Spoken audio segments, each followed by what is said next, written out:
Chapter 292. Just when Lionel was about to go all out with Lamorak, a familiar voice called out once again. Kralis and Umred were both demon lords ranked number 4 and number 2 respectively. Gawain and Lamorak both were knights of the Round Table. It could be said that Lionel's group for the third trial was among the strongest. To say that he was unlucky was a definite understatement. If it wasn't for this, he wouldn't have been in such a sorry state. During the second round, he relied on himself to gain a perfect evaluation. However, he had been targeted during this third trial since his marksmanship gave him a great advantage. As a result, he had no choice but to get Little Blackstar's help. He should have known that by doing this, he would have given Lamorak the excuse he needed to target a fellow human. It was no secret to Lionel that the little mink was a dark elemental creature. He had expected Lamorak to use such an excuse. But, what he hadn't expected was for the demons to also take the opportunity to target him. Surprisingly, the only one who didn't target him was Gawain. Yet, despite this, Umred ranked above him in the end. This made Lionel several points more serious about the demon lords. It was clear that not all of them were as weak as the number 62 demon lord he took the life of just a few months prior. Lionel turned toward Umred, trying to catch his breath. The number 2 demon lord looked like a devil risen from hell. He stood 3 meters tall and had skin the color of crimson. There were 2 horns that adorned his head. They pierced and curled upward menacingly, vibrating with a hidden, dark power. Umred's chest was completely bare and his lower half was covered by dark beast skins. He wielded 2 battle axes, one to each of his massive hands. Their blades seemed as large as his body, dwarfing him despite his size. Kralis was a demon of large size as well. However, rather than being red, he was covered from head to toe in deep black scales harder than steel. And, rather than wielding battle axes, he wielded a massive broadsword of over 3 meters in length. Whether it was the 2 demons or the 2 knights, all of them were looking toward Lionel. 3 of them had somewhat reluctant expressions, only Gawain seemed to be expressionless. Lionel glared back at them all, his chest heaving up and down.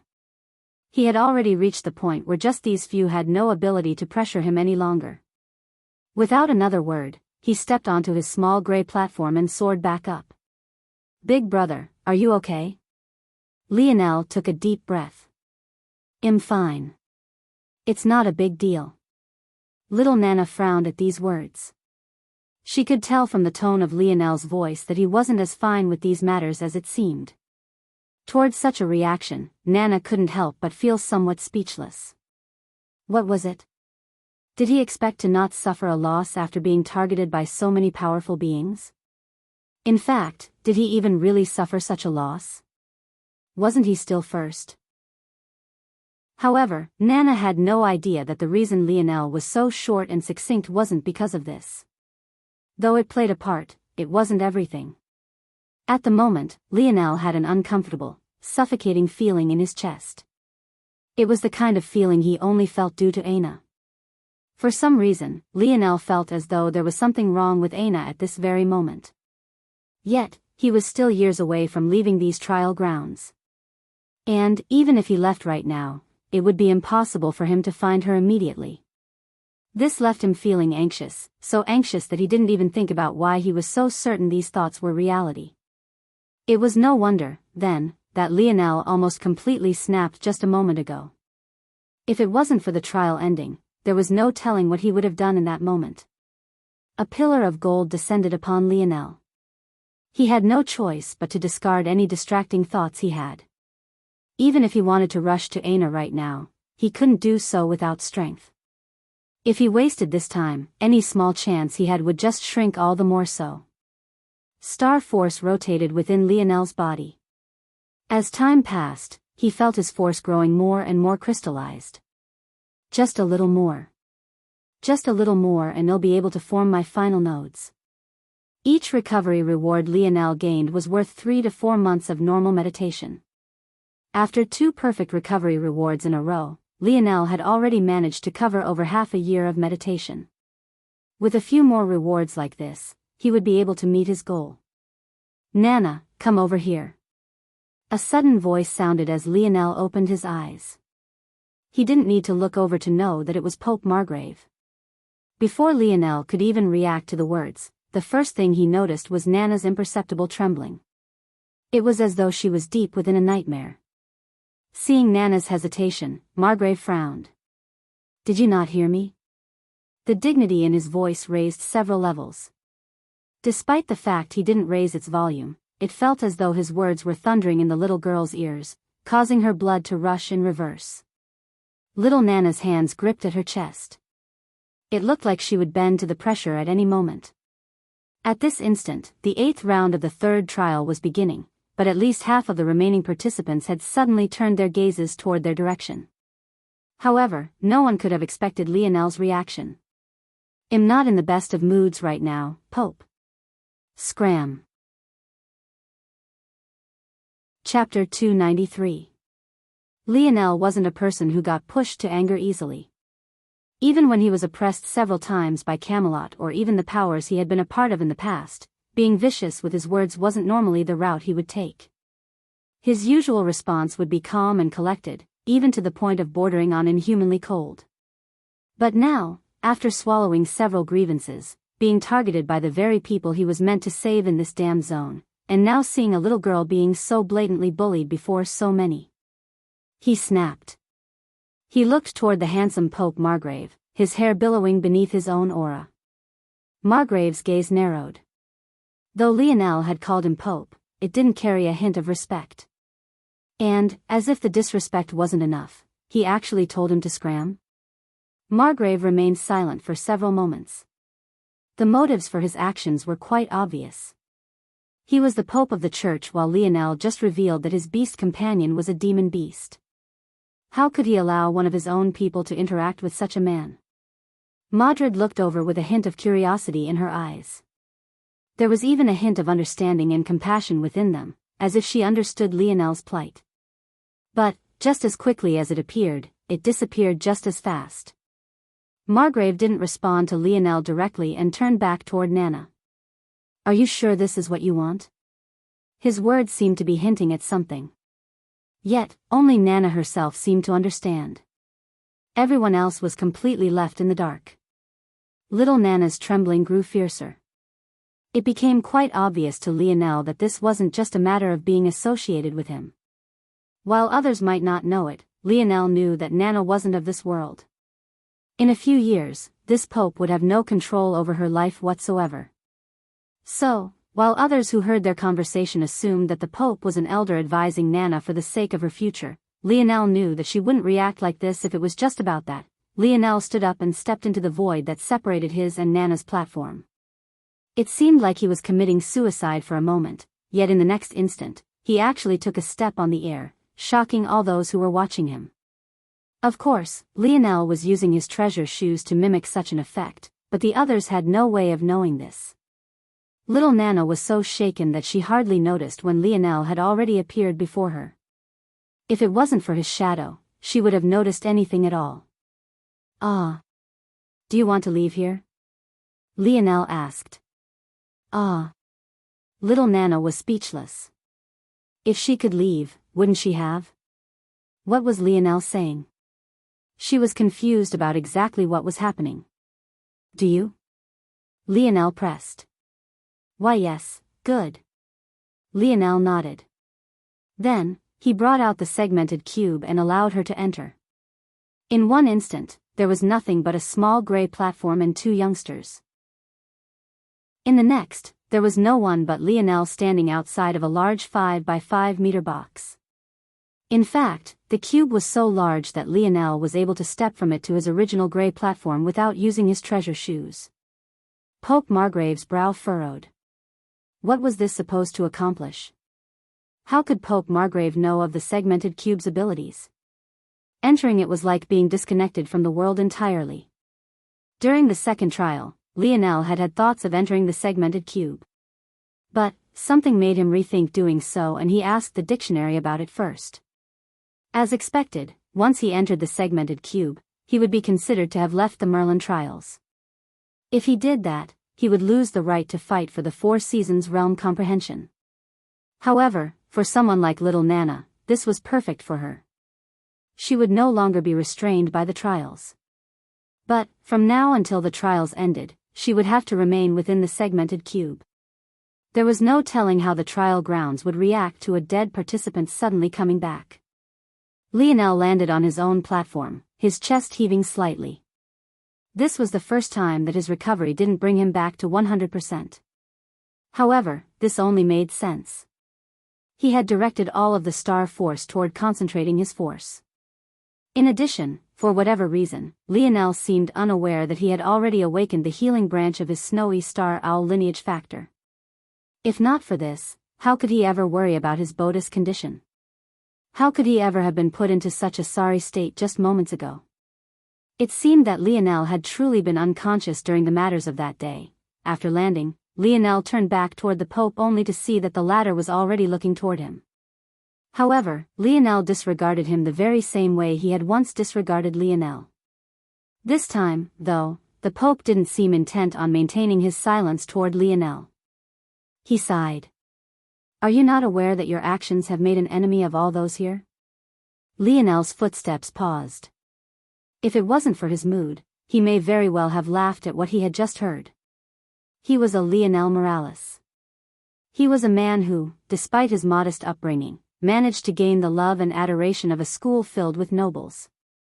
Who among those who went to Royal Blue Academy didn't know his name?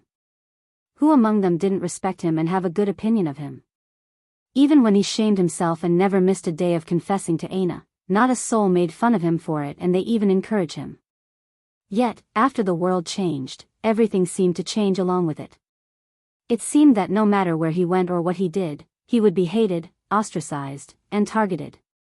It was as though after the New World Order descended, his charisma, his kind heart, his warm nature, it all wasn't worth a single shit anymore. Thinking to this point, Lionel began to laugh, unable to hold it back. He genuinely laughed, finding it all to be very funny. "Then be my enemy," Lionel said after he finished laughing. He didn't say any other words and his tone even seemed somewhat sad. But that was all. He didn't spare the Pope another glance.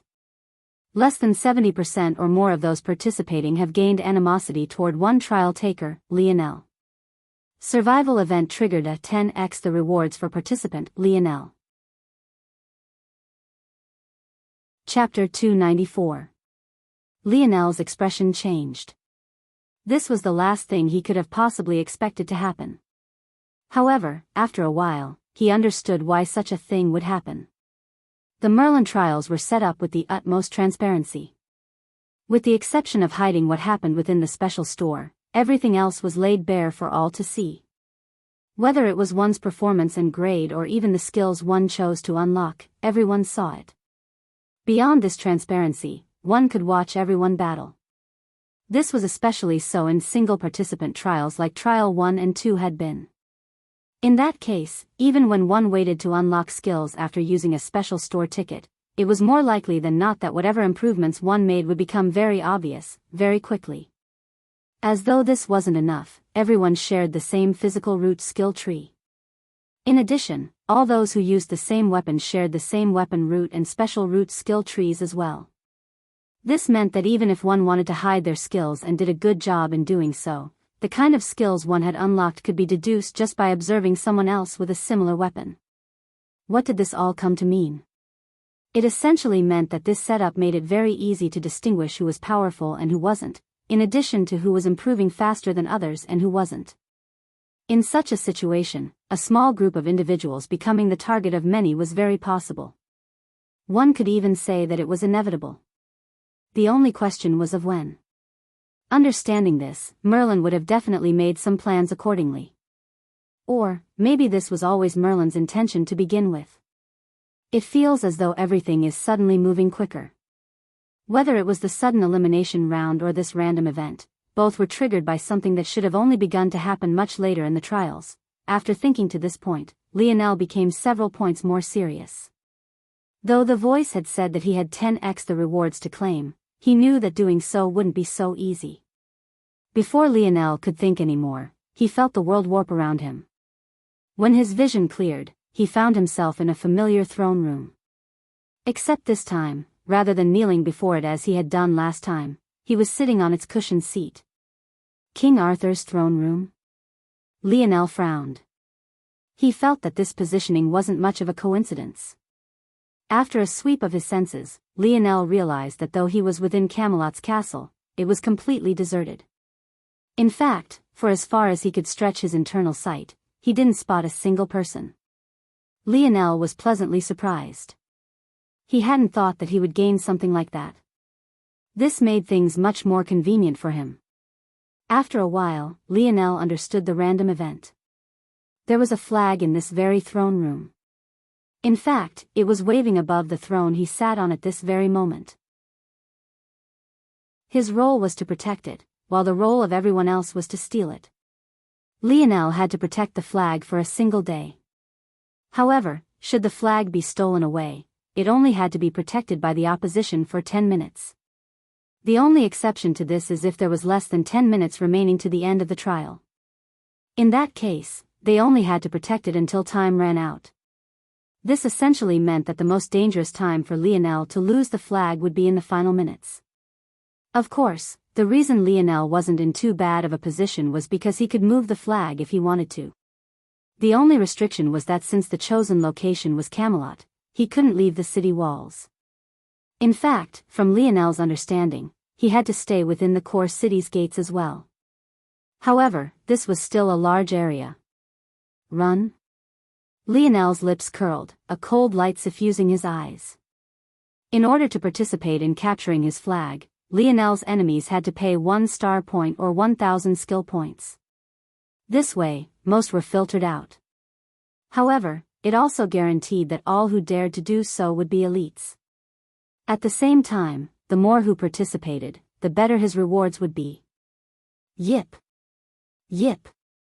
Little Blackstar jumped up from Lionel's shoulders to the top of his head. Previously, the little guy had felt quite enraged about how Lionel was being treated and had even wanted to charge out to face their enemies directly. However, Lionel had stopped the little guy from doing so. Though the little mink was powerful, Lionel was sure Blackstar was still an infant. He couldn't let him rush to his death like that. Yes, yes. Well, get them back now. Giving an earth mage time to prepare their own terrain? They should expect to suffer a few losses, leaving such an advantage to an earth mage was bad enough. But, Lionel wasn't just an earth mage. He was an earth magus who also happened to be a force crafter. The moment Lionel had this thought, he began to use the over 3,000 skill points he had just gained without thought for conservation. The 30-minute timer ran its course. At that moment, several individuals turned their gaze toward the segmented cube Lionel had left behind. However, none of them had the ability to cross the skies like Lionel had. Or, maybe some of them did, but had yet to unlock such an ability from the physical root skill tree and could only watch it. Unfortunately for them, there wasn't much time to think about just what this treasure was or how it worked. They were all given the same option. In that instant, several elites made their decisions and disappeared along with Lionel. When they reappeared, they found themselves within the walls of Camelot. The sun hung high in the sky. For them, who had been within the trials for the last few months, seeing such a sight was actually quite refreshing. But, after a few moments, they grew serious. This wasn't the time to be losing themselves in thought. They had all spawned in random locations, stretched across the core city of Camelot. No two individuals could be found within 100 meters of one another. Now, they just had to make the decision of where to look for Lionel first. Luckily, they were all elites. The prerequisite to cultivate force was to grasp internal sight. Even if they all had varying degrees of how strong their own were, they all at least had internal sight capable of covering a few tens of meters. The more powerful of them could cover several hundred meters. The truth was that if Lionel wanted, he could hide himself from their search. After all, that was how he had escaped Camelot initially. He had been able to avoid Lamorac's detection and simply walked out. However, while he could he didn't feel that it was necessary. At least not for now. This was the perfect chance for him to gain slaughter points. By now, Lionel had learned the benefit of saving and not using his slaughter points immediately. From being worth 100 skill points, they were already worth 1,000. If he saved them well, the benefit could be imagined. As the elites looked for Lionel, they seemed to realize that this might have become more difficult than they originally thought. In a corner of the city, Umred frowned. The action made his already sinister crimson features all the more so. He can hide from internal sight? This was the first thought the number 2 demon lord had. However, it wasn't a thought he wanted to confirm. If this was true, finding Lionel truly would be impossible. Umred's expression changed, his twin battle axes trembling slightly as he seemed to realize something. He didn't immediately sense Lionel, but what he did sense was a faint fluctuation of magic. He looked toward the castle with a slight hint of shock. The reason he was shocked wasn't because the magic fluctuations were powerful, but rather because of their location. These fluctuations were actually coming from Camelot's castle. As a demon, he had never stepped foot so close to Camelot's core. However, he knew a castle when he saw one. The fact that these fluctuations were coming from the very center of this city, it can't be that Lionel hadn't been running and hiding like they thought. While Umred was having these thoughts, so were many others. Surprisingly, neither King Arthur nor Modred had chosen to take part. In fact, Pope Margrave, who Lionel thought likely had the highest chance of taking action, hadn't moved either. That said, there were still some familiar faces. Aside from the Crimson Umred, there was the black-scaled Kralis and even the large-bellied Big Buddha. All at once, these three seemed to realize the very same thing. Big Buddha looked toward the castle with a dark expression. He had once had a great impression of Lionel. This was a youth that had saved many of their promising geniuses, after all. However, ever since Lionel said those words about the Slayer Legion, his opinion of Lionel had only plummeted day after day. These emotions reached their peak when he watched so many of their own die. Mountain. He was a youth that Big Buddha saw a lot of himself in. Mayfly. She was a cheerful little girl with a big heart and had even been among those who went to take Lionel out of the Project Hunt Island. Yet, all of them had died here. It was Lionel's fault. Had he not been unreasonable and caused so much chaos, the Aderna family would have never grasped the chance to enter the zone and their team would have been whole and complete. But, because of his own selfish desires, he actually caused the death of so many. Big Buddha's gaze turned red, his steps causing the ground to rumble as he entered the castle before him. Chapter 295. Big Buddha frowned when he entered the castle. He immediately realized that there wasn't a single other soul. But, by his estimations, this didn't make sense. He most definitely wasn't the most powerful of those who had chosen to participate. By all rights, he logically shouldn't have been the first to reach this point. He suddenly felt like something was wrong. The cold stone beneath his feet, the eerie works of art that hung from the tall walls and windows, the knight statues decorated with immaculate armor. It all felt too quiet, too disconcerting. Little did Big Buddha know that there were several individuals feeling the exact way he did. They all stood in the very same hall Big Buddha did, staring at the same eerie walls, feeling the same stifling weight on their chests, but none of them sensed the other. It was as though they were on different planes of existence, viewing the same things from a completely different perspective. Lionel sat within the throne room, coldly watching these events. He was both surprised and disappointed to see Big Buddha taking part. Others might not be aware, but weren't they both here to complete the same mission? What did he gain by targeting him like this? Lionel sighed and shook his head. He looked off blankly into the distance for a moment. This world, why was it like this? Something faint budded within Lionel's heart, but he wasn't in the mood to grasp it. He simply wanted this to end. Let's go, little Blackstar. Lionel took a step forward and was suddenly shrouded by shadows. Zilly was a demon lord ranked number 19. He could be considered to have made a name for himself a long time ago. He had a hook nose that seemed displaced from a large beaked bird and two sharp hawk-like eyes. What was most surprising about him though, was the fact he was one of the rare bowmen who had chosen to take part in the trials. Zilli's steps were slow and silent. He crossed over one step at a time, leaving his body in a ready position to fire his nocked arrow in short notice. Just from his movement alone, Lionel could learn many things. It was clear that while Lionel's talent was several levels beyond his own, the one with more experience and training was clear at a single glance.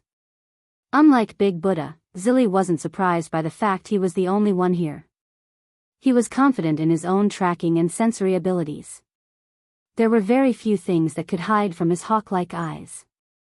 However, it was for this very reason that though he seemed cautious, he was the one with his guard the most lowered. In fact, he could even spare thoughts toward the kind of rewards he would gain for killing Lionel. Sure, the goal was only to capture the flag.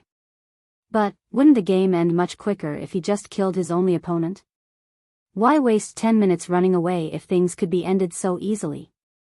Zilli licked his lips, revealing a long brownish-red tongue covered in bumps and sinkholes. It looked more like a piece of aged skin rather than someone's tongue. Out of habit, the tip of his tongue swung past his nose, picking at both his nostrils. "Hee, I can see you." Zilli suddenly spoke, his head whipping around in the direction he had sensed movement. But, all he found was a corpse falling down toward him. Such a realization shocked him to the point that he hardly registered an arrow aimed through the body and toward his heart. In the end, Zilli was still a veteran of the battlefield. While it was clever to use a body to cover an attack, it was also inevitable that said attack would be slowed after passing through such an obstacle. This gave Zilli plenty of time to react. The hawk-nosed demon dove out of the way of the corpse, rolling along the ground before propping himself up on a knee. Without even standing up, he was already prepared to fire an arrow. Unfortunately. Bang! The corpse exploded. A ran of metallic shrapnel barraged the number 19 demon lord. Zilli had focused his entire being on aiming his first shot. He had thought that Lionel's attack was finished the moment the corpse fell and didn't even bother to move away from it. Little did he know that the corpse that fell by his feet would be the true attack. An entire side of Zilli's face was bombarded by shrapnel, causing his already unpleasant features to become even more ghastly. Zilli's vision swam. He could already feel his consciousness slipping away as his body bled out. He never even got the chance to hit the ground when an arrow shot through his forehead. "You couldn't have at least checked if I was dead first." Zilli died with grievances. Though he had been hurt by the initial strike, it hadn't been to the point of dying so soon. He was severely injured, but as a demon, he could have fought another round or two before his life truly slipped away. Who could have expected that Lionel wouldn't even speak a word before sealing his fate completely? Any thoughts he had of luring Lionel into a false sense of security before counter-attacking was completely disregarded as his eyes grew dull. At that moment, another demon was slowly exploring the castle, trying to find exactly where Lionel was hiding. His steps paused, his large body becoming frighteningly still.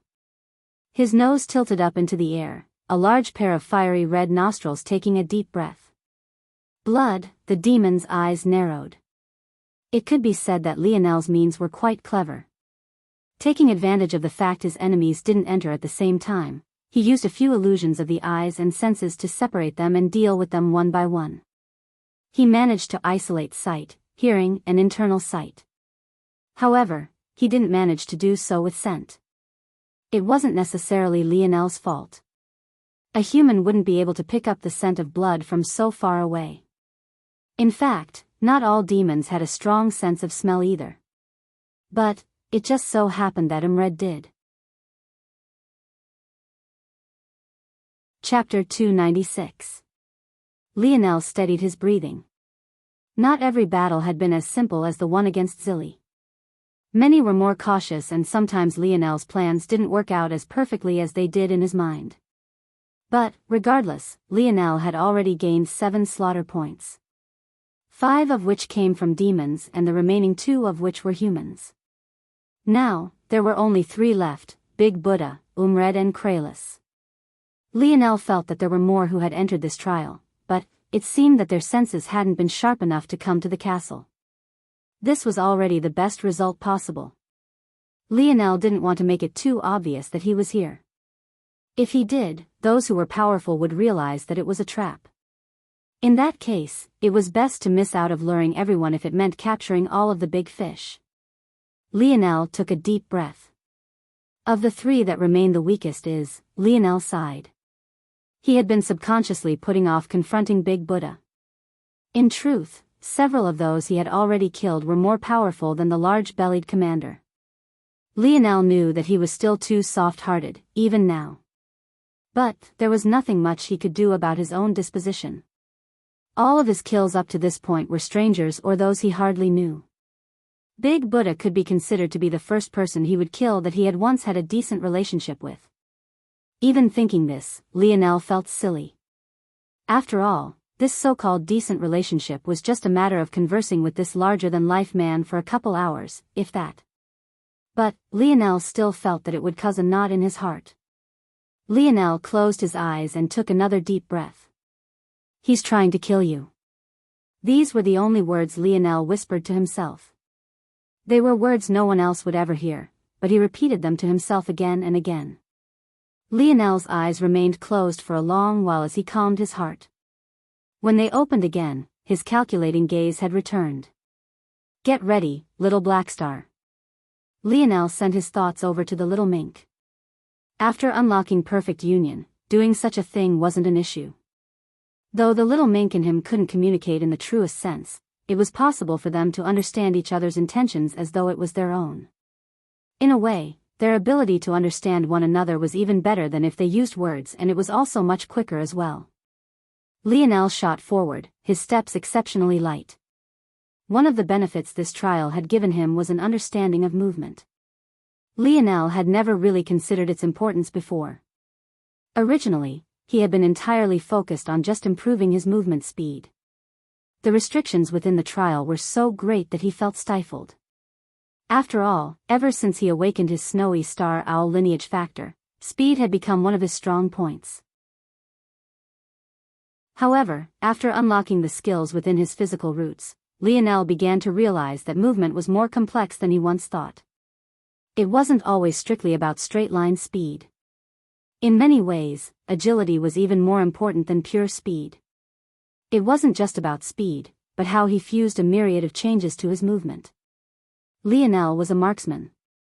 It could be said that this was the path he was by far the most talented in. As a result, he knew how easy it was for him to hit a target with a predictable path. It was to the point where he would never miss such a target. But, what if said target not only had speed, but also an enigmatic method of using it? When Lionel used his dream world to simulate such things, he realized that even without improving his power by much, if all he did was focus on his movement technique, his lethality was increased by 100% if not more. Knowing this, Lionel realized two things. First, he realized that when he left this place, he should use one of his rewards on a movement-type technique. They were far more important than he had given them credit for. And the second thing was that he realized his best bet at this juncture was to pour all of his skill points into his physical root skill tree. All 30-20 of his previous earned points had gone exactly there. Lionel streaked across the castle, appearing where Big Buddha was in a flash. As though to stop himself from hesitating, he didn't pause for a single moment. With a single motion, his palm flipped, causing a corpse he had kept within his spatial bracelet to launch toward the large man. Big Buddha had long since grown impatient. He had been looking everywhere for where Lionel might be, but had found nothing. In addition, it was obvious that Lionel was fine, or else the random event would have come to an end already. Yet, all this time, he hadn't heard anything. He couldn't help but grow anxious. It was at the moment he was thinking of backtracking and leaving the castle entirely that he suddenly realized the same thing Zilly had just moments later. A corpse was coming toward him. Big Buddha's eyes widened. However, he managed to react reflexively. His palms were suddenly coated by a massive energy. In the blink of an eye, that energy seeped into his flesh, expanding the size of his hands until they rivaled his massive body in size. On the surface, his ability seemed somewhat comical. But, in practice, it carried a devastating power. Big Buddha slammed a palm forward, not holding back in the slightest. Bang! A shower of shrapnel assaulted Big Buddha. However, his palms were so large that his attack acted as a defense at the same time. Though bits of hard metal sank into his palm, a strong reflective energy blasted them away before he could suffer any real injury. Lionel! Big Buddha roared. He was completely enraged to the point of being irrational. He seemed to have completely forgotten that he had come here to kill Lionel. However, Lionel had already set his mind to the task. There was no way he would allow Big Buddha the time to rest, nor would he allow himself the time to hesitate and regret his actions. Aina had told him once before, to be kind to your enemies was to be unkind to yourself. Lionel pinched 2 arrows between 3 fingers, knocking them both at once and activated the silver skill double shot. Shoo! Lionel's arrows twirled around one another in the air.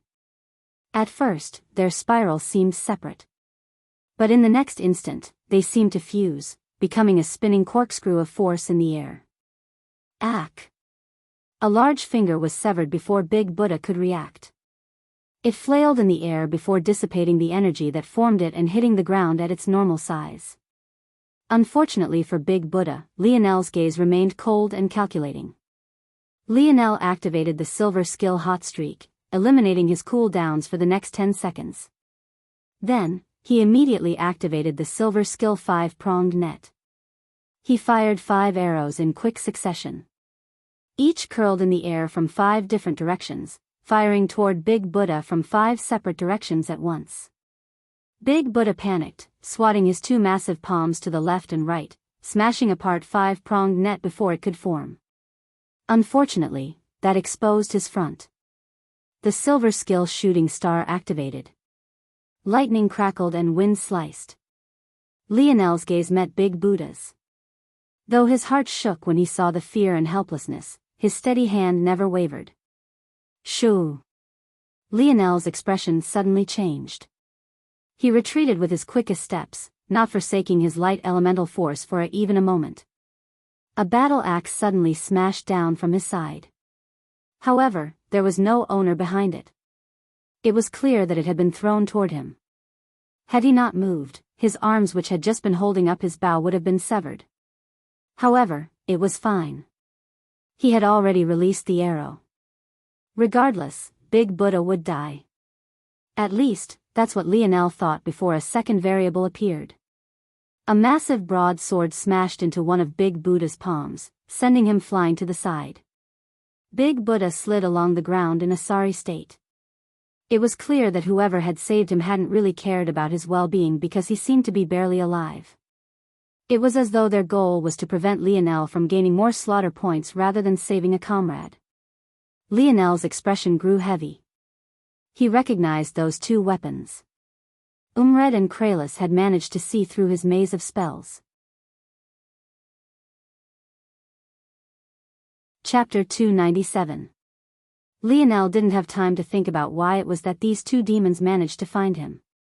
However, he realized one thing instantly: they had been stalking him. Before Lionel made the choice to target anyone, he first checked in on where everyone was. If they were too close to one another, he wouldn't even take the risk of attacking. All of the spells he had written could be walked directly through, there were no physical obstructions. As a result, crossing over from one region to another was not only easy, but seamless. This was how Lionel managed to maintain the illusion that his enemies were always alone. If there were physical obstructions, it would become too obvious, too quickly that he was interfering with their senses. Once that happened, everything would be exposed. This was all to say that the last time Lionel checked on these pair of demon lords, they were several hundred meters away. Lionel was certain that he could kill Big Buddha in time. The only explanation for how they both made it here so coincidentally was that they were lurking and waiting for him to enter battle so that they could counter. Hot streak is still active. Lionel's mind spun quickly. Since he dared to do this, how could he not have contingency plans? He just needed an opportunity to use them. Little Black Star. Lionel activated the silver skill double shot again. This time, he aimed for Kralis. he didn't really have any other choice. Since Umred had thrown over his axe, it meant that he was still a small distance away. Lionel didn't even bother to send his senses over to lock onto him, he only needed to deal with the problem in front of him. Kralis blocked the corkscrewing arrows with the flat of his massive broadsword, sliding back beneath the strength of the impact. Unfortunately for him, due to having to save Big Buddha, he was outside his own attack range. But, all he had to do was hold on. Not only was Umred on his way, but he knew that Lionel couldn't quick fire at this rate indefinitely. This was definitely the skill hot streak, it would last at most 10 seconds. Lionel unleashed a barrage of arrows. All of them were simple normal single shots, however they were all reinforced, crackling with strong amounts of lightning. As he did so, he explosively retreated, not allowing Umred to surround him. It's done. Kralis shot forward, his broad sword trailing behind him like the tail of a flying kite. His black scales shimmered beneath the low light of the castle, bouncing off his body like droplets of water. His speed was unbelievably fast. Lionel couldn't help but wonder again how it was that Kralis and Umred weren't among the two who gained perfect evaluations for the first trial. But, whatever the reason was, the pressure they could place on Lionel now after benefiting greatly from the second and third trial was enough to make his hair stand on end. Lionel's expression changed once more. Another sharp wind assaulted his back. Lionel didn't need to turn back to know that it was Umred's second battle axe. Lionel couldn't help but be shocked. Umred had actually thrown both of his weapons? With a firm plant, Lionel dove to one side. I timed it perfectly. Lionel's gaze narrowed. Lionel thought that Kralis would be obstructed by Umred's throw, allowing him a chance to slip away. However, a fleeting thought crossed his mind that made his expression change once again. He was certain that he had retreated in the opposite direction of where Umred's initial axe came from. So, how had another axe suddenly come from his back? Now that Lionel thought about it, he initially gave up on locking onto Umred with his internal sight because he couldn't immediately find him. Though his maze of spells was very helpful in separating his enemies and allowing him to deal with them one at a time, it also hindered himself. In order to circumvent this problem, Lionel used visual arrays that could project the happenings to him, that way he could maintain control of the entire situation. But Lionel clenched his jaw. Visual arrays are easily fooled. Lionel felt that he had stepped into a pile of shit. Who said demons couldn't use their heads? All of these thoughts flashed by Lionel's mind in a split second. He still had one advantage in all of this. His thinking speed was so quick that he saw through the plan of the pair of demon lords before it was even revealed. The more information he had and the earlier he got it, the faster he could make adjustments. In that instant, the axe veered off course, curling around Kralis as though it had autonomy of its own. That's the silver special skill weapon control. Lionel understood what happened now. Umred had used weapon control to fake the direction he was truly in, essentially blocking off a lane of retreat for Lionel while leading him to where he really was. However, the real plan wasn't to hit him with this second axe, but to make him think that Kralis would be stalled, thus giving them time to pincer him. Umred banked on him being confused for just long enough not to realize that he was using weapon control, thus causing him to make an error in judgment. However, Lionel was ready. Rather than trying to escape like the two expected, Lionel fired an arrow from a single knee, aiming right for Carlos' head. The number 4 demon lord was stunned, not expecting Lionel to make such a choice. He had been preparing an attack to catch Lionel off guard this whole time. How could he also defend at the same time? Without an option, Carlos twisted his body, dodging to one side. However, it wasn't enough. Lionel was too close and his arrows were simply too fast. Shoo! Pchoo! An arrow ripped through Carlos' black scales, tearing into his collarbone and just barely missing Carlos' throat. In that instant, Lionel took the chance to explosively retreat once again, avoiding Umred's pincer.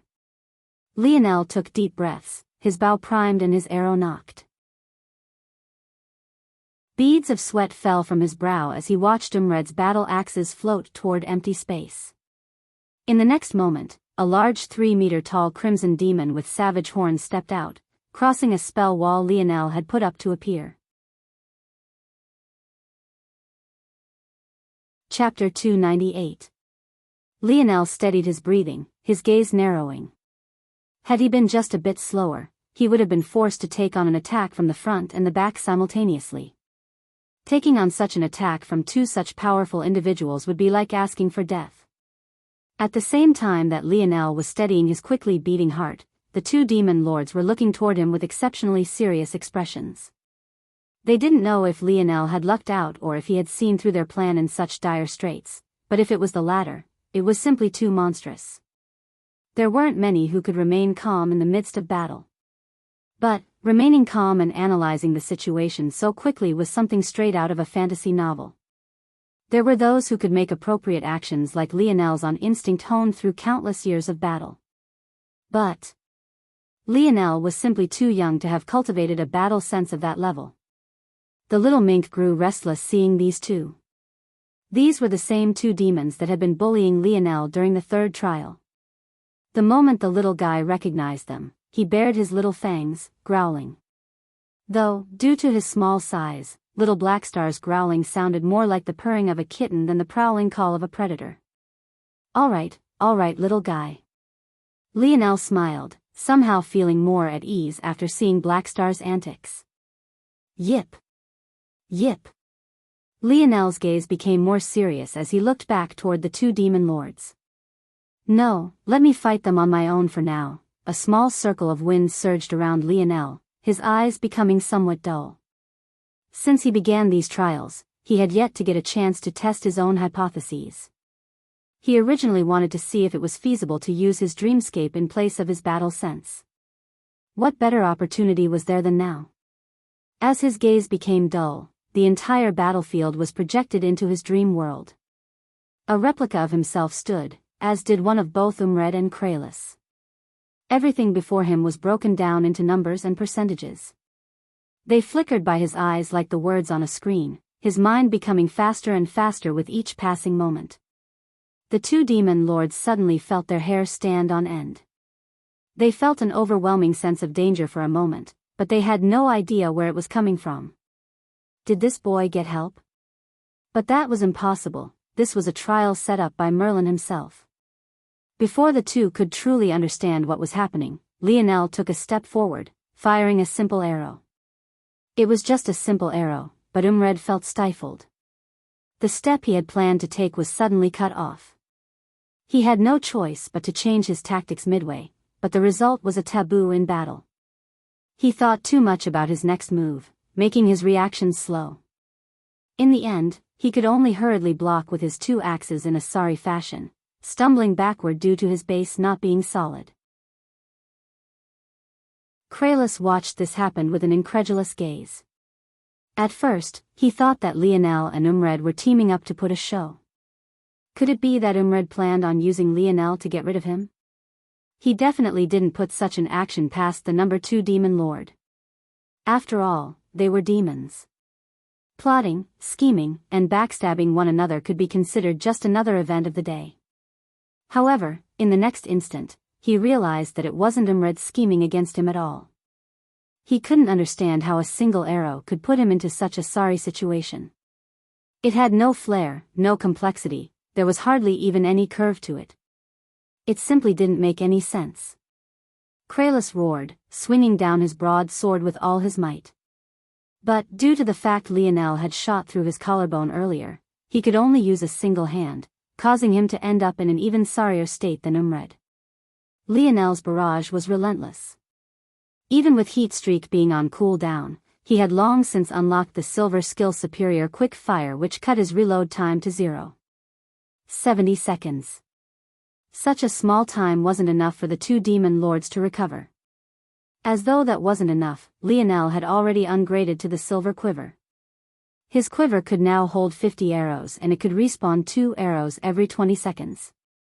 In addition, this quiver had an added effect called random reload.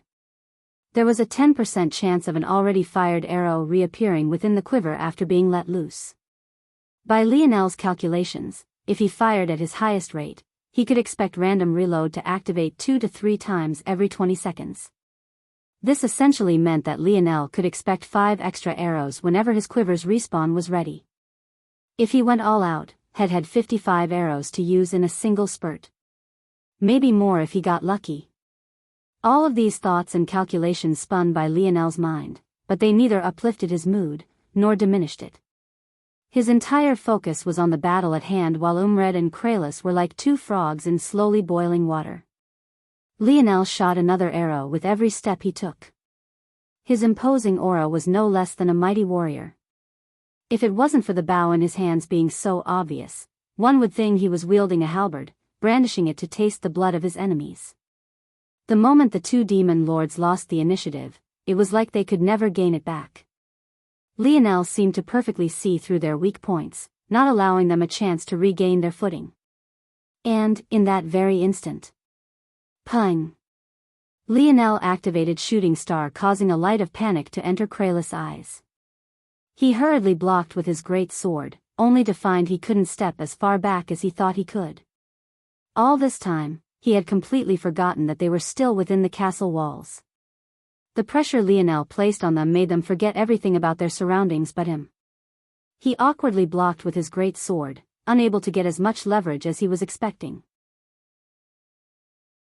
However, that was when something completely astonishing happened. Lionel's arrow skimmed off the side of Kralis' sword, changing its trajectory and appearing before Umred in the blink of an eye. The crimson demon felt his life flash before his eyes. He was still reeling from Lionel's last attack. It could be said that the only reason he survived until now was because Lionel had to split his attention between the both of them. How could he possibly challenge two attacks at once? He hurriedly tried to block with his two axes, but it was to no avail. He had never regretted choosing two such heavy weapons in his life. It had always been his pride and joy. But now he definitely regretted it. Pchoo! The arrow tore through Umred's chest, lodging into one of his beating hearts. Even though he had two, they were both reliant on each other. With how large his body was, it was simply impossible to survive for long with just one. It was at that moment Umred saw Lionel take another step forward, his dull eyes flashing with thoughts of victory. It can't be, he predicted this. Monster, a crimson demon with the horns of a devil calling another a monster. It was truly a great irony, but that was when the second unexpected thing of the battle occurred. Lionel suddenly stopped. Not only were Umred and Kralis confused, but even Lionel himself seemed to be confused as well. It was only after his dull eyes slowly regained their clarity that things began to make sense. Lionel's expressionless visage became flushed. Sweat began pouring down from his brow and his steady breathing became heavy. His muscles twitched uncontrollably as though they had been overdraft, his mind and thoughts feeling languid and slow. Shit, Lionel had never expected for such a thing to happen. He had calculated everything, but he hadn't considered the possibility of his soul force running dry. All this time he had never had to worry about such a thing. Even when he was casting 3-star Magus arts, it was child's play to him. How could he account for such a thing? He never thought that his greatest strength would actually fail him at such a crucial moment. The sound of clapping entered Lionel's ears at that very moment. Without the support of his soul force, his spell maze was severely weakened and collapsed in the next instant, allowing sounds he couldn't previously hear to reach him. Lionel's expression had already flushed and then paled beneath his fatigue, but it only got worse when he saw that the one clapping was Lamorak. Unknowingly, the battle within the castle had begun to inch outside. It was clear that the two demon lords had been doing their best to run. Lionel had already long seen through this, but he had also calculated that he would be able to kill them before they could leave the range of his spell maze and alert those who hadn't entered the castle. What he didn't expect was for Lamorak to be waiting outside the large doors of the castle. And, not only was he waiting, but he had also gathered up a dozen men who had entered this capture the flag game with them.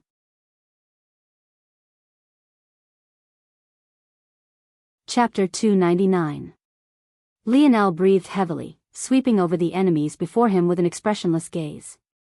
Though he seemed to be in a bad situation, Lionel didn't feel like it was so. After all of his enemies were before him.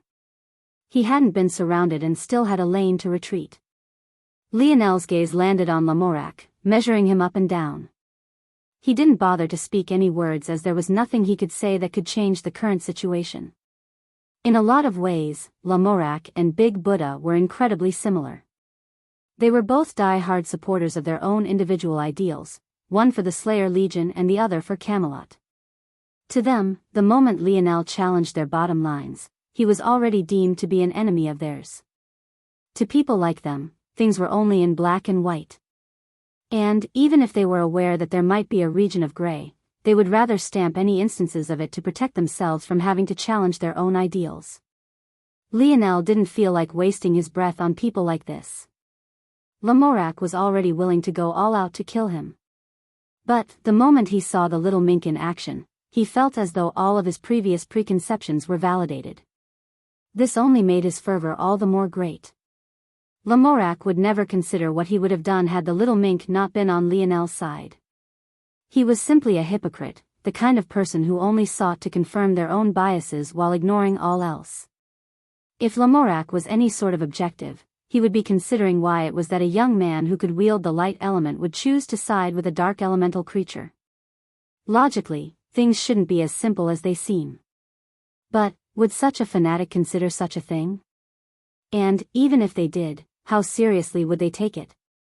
Seeing Lionel's lack of a response to his grand entrance, Lamorak could only admit within his heart that he felt somewhat stifled. Surround him. Lionel shot backward, completely ignoring the advantage he had over the two demon lords. What good were slaughter points to the dead? In fact, Lionel had learned during the third round that slaughter points could be stolen upon death. He had no desire for his hard work to benefit someone else, and held even less of a desire to die. Unfortunately, just because he willed it to be so, didn't mean that his body would function as he wanted. He was in a state of complete exhaustion, causing his body to be sluggish and uncoordinated. The good news was that it was only his soul force that was completely drained. The force within his body was still ample and could be slowly converted into soul force given enough time after being purified by the 2 stars of his 2-star constitution. However, where there was good, there was also bad. Soul force was what sustained Lionel's ability. Without it, his calculative abilities took a massive dip, his dreamscape became useless and his internal strength couldn't be used to monitor his surroundings. In addition, soul force also represented the focus of the mind even outside the use of Lionel's ability. Without it, his judgment and reflexes were impaired. Before, Lionel's coordination and reflexes used to be strengths of his stats, but now, they had plummeted by more than half each. Lionel nocked an arrow and fired, hoping to maintain the distance between him and his pursuers. He still had several contingency plans to use, he just had to make it to them. But, he was completely astonished by what happened next. His arrow shot through the whistling wind, appearing before a charging human of Camelot in an instant. The young man in knight's armor froze, his body trembling as though he saw his life flash before his eyes. However, the sharp pain he had expected never appeared. Not only was he stunned, but Lionel was even more so. His arrow sailed, shooting into the ground and managing to land on the thigh of an unassuming mage who cried out in pain. However, Lionel was still in a daze. He missed. He never missed. Outside of the time Lionel took to get used to the recoil of 15th century guns within the Mayan tomb zone, he couldn't remember the last time he missed. Even during his career as a quarterback, unless it was a hit impeding his throwing motion. He had never missed his target. It was such a shock to Lionel that he almost paused his steps, not believing what he was seeing. It was at that moment Lionel realized that the drain of his spirit pressure affected far more than he thought it had. This is bad. Lionel was the only one who realized just how bad his situation was. Others thought it was simply normal if a bowman missed once in a while, not to mention the fact that Lionel's arrow had still technically hit a target. But, Lionel knew that if he stayed here for any longer, his situation would turn dire soon. Mages. Lamorak coldly commanded. Lamorak had waited here all this time. How could he not be aware of Lionel's potential escape route? He might have been more powerful than Lionel, but his main occupation was as a general. The importance of a general star to Camelot just might be greater than a 3-star magus despite the fact there was more of the former than the latter. However, one had to know that just because one had awakened a general star didn't necessarily mean theirs was at the highest level, nor did it mean it was necessarily serviceable, even.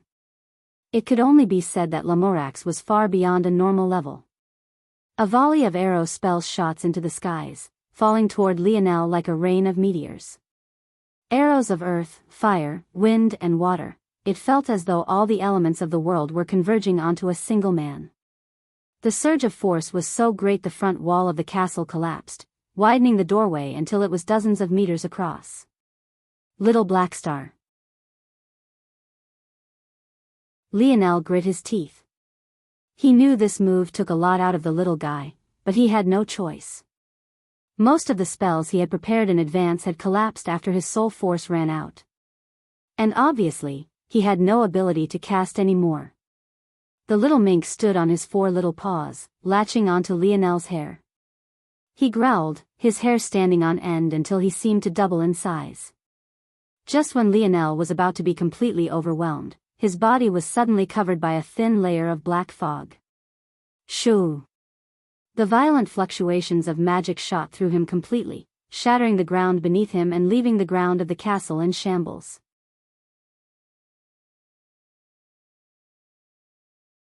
Chapter 300. Charge. Lamorak watched coldly as Lionel was completely enveloped by a swarm of spells. He was so invested in the death of Lionel that the irony was completely lost on him. Between Lamorak and Lionel, there were still the number 2 and number 4 demon lords. Not only were they both there, but they were both still heavily injured. It could even be said that they were on their last breaths, with Umred being in the far worse condition. Umred had at most a few more minutes to live with one of his 2 hearts pierced through. Not only was he bleeding out, but even if that wasn't the case, a single heart wasn't enough to sustain his massive body. By his side, Kralis wasn't in as bad of a position, but he was still originally weaker than Umred to begin with. In addition, he could only use a single arm with limited use of the other after Lionel shattered his collarbone. To this point, Lionel hadn't done a single thing to harm Camelot. In fact, aside from killing some humans who entered this capture the flag game to target him, all of his kills to this point had been committed against demons. Not once had he actively targeted humans. Yet, here was Lamorak, a supposed great knight of Camelot, ignoring 2 demon lords right before him for the sake of taking down Lionel. Maybe in his mind this was still justified. Before Modred appeared, there had always been demons and humans. However, it was only after Modred organized demons and gave them strength and intelligence that they truly became dangerous. To Lamorak, Lionel was another potential Modred. Not only that, but he was a man. As a man of this medieval era, Lamorak still subconsciously placed more emphasis on the role of a man. To him, not only would Lionel become another influence like Modred, but he would become something even more dangerous. This went beyond just the fact Modred was a woman. Others might not be aware, but Lamorak was keenly aware that Modred was King Arthur's daughter. It was precisely due to this tightly held secret that the relationship between their king and queen had been somewhat estranged in the past decade. Due to this relationship, Modred always had some reservations dealing with Camelot. If not for this, maybe things would have gotten out of hand long ago. However, did Lionel have such ties? Not only did he not, but his future was almost ruined by Camelot if not for him taking matters into his own hands. Such a threat, to Lamorak, was even higher than 2 top 4 demon lords. By Lamorak's calculations, Lionel was likely not dead. But, he was most definitely severely injured. It was the best time to surround him now. The Knights of Camelot charged into the billowing dust, completely ignoring the 2 demon lords. With Lamorak's senses locked onto them, they didn't dare to make any rash movements against the people of Camelot, or else they knew that this small reprieve they had gained would shatter. They all knew that the quality of elite warriors Camelot had was greater than them as demons. This was the reason they could survive despite being so outnumbered. Even at full health, they might not be a match of Lamorak. However, exactly what no one expected to happen occurred at that moment.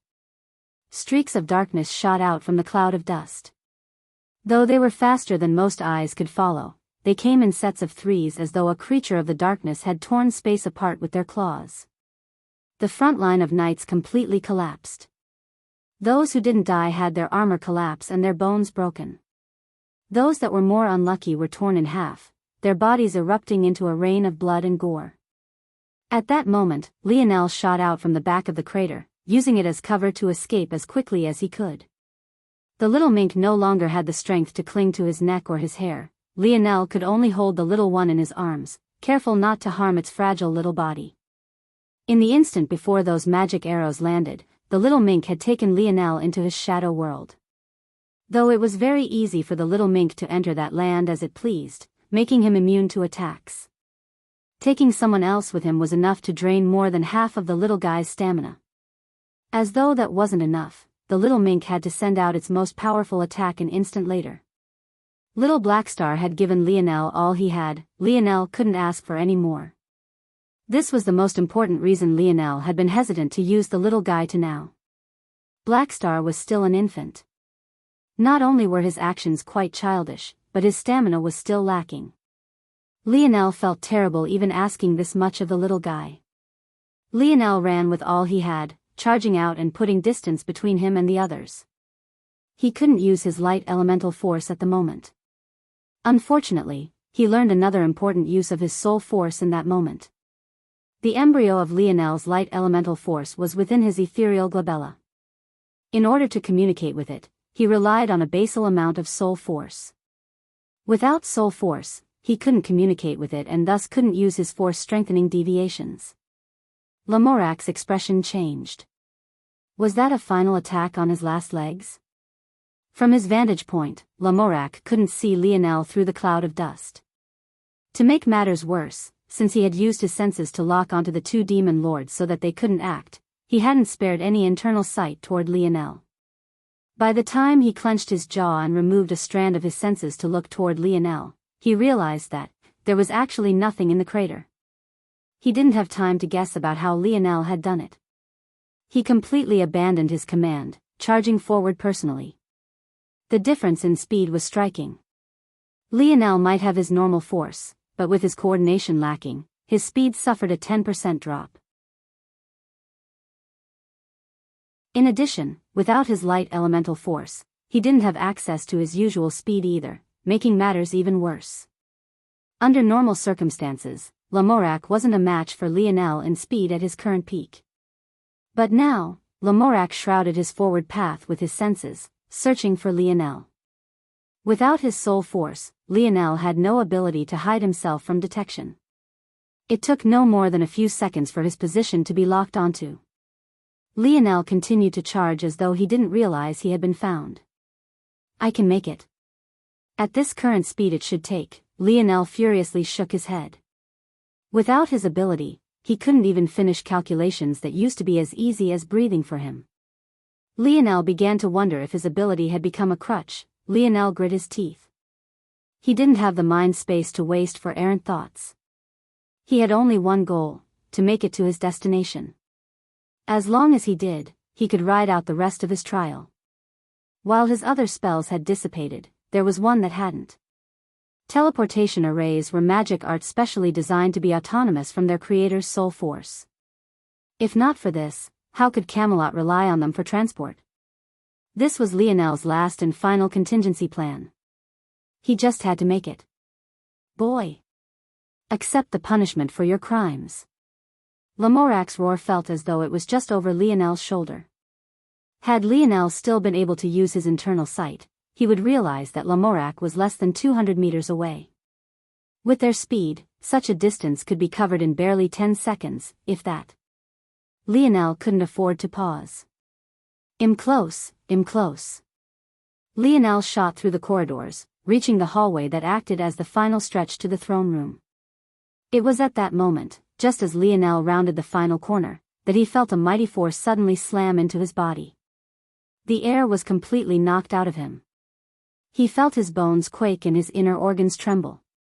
With the sturdiness of his body after awakening his metal synergy lineage factor, it wasn't enough to severely injure him. But, in his current weakened state, it was enough to send him flying backward, skidding along the ground and toward the one enemy he was running with his everything from. He only barely had time to protect the fragile little mink in his arms. Lionel couldn't use his internal sight.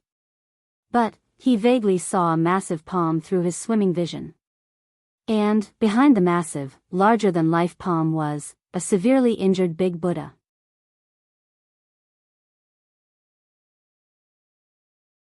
Chapter 301. Lionel groaned, trying his best to stand. He felt his mind spinning. The thumping pain in his mind had been slowly growing since his soul force ran dry. After getting knocked away by Big Buddha, it seemed to have dampened his pain threshold, making it feel as though someone was constantly hammering his head. Lionel stumbled to his feet. In one arm he held on to the little mink and in the other, there was nothing. His bow was too heavy. How could he continue to carry it as he ran? Plus, with the current state of his mind, there was no guarantee that it would even be useful to him now. Under normal circumstances, it would be impossible for someone like Big Buddha to catch Lionel off guard. But these weren't normal circumstances. He truly couldn't believe that a half-dead Big Buddha would rather risk his life and drag up his last bit of strength to push Lionel back toward Lamorak. Was he really that hateful? Was he really so much of an eyesore to this man he once respected? Lionel coughed violently. Luckily, no blood came out. But his body felt uncomfortable all over, and no place felt more so than his heart. He was caught between shock, despair, and rage. The emotions swelled up within his chest to the point it felt his torso might burst at any moment. At that moment, Big Buddha that had been standing before Lionel fell to one knee, weakly gasping for breath. Blood leaked from his lips as his massive hands shrank down once more. It seemed that he had used up the last of his strength sending out that final attack. Big Buddha didn't really understand the situation. His actions weren't so planned as one might think. He only barely managed to lock onto Lionel with his senses and decided to launch a counter-attack with everything he had left. Of course, he could vaguely tell that Lionel was running from something. Being able to obstruct Lionel gave him a faint satisfaction even as his body seemed like it might collapse at any time. At that moment, Lionel already knew it was too late to keep running from Lamorak. Not only did he need to reach the teleportation pad, but he needed at least a 1 to 2 second delay between the time he reached it and Lamorak's appearance.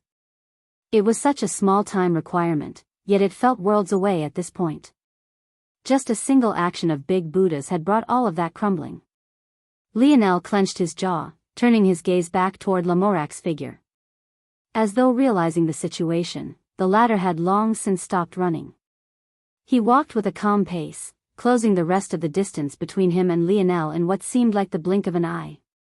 It wasn't long before he was standing just 5 meters from Lionel. Whether it was due to caution or another reason, Lamorak didn't move to kill Lionel immediately. He still had no idea how Lionel had dodged the barrage of arrows previously. In fact, even taking a larger step back, Lamorak wasn't exactly sure what happened between Lionel and the 2 demon lords. His instincts told him that Lionel was a spent force. However, he still remained hesitant. To be able to push 2 top 4 demon lords to the brink of death. Lamorak could only admit that this was something he couldn't have done so easily. Could it be that Lionel was actually more powerful than him? It was a thought that had wormed its way into Lamorak's heart. It made him approach the situation differently than he would have in the past. It seems your actions have given you enemies everywhere. Lionel didn't respond to these words. The act he had put on in Camelot was one thing, but this was the true Lionel. He had no intention of throwing a temper tantrum for the man before him. No matter how wronged he felt, no matter how unfair it seemed, he had nothing to say. He stared toward Lamorak as though waiting for his next action. Lamorak's eyes narrowed. It seemed that he too realized that the Lionel of before had been nothing more than an act. The truest form of Lionel, the one where he could cast off his fears and face the trial ahead with his everything, that was the Lionel before him. A stifling pressure exuded from the young 18-year-old boy. Beneath it, Big Buddha felt stifled to the point of being unable to breathe. Lionel flipped his palm, using his internal sight sparingly to communicate with his spatial bracelet and bring out the dictionary. Lamorak took an involuntarily step backward, believing that this might be a trump card. How could he know that it was nothing but a walking encyclopedia? From what Lamorak knew, only the treasures of Merlin worked within the trials, so how could he think that the small silver disc in Lionel's hand was anything but lethal? What's the fastest way for me to replenish my soul force? Lionel's sudden words stunned Lamorak. Ping asterisk, replying to seed, dimensional cleanse. Hearing these words, Lionel came to a certain understanding. His spirit always skyrocketed after cultivating dimensional cleanse. This was especially so after forming his 1-star and subsequent 2-star constitution. Those benefits had become less obvious after awakening his snowy star owl lineage factor's wisdom branch. But that didn't change the fact. In fact, when Lionel first chose dimensional cleanse, his purpose was to find a technique that could help him capitalize on his ability. Back then, his exact words to Uncle Montez had been, "I felt this one could help improve my ability." I had already chosen before I knew its name. The moment he laid eyes on dimensional cleanse, it felt as though it was calling out to him. The only unfortunate part was that the technique was incomplete. Back then, he only had a Tier 9 black reward to exchange for it. How could he trade for the whole of dimensional cleanse? Lionel suspected that there were even abilities of his 2-star constitution that he was unaware of even now. Now that Lionel thought about it, he shouldn't have been able to trade for little Tolly with a Tier 9 black reward either. Yet, Uncle Montez had still given the little guy to him. He had been ignorant back then, but how could he still be so? What if dimensional cleanse was the same?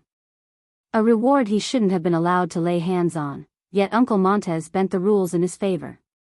Lionel closed his eyes. He didn't have soul force and his ability had entered a state of dormancy. As a result, he could no longer split his mind toward different tasks. He was no different from a normal human with an abnormally strong body. If he circulated dimensional cleanse, now, he could focus on nothing else. If he was distracted for even a moment, he could suffer backlash and cripple himself.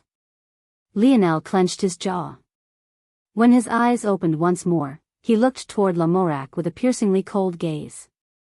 Violent winds suddenly shot up around him as all the force within several hundred meters surged toward him in full force.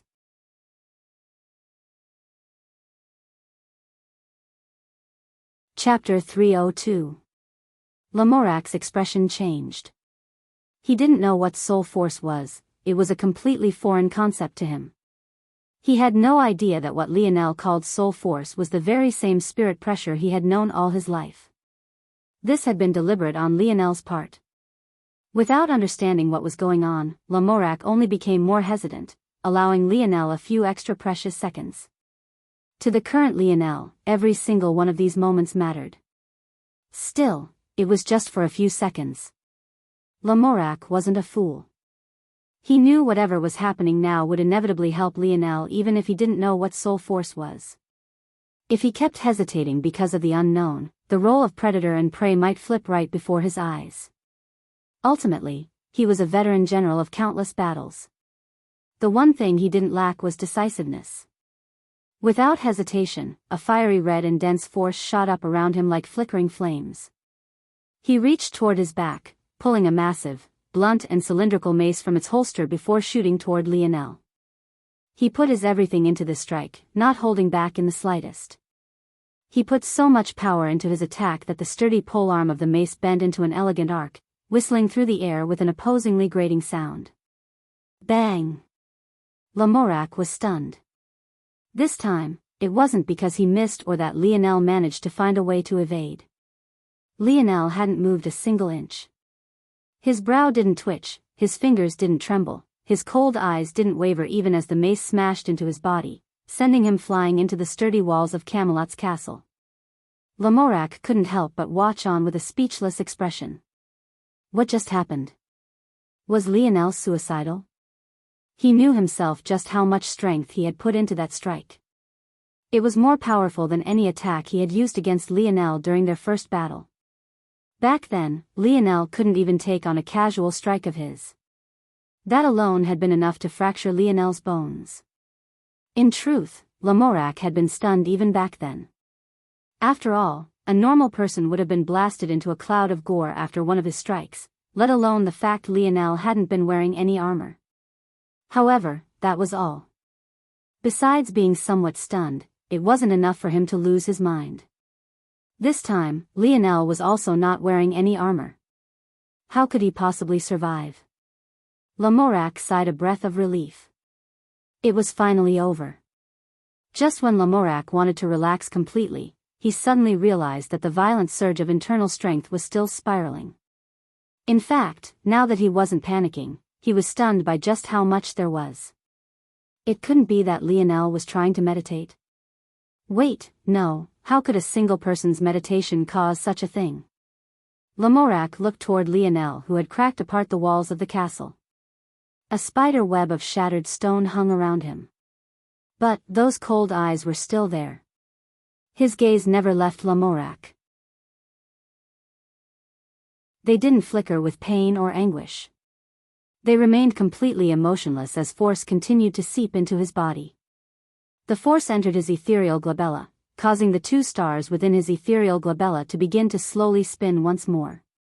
It was so slow that it was difficult to tell that they were moving at all. At this pace, it would take several days just to complete a single rotation. Yet, Lionel was still persisting. Lamorak's gaze flashed with a savage light. He charged toward the wall, raising his blunt mace and smashing it down. Lionel didn't raise his hands to block or take any measures to move. In fact, the only reason he was staring down Lamorak wasn't in some act of overly confident display of force while he, himself was in a sorry situation. Lionel was only human. No matter how much he willed it, it was impossible to ignore a momentary spike in pain as though he was made of iron. His only choice was to pause his circulation of dimensional cleanse right before Lamorak hit him. Only like this could he ensure he didn't suffer any backlash. However, without internal sight, he could only rely on his eyes to monitor Lamorak's movements. He had no choice but to do this even if Lamorak saw it as a form of defiance. Unfortunately, that was exactly how Lamorak saw it. Every time he put his everything into a strike, he would find Lionel's gaze looking back at him as though nothing had happened. Bang! Bang! Bang! The bones and flesh across Lionel's body shattered, splintered, and bled. If it wasn't because he reached the standard state, allowing his current body to match the weak state when his runes were activated, he would have long since been beaten into a meat patty. Lionel was truly barely holding on. Being forced to pause his technique at the instant Lamorak hit him only made everything worse. An already slow process only became slower. His 2 stars were slowly picking up speed, but with the pain racking his body, it felt to Lionel as though the time would never come. Lamorak's gaze was completely bloodshot. He reached forward, picking up Lionel by his throat. His arm bulged, slowly squeezing the life out of Lionel. Even as his face turned red, Lionel continued to stare at Lamorak. From this close, Lamorak felt as though a winter storm was brewing around him, causing goosebumps to run up his tanned skin. Lionel couldn't have been in a sorrier state. His limbs were bent into awkward angles, his chest had bloomed into an open cavity of shattered bone and organs as though a crimson rose, and his blood dropped to the floor like a savage rain. He had never been in such pain in his life. What held him together wasn't a deep sense of pride or responsibility, but simply the will to live. The shame of giving up on his own life still weighed heavily on his soul. Whether consciously or subconsciously, he refused to feel that same shame again. Yet, his gaze made Lamorak feel as though he was the one suffering such severe wounds. Maybe the only good things about Lamorak's crazed gaze was that he didn't have the presence of mind to turn any of his rage toward the little mink Lionel had tossed away to a far-off corner.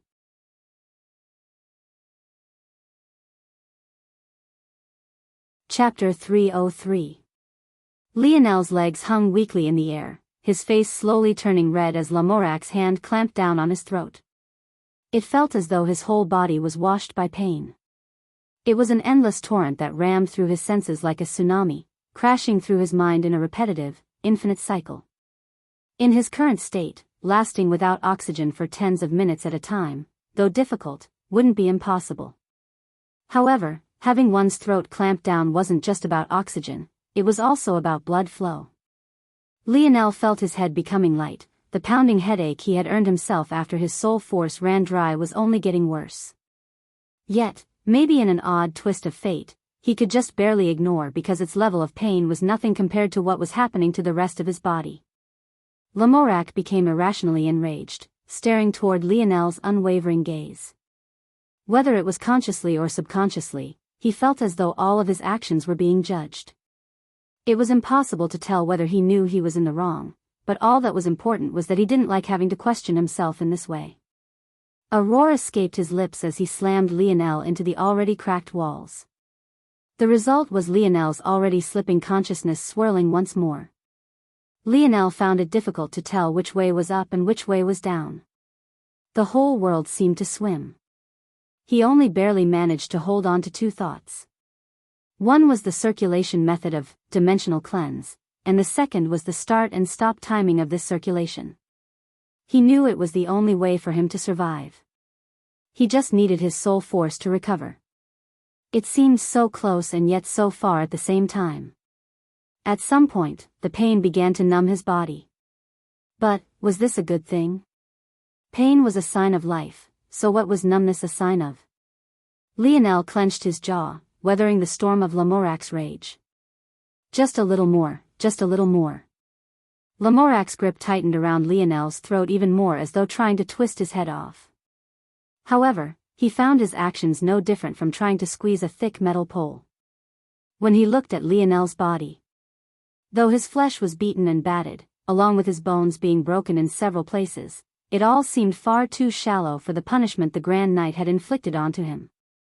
Any other person would have been beaten into a pile of mush by now, but why was Lionel still in one piece? Why was his neck so sturdy? Was he really made out of metal? The more Lamorak thought, the more panicked he became. He had never run across something like this in his lifetime. To have someone allow him to go all out to kill them, yet to actually be unable to do so even after so much time had passed, the more blows Lamorak landed, the more his panic set in and fused with his rage. He felt as though the longer this went on, the more dangerous his situation became. Die. Die. Die. Lamorak completely lost his composure. The calm knight of the Round Table had somehow become a madman. It felt to him that as long as he could kill Lionel, then it would all be justified. Those judgmental eyes, he didn't want to see them anymore. He didn't want to have to face the consequences of his own choices. It was quite an ironic turn of events. When Lamorak first met Lionel, it was the latter who had lost his mind. Lionel had reacted inappropriately to the situation due to something influencing his mind. Maybe had he not reacted that way, things might have traveled down a different path. And now, it was Lamorak who had lost his cool. Lionel didn't know how much pressure Lamorak had been under in these past few months. It was his suggestion that turned Camelot against Lionel. Though it didn't seem like it on the surface, this affected the trust between him and King Arthur. Of course, when one was having internal struggles, they had to show a united front to others. But, internally, the struggles would continue. Lamorak could tell that the trust between him and King Arthur had broken. The man he had sworn to follow his whole life no longer looked at him the same. Not only had he alienated such a talent, but he had also been the one monitoring Lionel during his escape. He had to fix it. If he couldn't kill Lionel, he would never be able to. Ack! Lamorak dragged Lionel's face across the stone walls, throwing him with all his might. Big Buddha watched as Lionel's body fell like a rag doll beside him. A light, satisfied chuckle left his lips along with a steady drizzle of blood. He couldn't even lift a finger to kill Lionel even though he was right before him. Judging by Lamorak's struggles, even if he was in peak condition, killing Lionel would be too difficult. That said, that didn't change the delight he felt. For him, dying for the Slayer Legion cause was only natural. He had prepared himself to die for the Slayer Legion long ago. Taking down a future enemy of their rebel army before his own death made everything worth it. He had something to raise his head and be proud about. This is what you deserve, Big Buddha wheezed out with the last of his strength. Even though his kneeling position wasn't much different from Lionel, who lay on the ground, he still stood above, loftily casting judgment he believed the latter deserved. At that moment, Lamorak had rushed over, raising his blunt mace above his head. A fiery chi shot around him, rising around his body and piercing toward the ceiling above. Bang! Lamorak didn't pause, not even sparing a glance toward Big Buddha, who had gotten sent flying beneath the air pressure of his strike. He rose his mace again, swinging down with all his might. Bang! Ha ha ha ha! Big Buddha slid down the wall he smashed against, his laughter resounding through the halls of the castle. Yes, it was all worth it. All of it was worth it. Bang! Lionel's body was like a small boat in a raging storm. The only thing he clung onto was shame. It wasn't a shame he felt now, but rather one from months ago. Not again, never again. Even if he died here, it wouldn't be due to lack of trying. Clang! Clang! Clang! The surging winds around his black chain spear grew more resounding. They had already shifted violently beneath his choice during the first elimination round. But now, it was even more active, as though trying to make its presence known. Bang! Lamorak's chest heaved. He had been giving it his everything. He had never regretted choosing a blunt weapon in his life. Yet, for maybe the first time, he was. If only he had a sword, an axe, a blade of any sort. Would he be in this situation now? It was quite ironic. Just moments before, wasn't Umred lamenting his choice of weapon too? Maybe. Just maybe, it had nothing to do with the weapon at all. Lamorak roared, his muscles bulging as he raised his blunt mace with two hands, his aura towering. From below, Lionel looked on, his blood having fused with the cracked ground around him. No matter what happened, he seemed to stare toward Lamorak endlessly. He didn't say a word. His lips were splintered and cracked, yet he held them sealed. The slow rotation of his two stars had become much faster. As though pulling at chains that had held them down, the rotation only increased with each passing moment. Bang!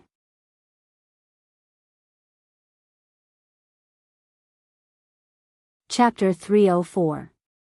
Lionel didn't regret his actions earlier. His regret had become a recurring event with him. He would make a mistake, acknowledge it, then move on.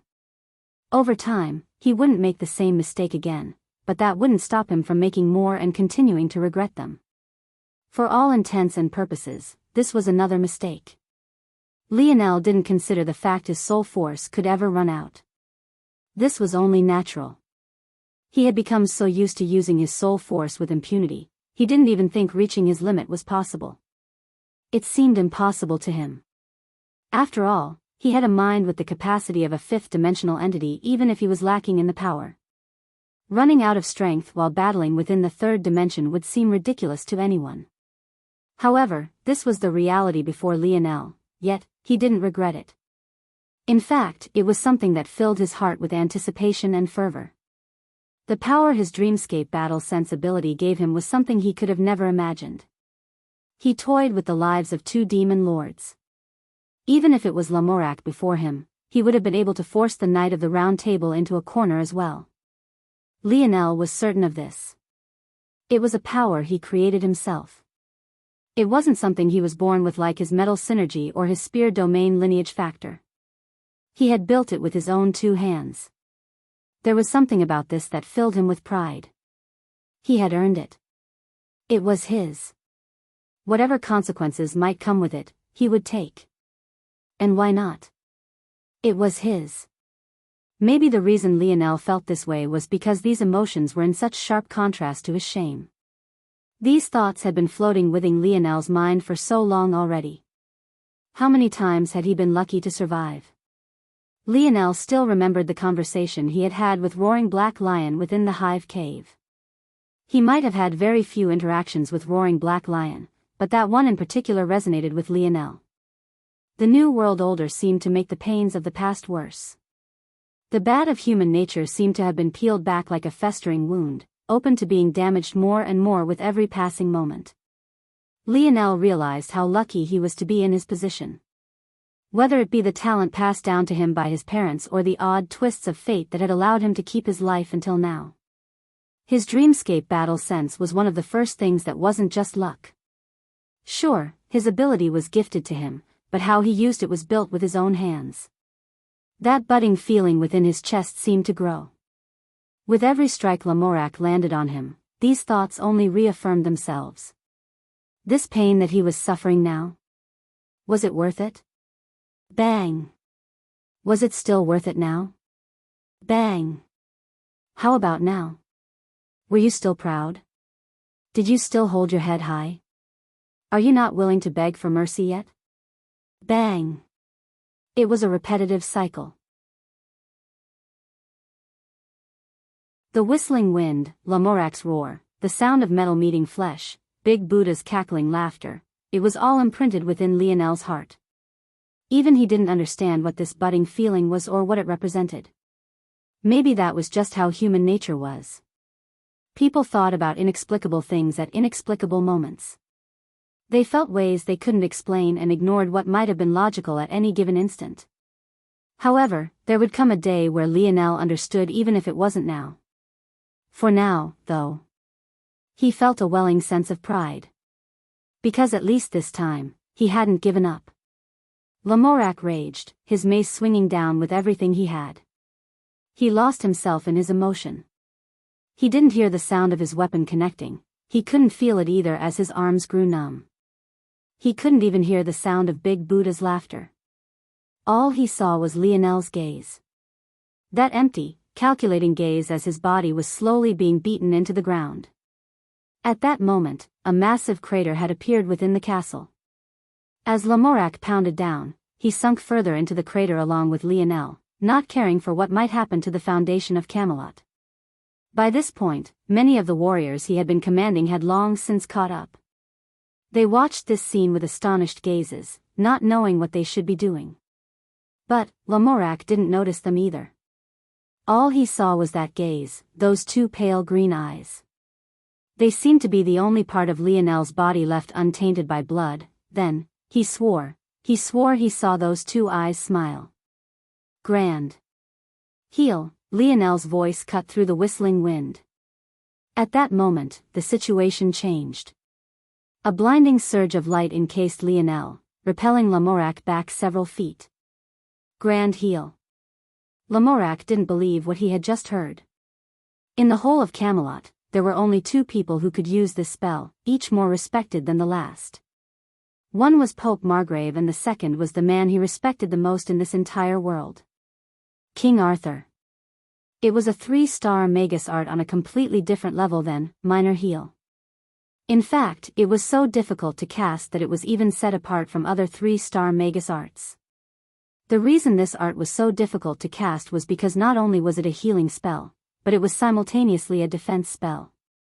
Upon activation, the spell would give off a massive push force field, forcing any enemies in the vicinity back. Even Lamorak was blasted back tens of meters before he could even react. By the time he realized what was happening and charged forward again, his visage coated with a savage expression, it was already too late. Lionel slowly stood from the crater, his clothing in complete tatters.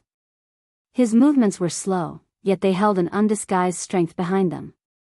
His sturdy, bronzed skin shone through the tears in his robes, giving him a wild, untamed appearance.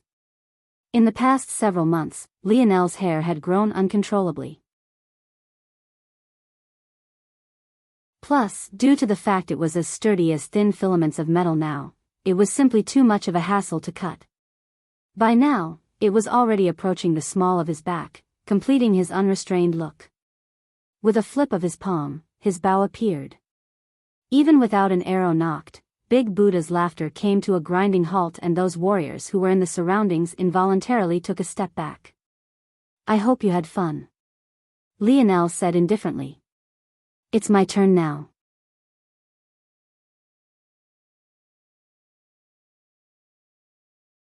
Chapter 305. Lionel didn't wait for Lamorak's response. He had already taken a step forward and knocked his first arrow.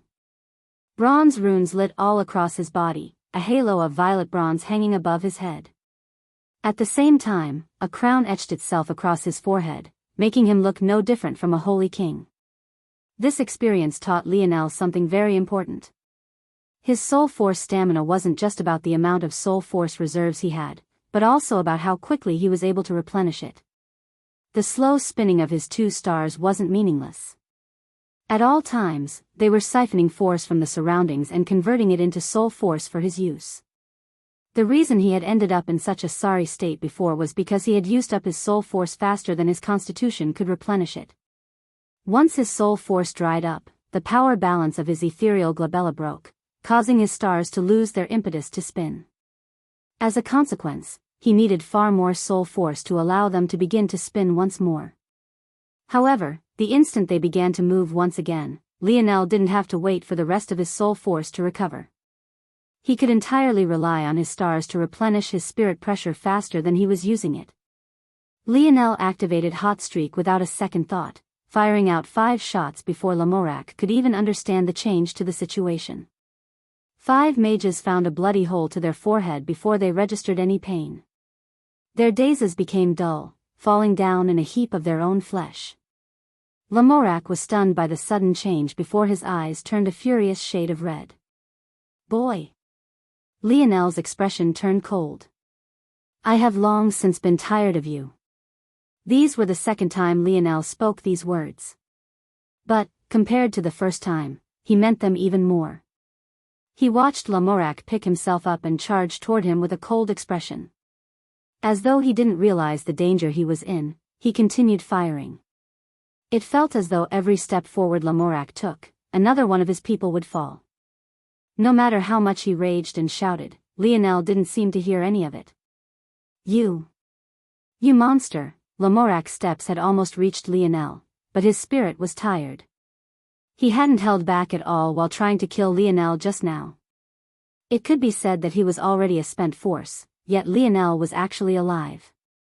It seemed like it was all a joke. He, a knight of the Round Table, wasn't able to kill someone who couldn't even move to defend themselves. Lionel almost laughed at Lamorak's words. "Monster? When did I ever target any humans? How many demons have I killed in comparison to humans? Now you want to surround me, prey on me, kill me, and then call me a monster when I retaliate? There was a point in time where I saw you as a rival to surmount. You have no idea how many thoughts I've spared toward you in just the last month. But, you've disappointed me. I realize now that being powerful doesn't make one worthy of respect." Lionel smiled. It was a smile of relief, the kind one could only smile after a great burden had been taken from their hearts. His loss to Lamorak had been weighing on his mind for a long time. But, he finally felt that weight lifted from him today. Lionel met Lamorak's gaze. He could see that the latter's gaze was still reddened to the point of irrationality. Even if he heard Lionel's words, it was unlikely that he had recognized his faults. But, Lionel no longer cared. He fired a last arrow, slaughtering the last of the humans before turning his attention back toward Lamorak. However, Lionel was stunned to realize that this Grand Knight wasn't even moving toward him anymore. He looked toward Lionel like a wounded beast.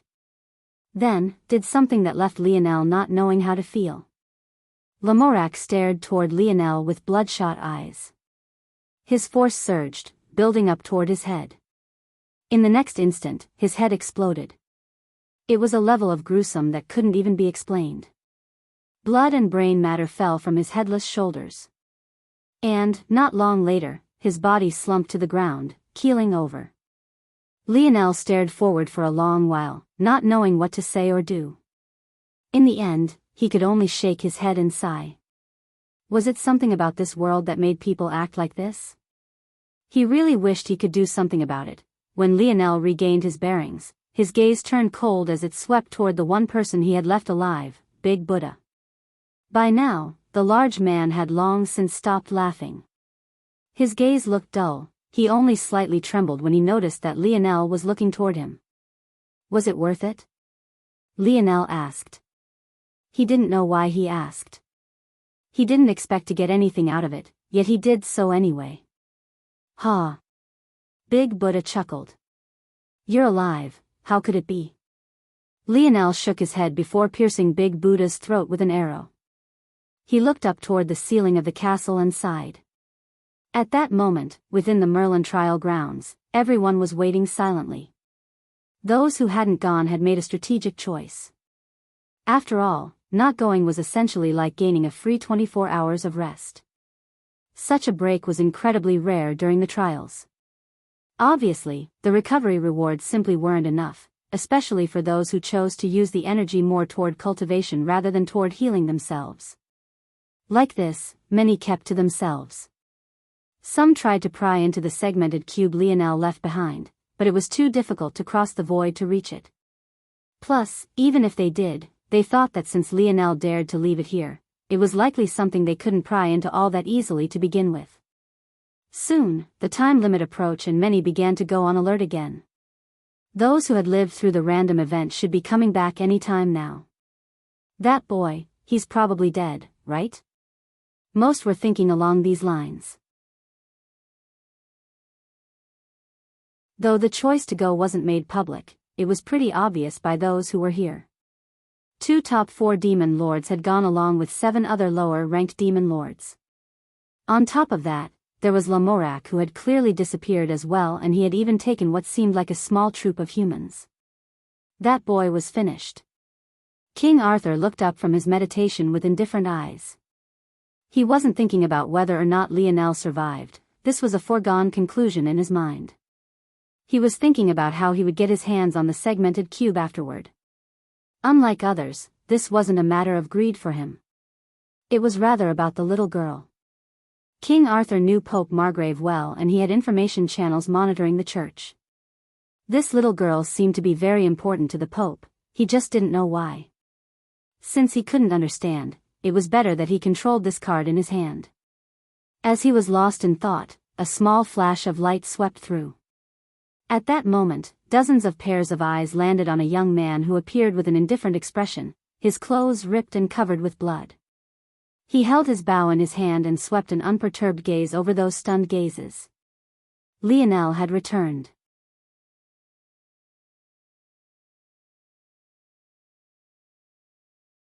Chapter 306. Hearing the rewards Lionel was given, everyone who had been looking toward him in shock suddenly went green with envy. They had all been here when the Merlin trial moderator had said that Lionel could stand to receive 10 times the rewards should he succeed in passing this random event. However, seeing it displayed before them now made them feel as though their innards were being twisted with countless little blades. So what if the reward had a multiplier to it? In order to benefit, Lionel would have had to survive, and none of them believed that he would do so. Yet, not only had he survived, but he had only returned with barely over half a dozen people. Of the over 40 that went, so little actually returned. King Arthur abruptly stood, his gaze turning red as he looked toward Lionel. No matter how he swept his gaze, no matter how many times he double and triple checked, Lamorak was gone. His brother-in-arms for so many years, one of the 12 men he trusted his whole life to, gone. He didn't fall during war, nor beneath a siege of demons or the hands of Madrid, but he fell to the hands of a boy that didn't even have to be their enemy. King Arthur's chest heaved, but it had a slowly, rhythmic beat to it. He looked like a beast suppressing his strength, using all of his will to temper down his rage as he stared daggers toward Lionel. At that moment, an unconcealed kingly might exuded from his body. It was the kind that left those who were too weak stifled. Any lesser man or woman would fall to their knees. However, everyone here was an elite of the elite. Even if they felt pressured, they could forcibly withstand it. That said, they couldn't say the same if they were the target of this pressure like Lionel was. Yet, the boy stood there and met Arthur's gaze with his own, remaining expressionless. He didn't say any words of taunting nor bravado, yet his presence alone seemed to be enough of a slap to the face. To Lionel, this was what King Arthur deserved. A pillar of blinding golden light descended upon Lionel from above. He couldn't bother to care for King Arthur's emotions anymore and could only focus on accepting this reward. Much like all his other rewards, this recovery reward had a 10 times multiplier as well. This singular reward was as good as receiving 10 perfect evaluation rewards, so Lionel would take full advantage. He circulated Merlin's meditation technique. With each rotation, he felt his force and soul force become more compact and sturdy. In the past, even when he sent his internal sight into his body to monitor his nodes, he would only see faint wisps of force. It couldn't be helped. His force nodes were measured in lengths of singular cells. The fact he could sense force at all was a testament to how talented his sensory abilities were. But now, Lionel could sense a heavy flow within his body. Though it wasn't as exaggerated as turning to liquid, what it did become was a thick fog. Lionel realized that this thickening not only increased the amount of force he had, but also made it easier to control. He no longer had to rely on a faint sense of where his force was and what it was doing. It was now as bright as day to him. In addition to helping him meditate, this reward was a great help toward healing his lingering injuries. Though Grand Heal was excellent, it hadn't been able to completely solve all of Lionel's troubles. In fact, if Lionel thought about it, it actually did much more for him than he thought it would. He could only chalk it up to his snowy star owl lineage factor. This aside, this reward helped him not have to worry about hidden injuries. And, as an added surprise, Lionel realized that the injury of his body followed by the thorough healing of it actually helped the herb essence within his body to fuse with him even better.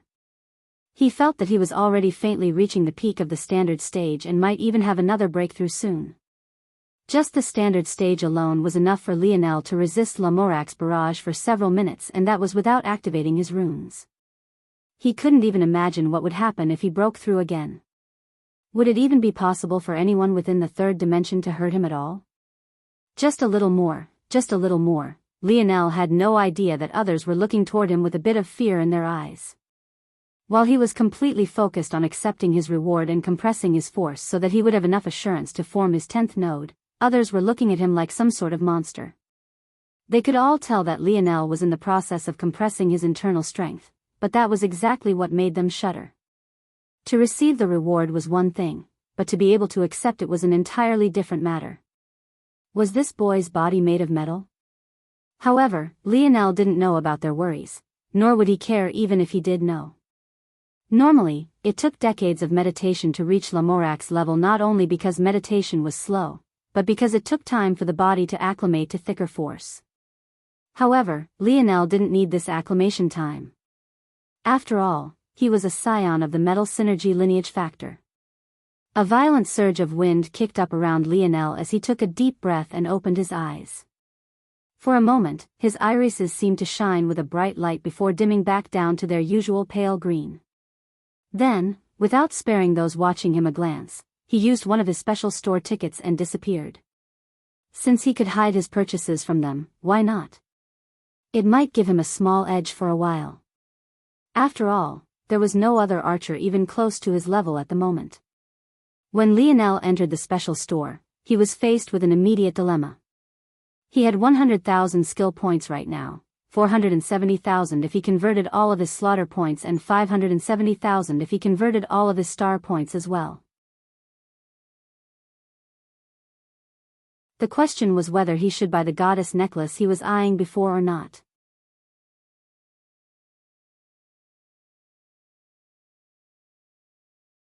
Chapter 307. Though Lionel could be considered to be a rich man now, he knew that he had to be cautious with how he used his skill points. Another random event wasn't going to come anytime soon, especially since Lionel felt as though something was artificially accelerating these trials along. Whether it was how quickly the first elimination round came or the fact a random event was triggered at all, both were signs that these Merlin trials just might not last as long as they had in the past. All of these treasures seemed blinding to the eye, but Lionel knew well that they were practically useless to him. After he left this zone, they would all disappear. So, wasting time on them was exactly that, a waste. The only value this necklace had to him was in his dream sculptability. But, if he used all of these skill points, Lionel knew he would be able to unlock at least 2 of the 4 seasons. That kind of boost to his strength couldn't be looked down upon at all. This seemed like a smarter choice, but Lionel hesitated again. 370 slaughter points is so many, it would be quite literally impossible for me to gather this much again. Lionel wasn't wrong. There were only about 200 warriors that entered the trials this time around. By all logic, gathering this many again would be impossible unless another multiplier event was given. But, even if that did happen, there was no guarantee that Lionel would be the one to benefit this time. He had gotten lucky this time, but that didn't mean there would be a next time. Plus, there was also the fact that Lionel couldn't run from the fact he almost died. Had he not reached the standard stage and thanks to Merlin's recovery rewards, or had Lamorak not been a blunt weapon wielder, who knew how things might have turned out? It seemed smarter to just wait. What if the exchange rate for slaughter points increased again to 10,000 to 1? If that happened, Lionel could clear his whole skill tree with ease. Lionel took a deep breath. This choice was definitely a difficult one. Lionel looked down at the napping little mink in his arms. The little guy had gained a recovery reward through him, so his situation was much better than it had been in the past. After a while, Lionel made a decision. He converted 170 of his slaughter points into skill points. Then, a menacing cold suddenly swept around Lionel and through his bones. He felt as though his whole world had been cast into an endless white filled with nothing but a chilling bite. Lionel's gaze went blank for a moment. Artistic conception, these words were whispered into his mind. The universe was filled with all sorts of beautiful mysteries. The birth of a child, the budding of a flower, the rise of the sun. If one had to describe why each one of these was beautiful, it might be difficult to do. This sort of clear but difficult to grasp, comprehend, and describe beauty. This was artistic conception. When one listened to a musical score, the feelings that welled up in the heart, the emotions that preyed on our deepest desires, the lurking memories that surged up from our subconscious. This was artistic conception. This was where the strength of the universe cycles lay. Everyone could see the beauty in the seasons, but how many could capture them? How many could relay the beauty they saw to others? How many could make the 4 seasons their own? A thin layer of frost began to form around Lionel, coating his hair and his brows while even turning his lips a vague shade of blue. It was only after a long while that he awoke. But the look within his eyes seemed to have grown several levels deeper, as though there was unknown and unfathomable depths hidden within their pupils. So this is the 4 seasons realm, Lionel was shocked. It wasn't by the power, but because of just how much the 4 seasons realm reminded him of his dreamscape battle sense. It was a hard to describe feeling and even more difficult for Lionel to fully grasp. But, he felt like there was a thin, translucent line connecting the two that he couldn't quite put his finger on. In fact, he vaguely felt that his dreamscape battle sense was even a level more powerful. If others heard Lionel's thoughts, they would think he was a madman. But, this was simply how he felt. Of course, Lionel still knew that his dreamscape battle sense was lacking in many aspects. For example, the efficiency was too low, almost like a written code that used up too much of a computer's memory. An elegant piece of code and a complex one could both execute the same task, but the former would always be faster and less strenuous. Lionel felt like he was in the same situation now. His dreamscape battle sense was an excellent technique, but the organization of his skills was lacking. Due to this, it took too much of his soul force to pick out the perfect technique to respond with, and as such, it drained him too quickly. In addition to this was just reliant artistic conception. Lionel was relying on the comprehensions of someone else right now, so how could this possibly represent the true strength of the 4 seasons realm? Plus, Lionel didn't necessarily feel like he had to choose one or the other. If his dreamscape battle sense and his universe cycle comprehension could be fused into one, just what kind of monster would he become? Lionel took a deep breath and left the special store.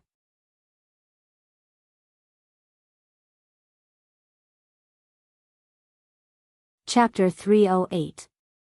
When Lionel appeared, everyone felt the change within him. They could all sense the biting wind and the chilling aura. It was as though his will was being manifested in tangible form. Those who knew what this meant looked on in shock. It was precisely because they knew exactly what they were seeing that they felt as though their understanding of the world had been turned upside down. Comprehending the Four Seasons realm was one matter, but manifesting this understanding so clearly for all to see was a completely different matter. It was easier to accomplish this when it was one's own comprehension. But, when relying on the comprehension of another, this feat became several times more difficult. The fact Lionel could do this was too confusing. Even King Arthur didn't know what exactly it meant. However, it could be said that if those of the Morales clan were present, their shock would be no less. Unfortunately, no one had the time to think about their next move. The small gray platforms began to rumble. This time, Lionel was ready. As he fell toward the massive gray platform beneath him, his gaze was like lightning, seeing through the intentions of all those around him. Still, he couldn't help but smile bitterly. Only a fool wouldn't be able to tell exactly who it was had just awakened the legendary skill. Shoo! Lionel's pupils constricted. 3 arrows came at him from 3 different directions. It was as though everyone had come to a tacit understanding that he was the greatest threat. But, this time, there was no little Nana by his side and the little mink was currently sleeping within the segmented cube. However, Lionel didn't panic.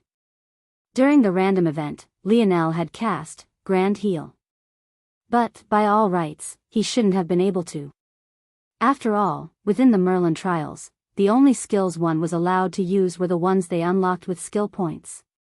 And, since Lionel had chosen a bow as his main weapon, he obviously couldn't cast spells like those who had chosen wands. Yet, he had done so anyway. The real question was, how? The answer to that was simple: his lineage factors. Just like these trials couldn't stifle his ability, it couldn't hold back his lineage factors either. In that life-or-death situation, Lionel realized that when he used his lineage factor as a medium, casting spells he hadn't been able to before was as easy as breathing. Lionel's lip curled, beautiful bronze runes spreading across his body. Grand Bell Construct. Force surged around Lionel as a massive illusory bell formed around him in the blink of an eye. Grand Bell Construct was one of the few 3-star Earth Magus arts that didn't rely on the earth beneath one's feet to form. It coalesced pure earth force into a transparent bell that surrounded the caster. Even though it wasn't the most powerful defensive art, its utility made it perfect for the battlefield. Pung! Pung! Pung! 3 arrows rebounded off of Lionel's Grand Bell Construct. The instant his feet landed on the ground, Lionel drew his bow in a forceful arc. In quick succession he unleashed the gold skill knuckle shot in one direction and the gold skill illusion shot in another. With a swing of his hips, his gaze locked onto the last archer. Even from so far away, he could see the fear in the latter's eyes. He wasn't a demon. He was a normal human man wearing the shining armor of a knight. Knights who chose to be bowmen were rare, but they were also incredibly powerful within their class. They could be considered rare elites an army couldn't do without, aces of archery. Even as Lionel released the last arrow, he could only sigh. He didn't want to kill humans, but why did they insist on targeting him? Everyone was stunned by Lionel's sudden counterattack. They were all elites, how could they not recognize the spell Lionel had just used? In this sort of situation, Grand Bell Construct was too perfect. Not only did it provide good defense, but it also allowed Lionel's attacks to pass through from the inside completely unhindered. Though it gave up some defensive strength in order to allow this, its utility in the midst of battle was completely unmatched. However, whatever success Lionel had didn't last for long. At that moment, a towering aura shot through the skies. Even Lionel couldn't help but turn his head toward a certain direction. Despite the fact he could just as easily lock onto this person with his internal sight, it felt that it was improper of him to do so. It was no surprise to Lionel that this towering aura was coming from King Arthur. Clad in white armor fitted with roaring white tigers, his blonde hair billowed beneath his surging aura. The sword in his right hand seemed to shimmer like the brightest gold. Every step he took caused the platform to quake.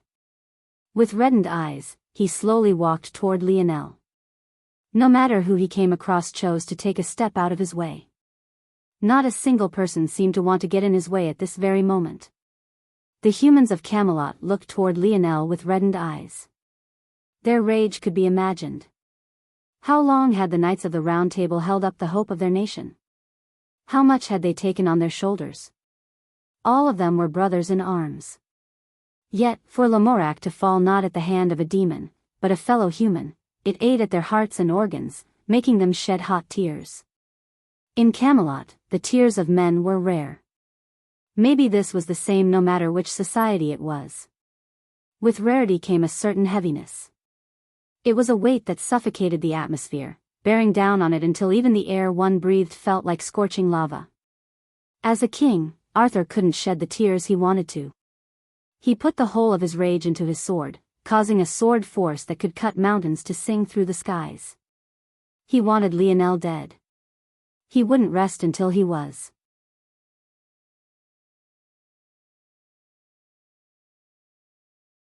Chapter 309. Lionel calmly watched as Arthur built momentum, dispelling, Grand Bell construct. Since he wanted to fight, Lionel would fight. He felt no sadness nor any remorse. Lamorak deserved to die. Lionel took a step forward, his aura billowing upward, clashing with Arthur's. A surging violet aura stood above his head, fusing with his halo. In that moment, even King Arthur's felt stifled. In a corner of the platform, Modred watched on with twinkling eyes. Despite the fact her father was so enraged, she didn't seem to feel any sort of particular way about it. She watched on like any other normal spectator. In truth, she was the most curious about Lionel. It seemed that her favorite lover in recent months actually seemed to have quite some history with this boy. But, she still couldn't understand how they were related. Though Monet tried to hide it, it was pretty obvious to Modred. This was especially so after that big Buddha character didn't come back from the random event. Modred smiled. The contrast of her cherry lips to her pale features was especially striking. It seems you all have forgotten about me. Her voice was especially sweet, but it was barbed with the thorns of a rose. She raised her wand, her slender fingers wrapping around it. Darling Monet, protect me. Monet nodded, brandishing her fire-coated whip. King Arthur's expression changed. You dare? Modred smiled as though she hadn't heard a thing, a violent dark energy surging around her. She needed slaughter points. Why would she wait around for a stupid battle of manly pride to finish? Since King Arthur wasn't paying attention to her anymore, this was the perfect chance for her to act. Modred tapped forward with her wand. At that instant, the sphere of blackness around her shot outward like the spikes of a porcupine. Agonizing screams sounded as several warriors were torn apart. In the blink of an eye, half a dozen had fallen and over a dozen more were varying degrees of injured. King Arthur's face flushed red with rage, veins bulging out from his handsome face. Without a choice, he charged back toward Modred. If he didn't hold her back, there was no one else who could. Even the 5 remaining Knights of the Round Table he had come with could only be toyed around with by her. Only Lamorak and Lancelot could last a few rounds with her, but he had frozen Lancelot out and Lamorak was dead. Unfortunately for King Arthur, there was still Monet. And since Monet had acted, Violet Rain, who had maintained a low profile all this time, could only act as well. Monet's whip seemed to cover the skies. Even from over 20 meters away, she kept King Arthur at bay under the support of Violet Rain. She's this powerful. Lionel's expression changed. He suddenly realized that Monet was no weaker than Lamorak. Most of Lamorak's strength came from his compressed force. Obviously, Monet hadn't compressed her own force as much as Lamorak had. But, her ability more than made up for it. Depending on the strength of one's ability, it might not even matter whether one reached the 4 seasons realm or not. It would still be possible to display grand power beyond one's imagining. In addition, it was clear that, much like Hacker Hutch, Monet had been training in the whip since long before the metamorphosis descended. King Arthur was completely enraged. His kingly aura fluctuated wildly, his sword swinging with a mighty momentum as he tried to cross Monet's barrier. Unfortunately, it was simply too difficult. He had to separate a portion of his force to fuse with his armor and block Violet Rain's poison. He was certain that if he was given enough time, he could easily reach Madrid. The issue was that he didn't have the time. When Madrid acted, the whole of the grey platform descended into chaos. King Arthur had only cut the distance by half when a familiar voice sounded once again. The 100 star points above Lionel's head flickered and disappeared under the unwilling gazes of all those around him. It was obvious that this was probably a large part of the reason he was targeted at all. But the archers who had chosen to take action had clearly been too eager. What would they have done had they really managed to kill him? King Arthur's steps paused, a bubbling rage threatening to erupt from deep within him. He stared toward Madrid, then looked toward the corpses of his fellow man that littered the ground. Over 200 people had entered together. But now there were just 72. Just 72 left. Of them, only 40 were humans. Unfortunately, no matter how enraged King Arthur was, things were destined to continue. The same callous voice sounded as though the deaths that had been caused by it were completely meaningless. Lionel shook his head. It was for the best that things ended this way. His mission would fail if King Arthur died, and having to fight such a powerful man while holding back would be like asking for death. Just as Lionel was about to check to see if the exchange rate for slaughter points had changed, his vision swam. At first he panicked. But, no matter how hard he tried, he couldn't seem to keep himself awake. Soon, his panic became languidness and his vision went completely black. The only assurance he gained just before he lost consciousness was that others seemed to be falling asleep along with him. Moments later, Lionel appeared floating within a cocoon. There wasn't a shred of clothing on him and he was curled up in a fetal position. What was truly shocking, though, about his current situation was the fact he wasn't alone. There was one other cocoon right next to him. But this one held a gorgeous woman who was equally as naked. In fact, even that wasn't the truly shocking part. What would stun those watching from a third party's perspective was the fact that this woman was the demonic empress, Madrid.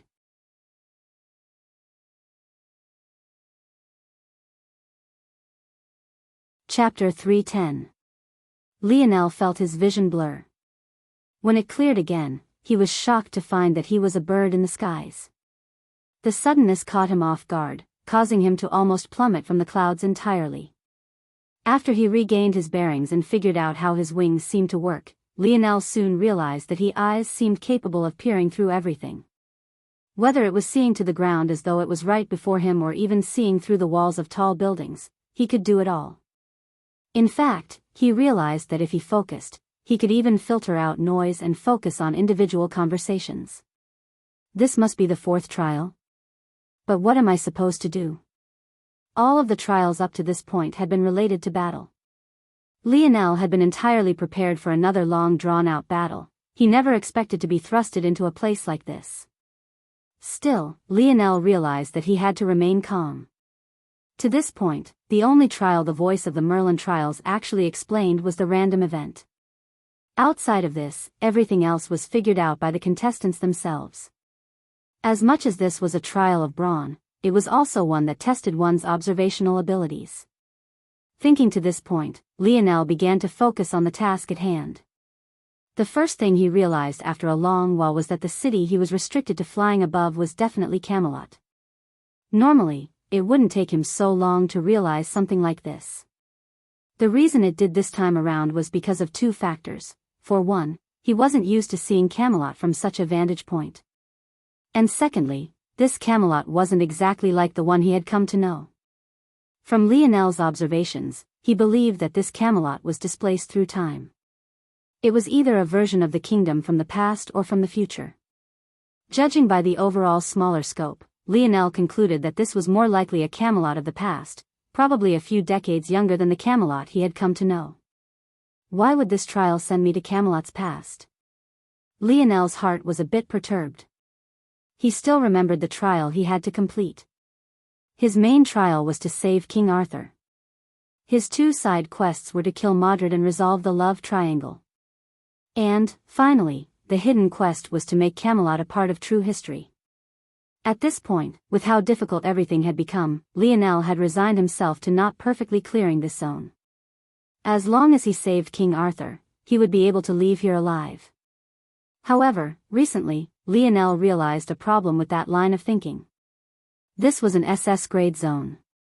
This meant that the reward for clearing the main quest was a Tier 8 black treasure. However, he needed a Tier 9 black treasure in order to exchange for a ticket to another world. This realization frustrated Lionel. In order to get a reward a tier above the difficulty of the zone, he needed to complete the harder of the two side quests. But, with his current relationship with King Arthur, how the hell was he supposed to help fix his marriage? Was that a joke? This ultimately left Lionel with only one choice. Even if he failed both side quests, he needed to find a way to complete the hidden quest. Only then would he be able to exchange for what he needed. Of course, since this zone had a 12-person entry limit, it was still possible for Lionel to exchange 5 Tier 8 rewards for 1 Tier 9 reward. However, Lionel didn't want to put his hope into this. There were still Monet, Violet Rain and little Nana who remained alive. This meant that the rewards would be split between the 4 of them. In that case, even if they managed to clear the main quest, Lionel would only have 3 Tier 8 rewards, which wouldn't be enough. Of course, he thought of killing Monet and Violet Rain, but he chose against doing so. Though he had no love lost between himself and Monet, Violet Rain had never acted against him. Even if he considered the matters of the tournament, those were just minor inconveniences. She never harmed his life. He would never cross his own bottom line just for the sake of a reward. And, even if he killed Monet alone, that would only give him 4 rewards to exchange. He would still fall short, so there was no need to risk himself to kill such a powerful woman. There was another matter that Lionel had been reluctant to think about. If he didn't get the ticket to Terrain, he would be in mortal danger after he left this zone. How could the Slayer Legion possibly let him off so easily? So why was Lionel thinking about all of this now? Other than the fact it was related to his life and death? It was precisely because the oddity of this trial was the first chance he saw that just might be related to his hidden quest. If he was lucky, it might even let him understand how to fix King Arthur's marriage without the need to befriend the man. Lionel realized that this trial was his chance. His gaze sharpened as he focused his everything on finding the clues he needed. Lionel's hawk eyes lit up. When observing such a large area, it was difficult to tell what was important to pay attention to. Lionel had listened in on way too many useless conversations about the weather or stumbled into some not-so-wholesome displays of affection. However, he realized that there would always be clues that pointed him toward particular main events. For example, he stumbled onto many conversations about the exploits of Lancelot. It turned out that he recently killed the Demon Emperor. Lionel wasn't sure who this Demon Emperor was, but in all likelihood, he was the leader of the demons before Madrid. Another hot topic he stumbled into was information about the recent closure of the Merlin trials. It appeared that Lancelot, Queen Guinevere and King Arthur were the ones who gained the most. From this, Lionel understood that this was at least 4 to 5 decades ago. The last opening of the Merlin trials was 50 or so years ago, so for it to still be such a hot topic, Lionel was sure that it ended quite recently. Still, there was one event that was spoken the most about. It overshadowed all others. The Queen was giving birth. However, there was a problem with this information that made Lionel raise an eyebrow. Leonis was in his 20s, not much older than Lionel himself. If not for this, had be much more powerful and would have been allowed by his father to participate. So who was the Queen giving birth to over 4 decades ago?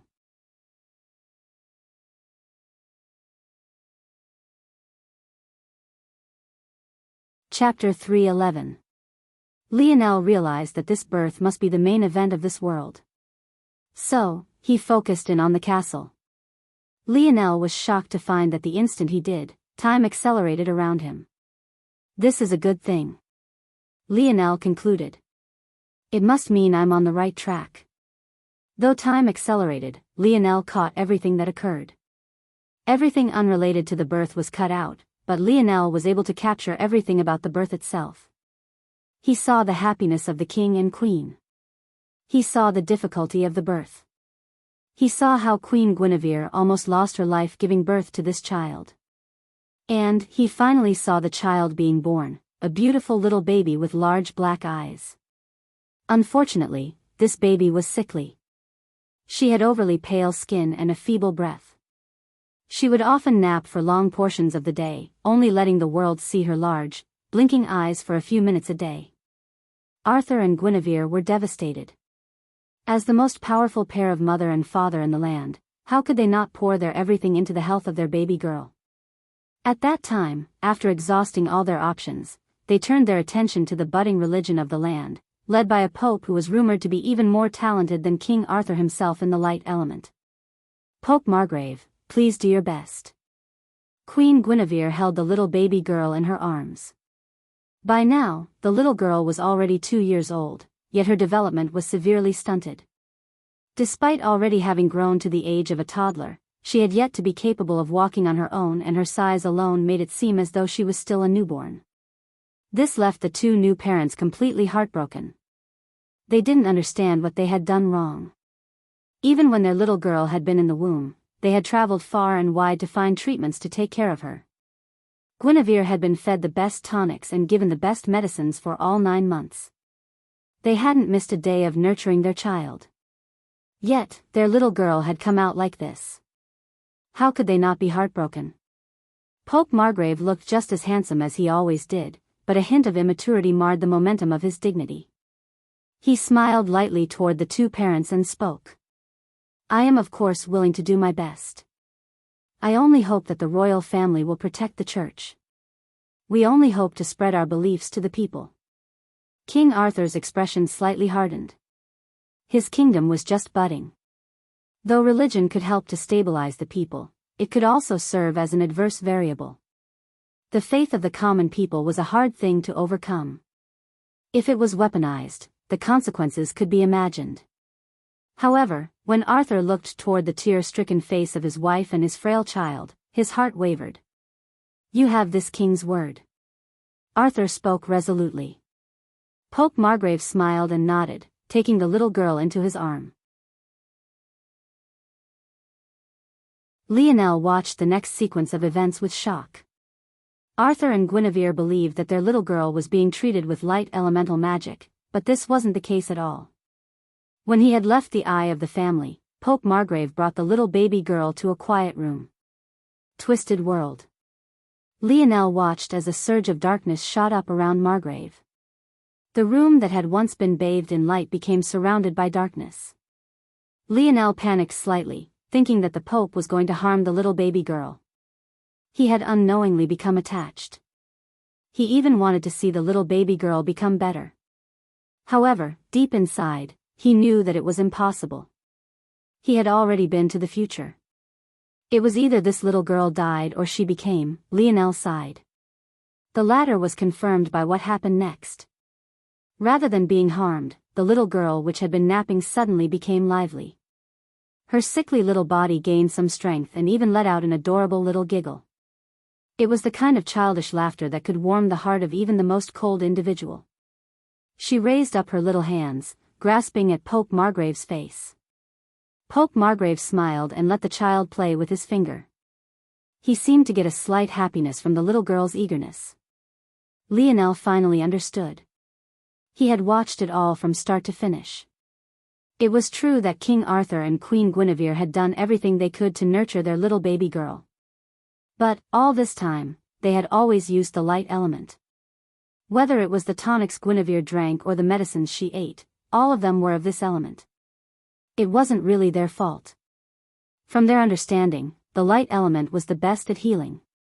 In their narrow worldview, it was likely that if they hadn't done all of this, their little girl would have died even sooner or been even worse off.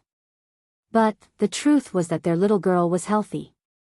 In fact, it was their fault that she was sickly at all. Had they not been feeding her medicines from her opposing element for so long, this little girl would have been just fine. In fact, quite ironically, had they been neglectful parents, the little girl would have been in an even better position than she was now. When the Pope came out with their little girl and the mother-father pair saw how much more lively their little girl was, they couldn't help but shed tears. Even King Arthur, who hadn't cried even when Lamorak died, felt his eyes water. They profusely thanked Pope Margrave and put their all into helping the church grow. All of the worries Arthur had were thrown out of the window. Who cared if he was raising a wolf in his own den? As long as his baby girl was healthy, he didn't care about anything else. Camelot celebrated as their little princess grew. The worries they had about the little one not making any appearances vanished with the wind. Everything was perfect, until the little princess came of age and had her affinity tested.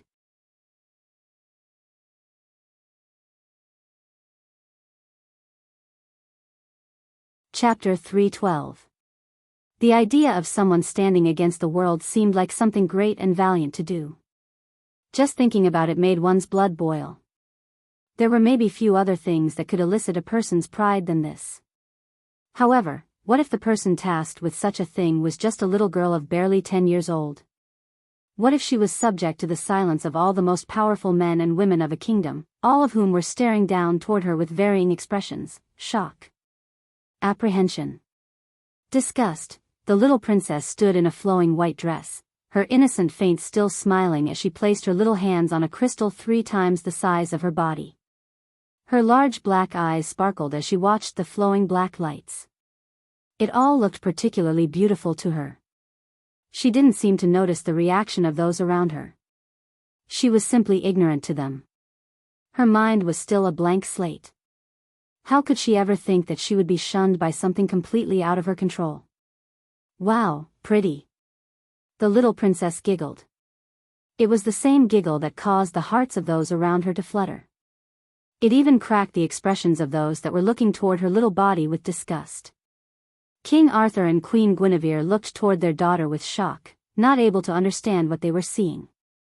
King Arthur was a light magus, a talent rarely seen across several centuries. Queen Guinevere was a water magus. She too was a rare talent and even awakened a variant affinity that tended toward ice. How the daughter that was the product of their union could possibly be a dark magus was completely unknown to them. Was this what they called fate? Tears fell down Guinevere's delicate features as she kneeled down and hugged her daughter, who was still ignorant to how her life had just changed. As for King Arthur, he didn't know how to react. His first instinct was guilt. It was he who insisted on making their daughter's affinity ceremony a public event. He thought that this would be a great opportunity to affirm the standing of their royal family. Though he hadn't known his daughter's affinity, he was certain that she was very talented. Ever since Pope Margrave began to heal her, she displayed an intelligence and wit far beyond her age. There had never been a doubt in Arthur's mind. Maybe somewhat ironically, he had been correct. Those halos of light and those cracks spreading across the crystal's face made it all very obvious. Not only was his daughter a child, she was a monster even amongst childs. But the reality of it was cruel. "Mommy? Why are you crying?" The little princess blinked, unable to understand what was happening. It was only then that she took her eyes off the pretty lights and saw the eyes everyone used to look at her. Seeing the array of emotions, her little heart trembled.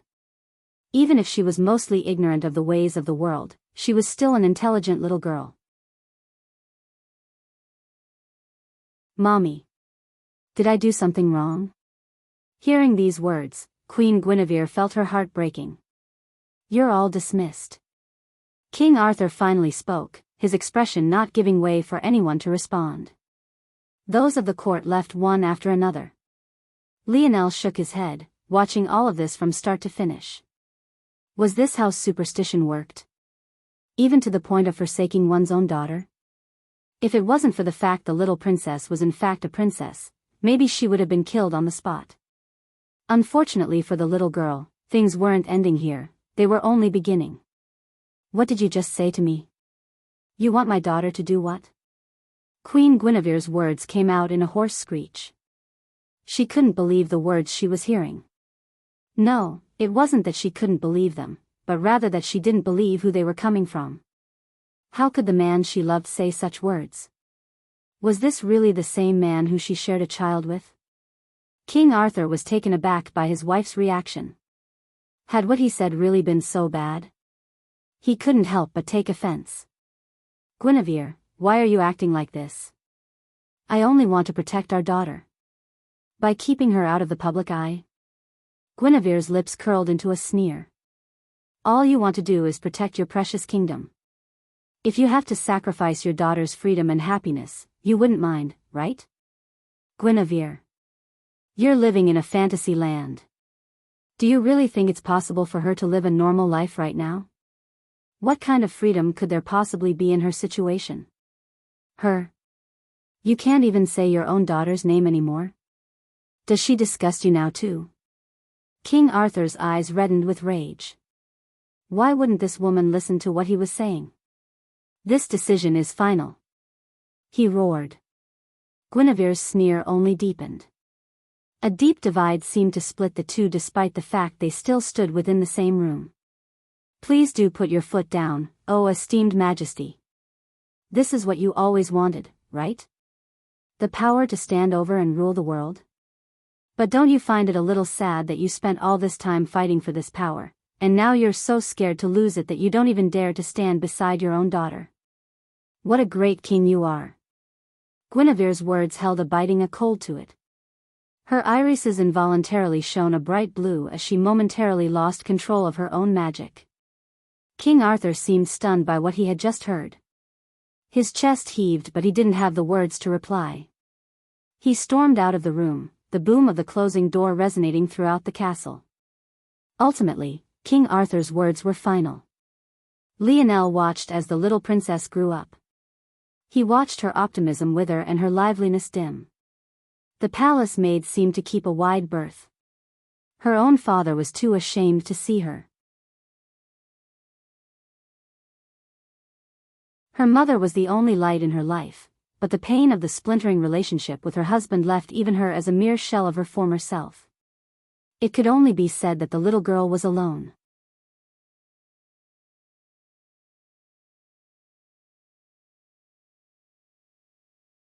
Chapter 313. Lionel watched the life of this little princess until the day she chose to leave the kingdom.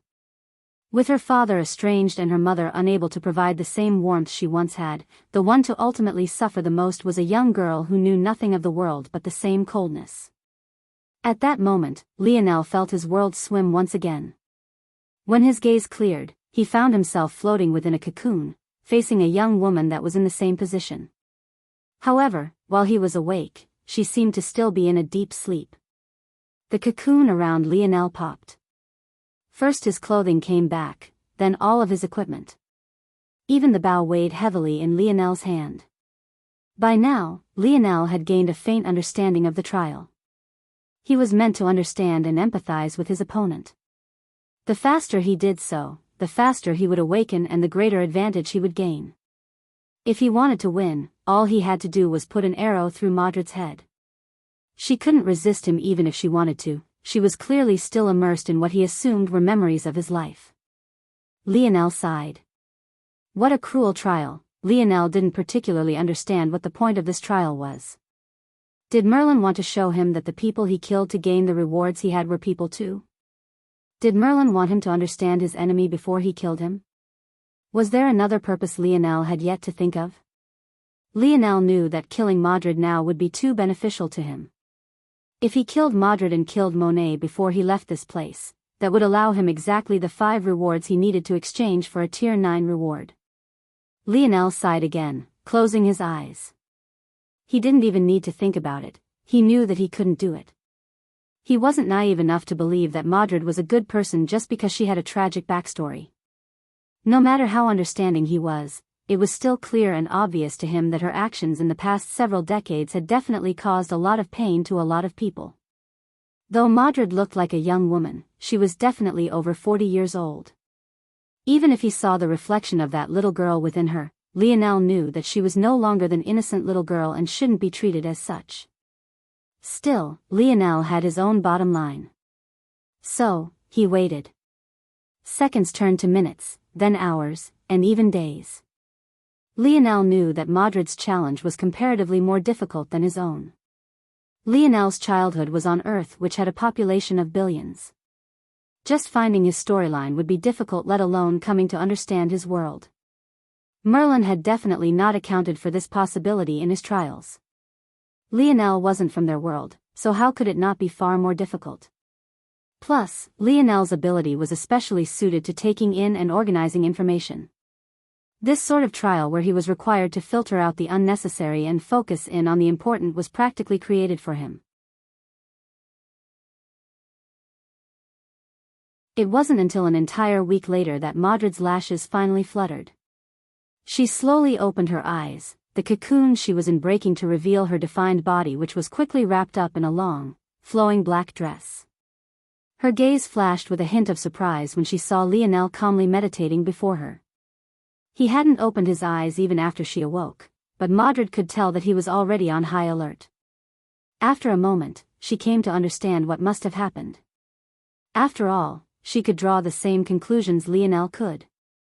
You know, boy, having sympathy for an enemy is as good as asking for death. Madrid spoke lightly. Her tone didn't carry any gratefulness, nor was it laced with any of the relief one should have upon escaping death by the hair of their teeth. It was obvious to any semi-intelligent individual that Lionel had shown mercy. But Madrid's disregard for her own life was even more surprising. Lionel slowly opened his eyes when he heard Madrid speak. Some people would call me quite foolish, yes. Some? Madrid asked with an enchanting smile. I think even the few that would do as you did would still call it foolish. Lionel looked toward Madrid for a long while, seemingly trying to see through her. Finally, he stood, brandishing his bow. Shall we fight? Why so soon? Madrid asked lightly. I'm very curious about the world you are from. Just what sort of place is it? Lionel didn't know how to respond to this. Was he supposed to tell Madrid that the pain she suffered as a child was just a fanciful story woven by writers? Would anyone be able to accept that about their lives? If things go well, then you'll get to experience it for yourself. Lionel finally said. Lionel had deliberated over this answer for a long while. He didn't think that there was anything particularly important about his choice of words, he just didn't know how to explain himself, so this was all he could say. However, what he could have never expected was for the whole of the trial grounds to suddenly tremble fiercely the moment he spoke the last of his sentence. Lionel's expression changed. He shot a glance over to Madrid, but he found that she was just as confused as he was. It was clear that she also had no idea what was going on. Without a choice, Lionel pulled out the dictionary. He had to know if the situation had changed. What's happening? Ping, replying to Seed, hidden quest has been completed. The world of Camelot is integrating with Earth's fold of reality. Lionel stood frozen. What? How could something like this happen? Out of all the possibilities, out of all the thoughts he had, out of all the ways he thought things could go, this was the absolute very last thing he had even considered. The world continued to rumble as Lionel clutched his bow. He really had no idea what would happen next.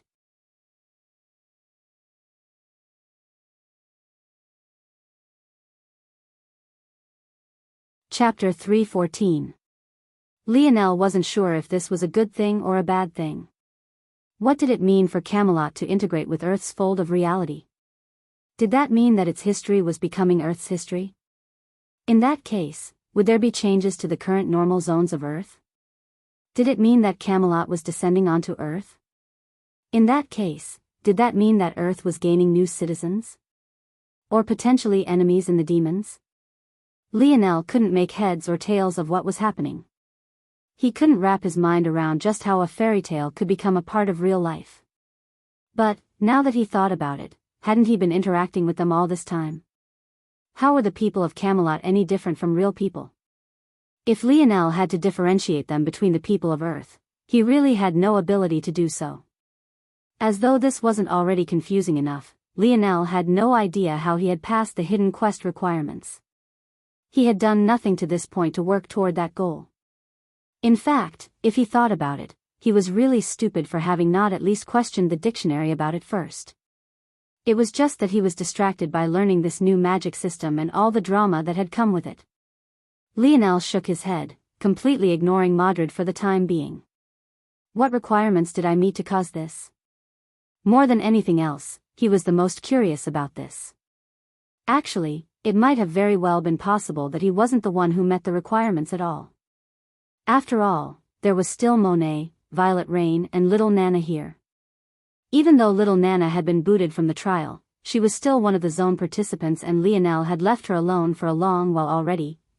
Ping**, replying to Seed, there are two requirements that need to be met, awareness and acceptance. Lionel felt as though he had been struck by a bolt of lightning. These two requirements seemed simple enough, but the longer he thought about it, the more impossible they seemed to be to fulfill. Awareness alone seemed easy enough. Just telling Madrid that a world like his existed might be enough to fulfill the requirements of this first prerequisite. But, what about acceptance?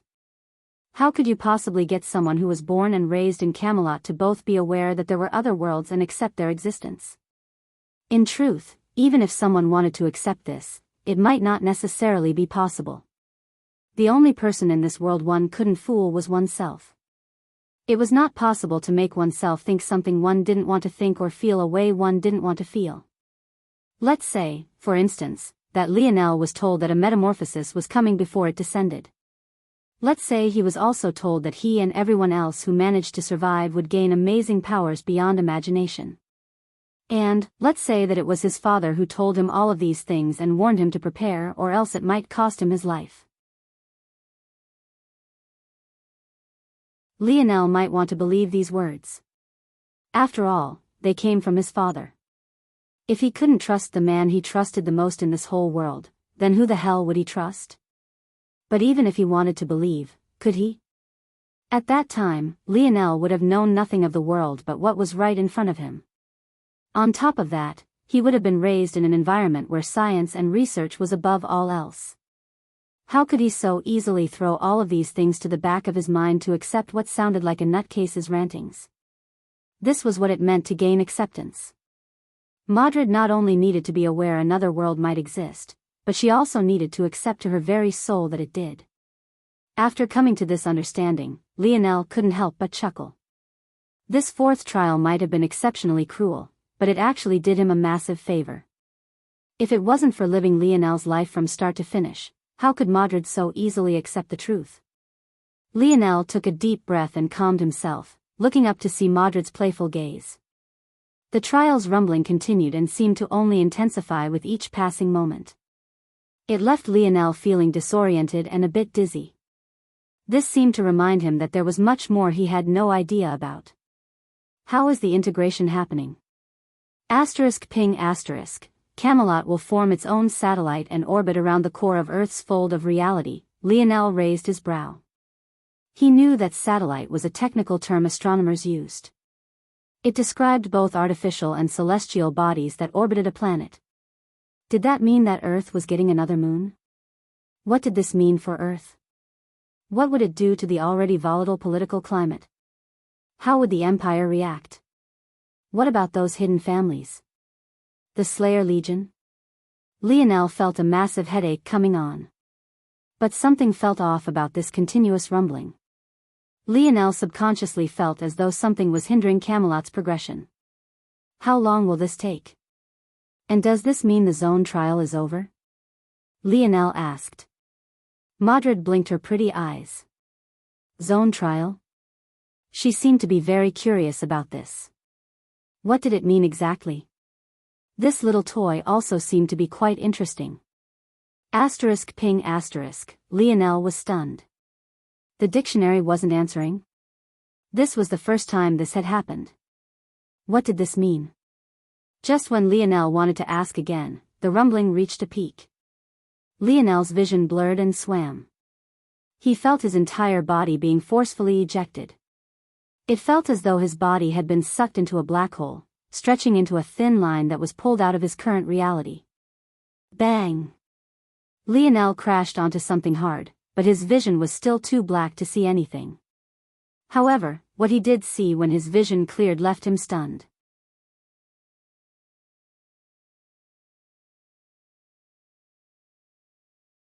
Chapter 315. Lionel had crashed into a ground of gray, cracked land. There seemed to be no vegetation anywhere around except for some sporadic weeds that seemed painted with an ink black. This place was actually the no man's land between Camelot and the Demon Empire. Lionel's first reaction was as expected. How could he not be infuriated? He had been that close to being able to afford to comprehend the complete Four Seasons realm. Even if it was someone else's comprehension, the benefit to his strength would have by no means been small. Yet, now that he had been ejected from the trial, it was all over. However, Lionel didn't have the luxury to dwell on this because what he saw next took up all the head space he had. He felt like his breath had been completely sucked away. Was this what the apocalypse looked like? Right where the entrance to the trials had been there was a massive sinkhole. It seemed to extend to infinity, having unfathomable depths. If this was all there was, it would be enough to panic. Yet, the sinkhole seemed to be connected to the skies by an invisible pillar of energy. The rumbling, black clouds above formed a large eye of the storm above, swirling and forming a massive cyclone. The sight of large masses of cumulonimbus clouds moving along with flickering lightning and heavily falling rain made it feel as though each clap of thunder was crashing against one's heart. This alone would have been enough of a shocking scene to put anyone in awe. However, when Lionel activated his internal sight to its fullest degree, he realized that this place that looked as though a mighty god had struck down with his spear from above wasn't so simple at all. He could sense endless fragments of countless laws. Each of them formed whole or partial force arts representing a different strength. It was so faint that most of it was invisible even to those who had already awakened their internal strength. Lionel took a deep breath and closed his eyes. When they snapped open once again, the faint image of a majestic bird loomed over his shoulder. No, it was less accurate to say that it was a bird, but rather a bird's gaze. Two pairs of wisdom-filled eyes hung above Lionel while the faint outline of its avian body was hardly detectable. The instant Lionel activated his wisdom branch lineage factor in full force, the world before him seemed to explode into one filled with stars and flashing lights. Those vague outline of force arts were all reflected in his mind, flickering with a beautiful mystery. Lionel had never used the wisdom branch of his snowy star owl lineage factor like this. There was never a need to, using it passively was enough. But, he had never expected that there would actually come a day that he would need it. Or rather, he hadn't expected that day to come so soon. There's a chance. Lionel was certain that these laws were the ones that represented the Merlin trial grounds. Together, they were what formed the domain that had kept them trapped for so long. If he found the arts he needed, it might be possible to reverse engineer the legendary skills. Just when Lionel was feeling excited, an overwhelming danger suddenly prickled at his nape. In his current state, his senses were impossibly high. He could tell in an instant that he was being targeted even before the strike was in range to be fatal. Lionel sprang upward and rolled to the side, making sure to extend the distance between himself and the sinkhole. A violent crack of light landed where he had sat, tearing into the ground for several meters before coming to a stop. Lionel rolled to his feet, facing the direction he felt the fluctuation of magic coming from. As he did, he allowed the pair of eyes floating to his back to slowly fade away. He had already made the mistake of letting his stamina run out before. Now, it was at the forefront of his mind. Though activating his wisdom branch wasn't nearly as taxing, he still chose to be careful. In the distance, King Arthur held on to his sword, his aura blazing. However, he could only hide how shaken he felt. In the instant before those eyes faded, he felt as though he had been pierced through. It felt no different from a blade running through his chest. Just what kind of ability was that? When Lionel came out of his own world, he realized that he wasn't the only one that had been forcefully ejected from the trial. He immediately noticed that the numbers had dwindled by half. It was clear that not all the trials ended the same way his and Modred's had. The heavily falling rain rebounded off the bodies of the warriors. After King Arthur's move, no one else did anything. It was as though they were all aware that this was the calm before the storm. Lionel wasn't the only one who noticed the oddly floating force arts, though he was the one who could definitely see them the most clearly. Everyone here were the elite of the elites. How could their internal sight be normal? They all realized that this was an opportunity. My luck is so bad, Lionel couldn't help but want to shed tears. He had the inside track to completing the Four Seasons realm thanks to his ridiculous number of slaughter and star points, but now he actually had to fight again for what he had already earned. As though that wasn't enough, he seemed to still be public enemy number 1. As though that wasn't bad enough, the segmented cube had also fallen a distance away and it was still in its large form. Lionel definitely couldn't leave without it. Not only was that a treasure his father had entrusted to him, but little Nana was still within. It was then that the situation changed once more. Through the rumbling thunder and heavily falling rain, the sound of cracking glass and falling beads entered the ears of all present. Though it was odd to describe it in this way, this was the image that Lionel immediately formed in his mind. When he looked up, he found numerous cracks in space. Within these spaces, flickering gems began to make themselves known. Very soon, it became obvious that these weren't flickering gems at all. They were treasures. These were the very treasures that had been part of the special ticket store. Lionel's expression changed. If Camelot is becoming a part of true history, doesn't that mean I can take these treasures out? Lionel swept his gaze over the 36 or so remaining elites, his heart tightening. It seemed the situation had become more complicated again.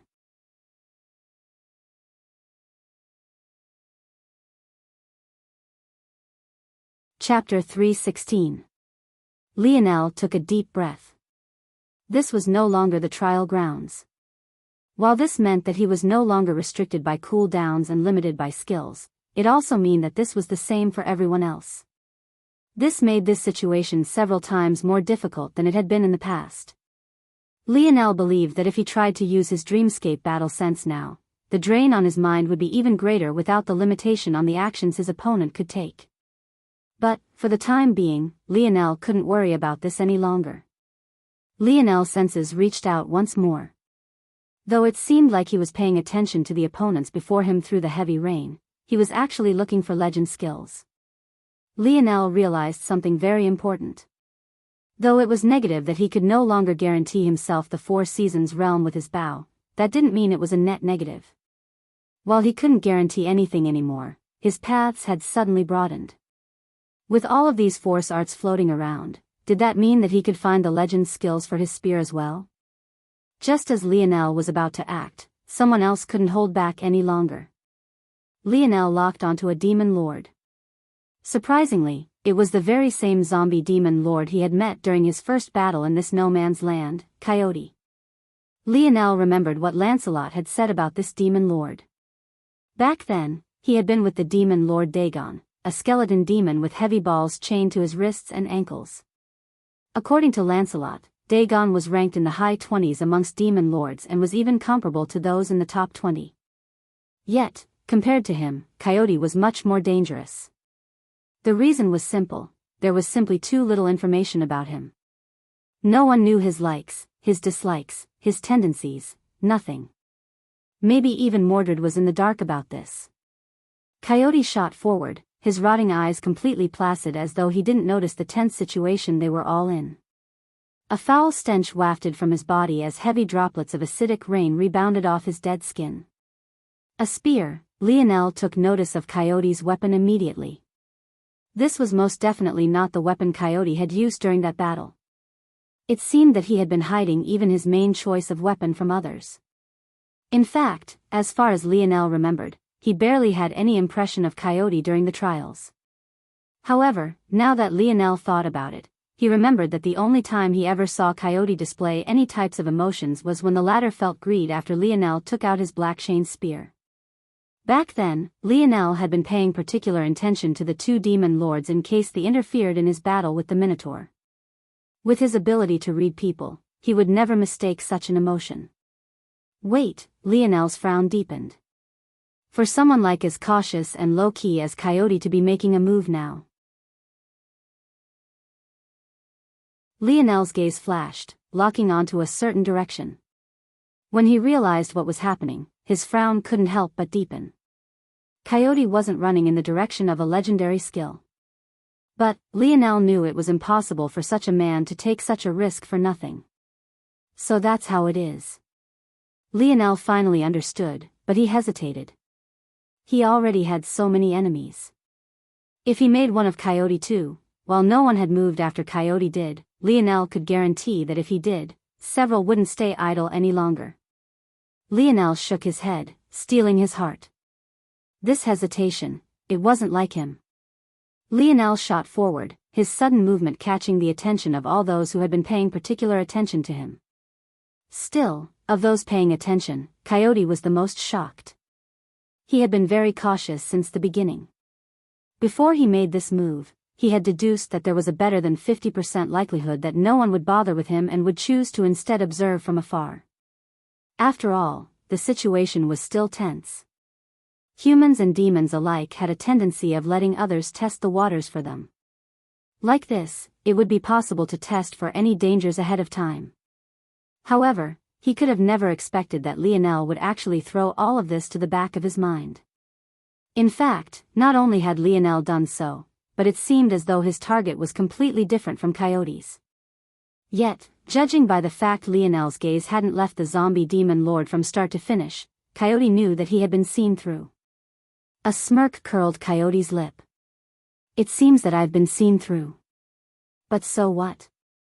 They must think I'm weak just because I choose to keep a low profile. Who do you think you are to challenge my will? Your spear is mine. Coyote didn't bother hiding his intentions any longer.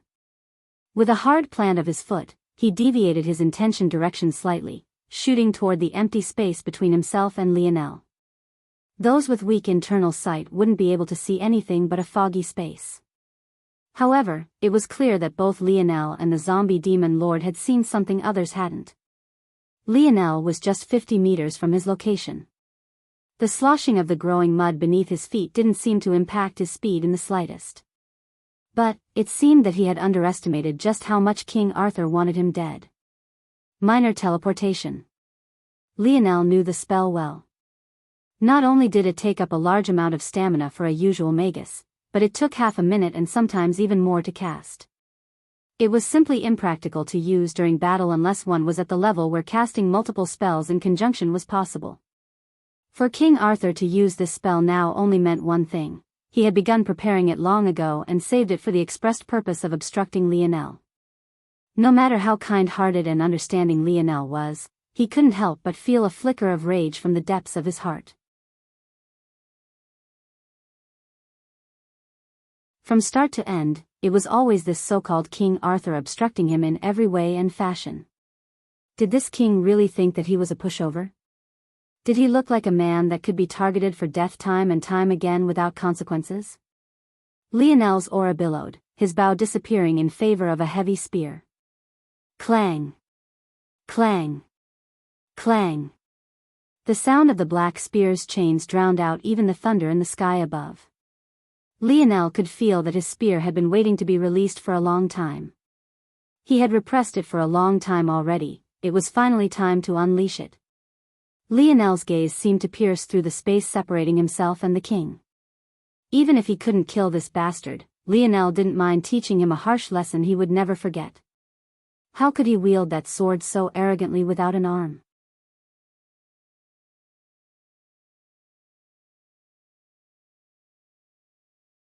Chapter 3:17. King Arthur widened his stance, grasping his sword with both hands. His blonde hair billowed beneath the falling rain. Even in this environment, he seemed completely untouched, a holy golden aura keeping him completely dry. Lionel charged forward, his black spear resonating with the clapping thunder. His every step was entirely enveloped by a golden light, accelerating his speed several times over. At the same time, bronze runes etched themselves across his body, drawing a crown on his forehead and hovering a halo above his head. Raging violet lights emitted from his body, directly suppressing Arthur's kingly might. It felt as though this was the true arrival of a king. A man who could hold his head even higher than the legendary King Arthur. Such a feeling made the rage in Arthur's heart deepen. This brat? Above him? It seemed that since his sword hadn't tasted blood in so long, his legend had been forgotten. At that moment, spear and sword met. The clash caused a violent wind to spread out with them as the center. Sword force sliced the wind apart to one side and spear force billowed into the sky from the other. The land around Lionel and Arthur shook and quaked, their gazes meeting across their weapons. Lionel could see the unconcealed rage within Arthur's eyes. Arthur could see the cold indifference in Lionel's. At that moment, they completely forgot and were uncaring about Coyote. It seemed that the actions of the zombie demon lord was meaningless. The 5 remaining knights of the Round Table, including Gawain, watched on, hands on their weapons. There were certain battles they knew they shouldn't interfere in. In the past, these battles were the ones Arthur fought to build his legend. And now, they felt that this battle was no less important. Somewhere a long distance away, Queen Guinevere stepped out onto a terrace, looking up toward the rumbling skies. A deep sadness and complexity reflected within her eyes. Somehow, she felt that this battle would be important as well even without being present. It wasn't a matter of winning or losing. It was deeper than that. Lionel and Arthur separated, their weapons vibrating wildly. Arthur's aura surged, force climbing around his body to impossible heights. It had been too long since the King of Camelot had gone all out. Many had forgotten just how powerful he had once been. It seemed impossible that a child of not even 20 years old could face him. But, the Lionel of now wasn't the Lionel of the past. After receiving so many rewards, his force had been crystallized to an elite degree. Even the Lamorak of the past couldn't match him, and he was even faintly approaching Arthur's level. If he could already hold his own to a certain extent before. What about now? Holy judgment. Holy judgment. Not caring for the thoughts of others, Lionel immediately cast the very same spell Arthur had. Today, he would prove a point. This arrogant king. He needed to learn that he couldn't be arrogant just before anyone. Brilliant swords formed in the skies, however Lionel's formed several times faster. Before Arthur's spell was even complete, Lionel's golden swords had descended, shattering their arts to nothing. Saintly light. Saintly light. Lionel responded coldly. A pillar of light descended toward Arthur before his spell completed, forcing him to dodge out of the way and cancel his own cast. The ground shook and groaned, leaving a pit in the spot he had just once been. Sacrificial cross. Arthur raised his sword, a blinding light forming at its tip. However, just when he was about to slash downward, a cold voice floated to his ears, tearing at his eardrums. Sacrificial cross. Lionel's spear slashed downward with a powerful momentum, then across with an arrogant burst. A cross of blinding golden light shot forward, tearing toward King Arthur. The king brandished his sword, hurriedly blocking, but he couldn't stop himself from sliding backward tens of meters, the web of his fingers tearing apart. Lionel brandished his spear, taking a step forward. His hair billowed, seemingly untouched by the heavy rain. His halo hung above his head and his piercing violet eyes peered toward Arthur as though to question him. Is this the product of your arrogance? Is this what you were so proud of? Light domain. Light domain. A sphere of light appeared before Lionel, quickly expanding until it became a dome that shrouded over 20 meters. It completely crushed Arthur's own spell, shattering his sphere before it even expanded outside of his body. Lionel held his spear in his right, raising his left. He pointed a finger forward, causing beams of light to form all around him under the influence of light domain. In this world of darkness, he seemed like the only source of light, willing the light element to manifest itself to his beck and call. Arthur's gaze had turned a furious shade of red. It seemed as though his pupils might drip with blood at any moment. As he brandished his sword, blocking Lionel's furious assault of light, he felt as though something deep within his chest was being chipped away at. He knew he wasn't this weak. Lionel knew he wasn't this weak either. But, his pride wouldn't let him stop casting spells. His pride wouldn't allow him to accept that Lionel was his better in this aspect. No matter what spell he cast, Lionel could do it faster and form it with greater strength. Lionel's barrage became faster and faster. Beneath the effect of light domain, it was as though a tiger had grown wings. His light elemental arts formed even faster than they had before. He felt as though he could take control of the whole world. Domain, this was the feeling of a domain. An absolute control. An undeniable sovereignty. The spear within Lionel's hand began to shake and rattle wildly. It felt as though it wanted to break free and soar into the skies, looking over all from above. A certain enlightenment shook Lionel's heart. For the first time, he felt the call of the spear in his hands. At that very moment, Coyote had appeared before the legendary skill art, his rotting lips curled into a smirk. What no one expected was for the situation to change once again the instant Coyote grasped the legendary skill in his hands. The sound of shattering glass resounded once more, but this was several times louder than when the treasures appeared. It was as though a massive glass statue had fallen from the skies and crashed onto the ground below. Within any explanation, Lionel felt a surging sense of crisis. The primitive man's instincts had already sunk deep into his bones. After being stacked with several other primitive consciousnesses, his instincts had already reached another level, helping his battle sense greatly. In fact, if it wasn't for this, maybe his dreamscape battle sense wouldn't have manifested so easily or so quickly. Without hesitation, he ducked down. As though sensing the same thing, Arthur did the same. Those who were lucky followed the crowd even if they didn't sense it themselves. However, those who were unlucky found themselves riddled with holes from an attack they couldn't even see with their own two eyes. Lionel watched as several elites fell, dead, not daring to get up on his own just yet. Even 3 of the Knights of the Round Table fell beneath this inexplicable barrage. At that moment, Lionel's dreamscape flashed with a violent arc of lightning centering around a particular book. The Legend of Affinities, the Epic of Magi. According to the book, there were 2 affinities that were rarer than the light element, 2 affinities that had only appeared within the legendary magus of an era. Merlin. The time and space affinity. That attack, that was most definitely a spatial ripple. However, it wasn't caused by a person. It was caused by the appearance of something. Lionel craned his neck from the ground, looking back toward the massive sinkhole he had distanced himself from originally. When he set his senses forward, a massive force art reflected in his mind. It was so large and unfathomable that he felt his mind swim just after glancing at it for but a moment. However, what was more surprising was that it reminded him of something he had forgotten about. Memories flashed within Lionel's mind. He finally remembered. His healing branch. He had already awakened it. And the 4th dimensional art hanging within his dream world. It was the reason he had been able to. Not only was it the reason, but it was eerily similar to the force art before him now. Lionel's heart palpitated. He knew for a fact that this force art was the core that made up Merlin's trial grounds. All this time, the 4th dimensional art within Lionel's world was at 99% complete, but no matter what he did, he couldn't seem to get over the edge and reach 100%. Yet, simply glimpsing at that 99% complete art in a dazed state was enough for him to instantly comprehend his healing branch.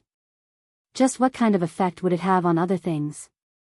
Just what kind of effect would it have at 100%? 1% might sound like a small distance away, but Lionel knew that this final percent was more difficult to complete than even the first 99% as a whole. If he managed to finish it, the effect wouldn't be as small as double or even triple, it might even be tens of folds. Lionel realized in that instant that the most valuable thing here wasn't the legendary treasures or even the legendary skills. It was the force art right before him. However, Lionel didn't seem to be the only one who realized this. The moment this art appeared, the eyes of Pope Margrave and the dual sword-wielding Pierce, who had both maintained a low profile to this point, lit up.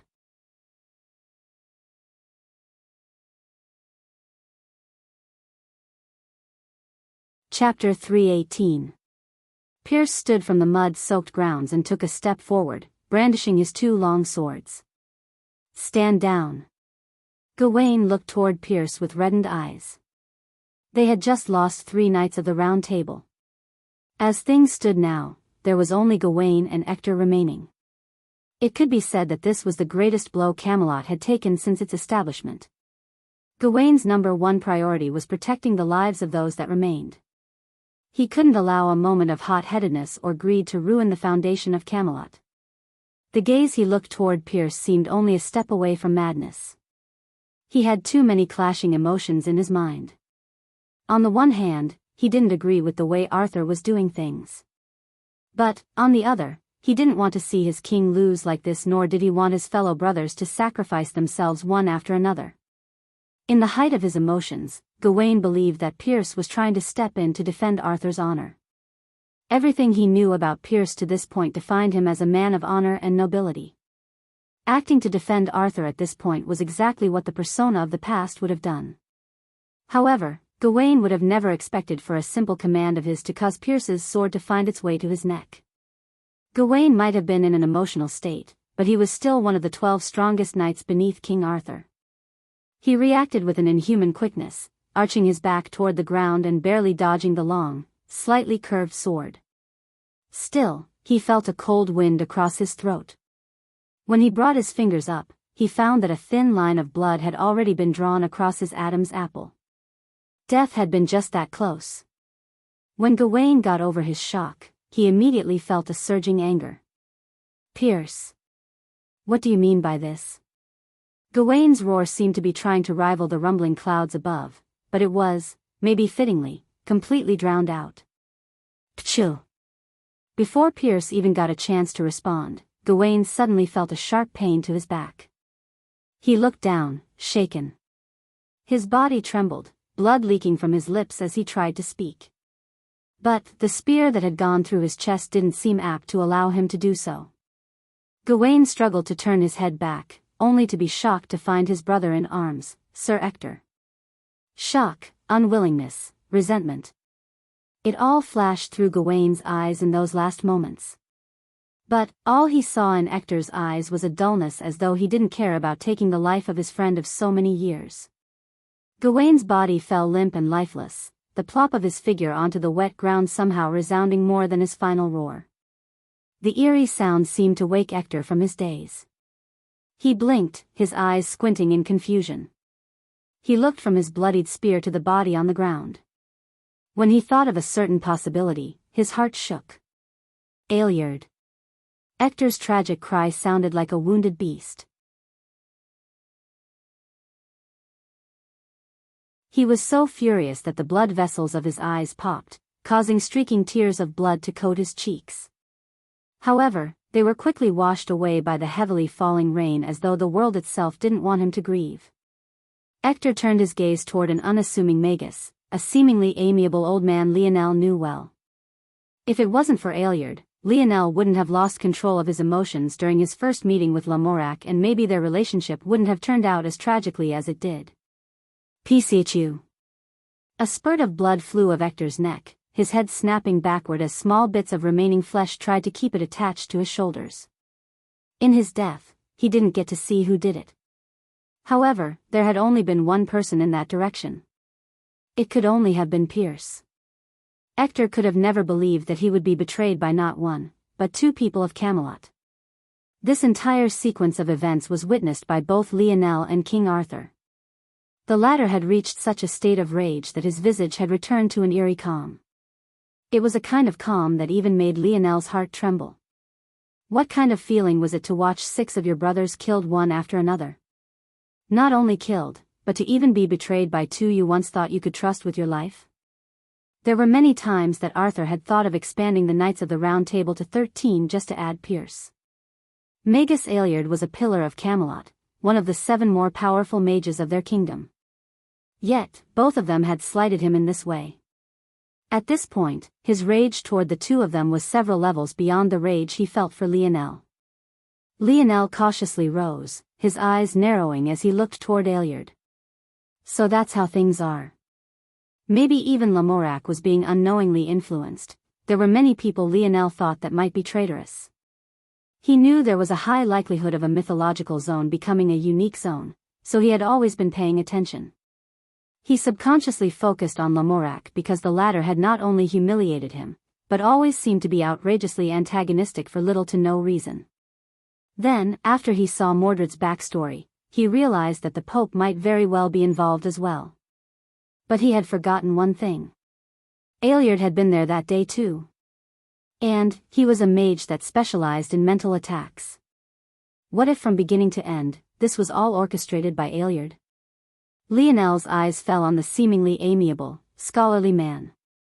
His aura wasn't as towering as King Arthur's, yet the wind and rain seemed to bend around him as though not wanting to disturb him. "You're very curious." Aeliard spoke. Despite the billowing winds, heavy rain and rumbling clouds, not to mention the hundreds of meters that separated them, Lionel felt as though he was speaking right into his ear. "You've been branded by the bishop. Why are you not following his orders properly?" Lionel's pupils constricted.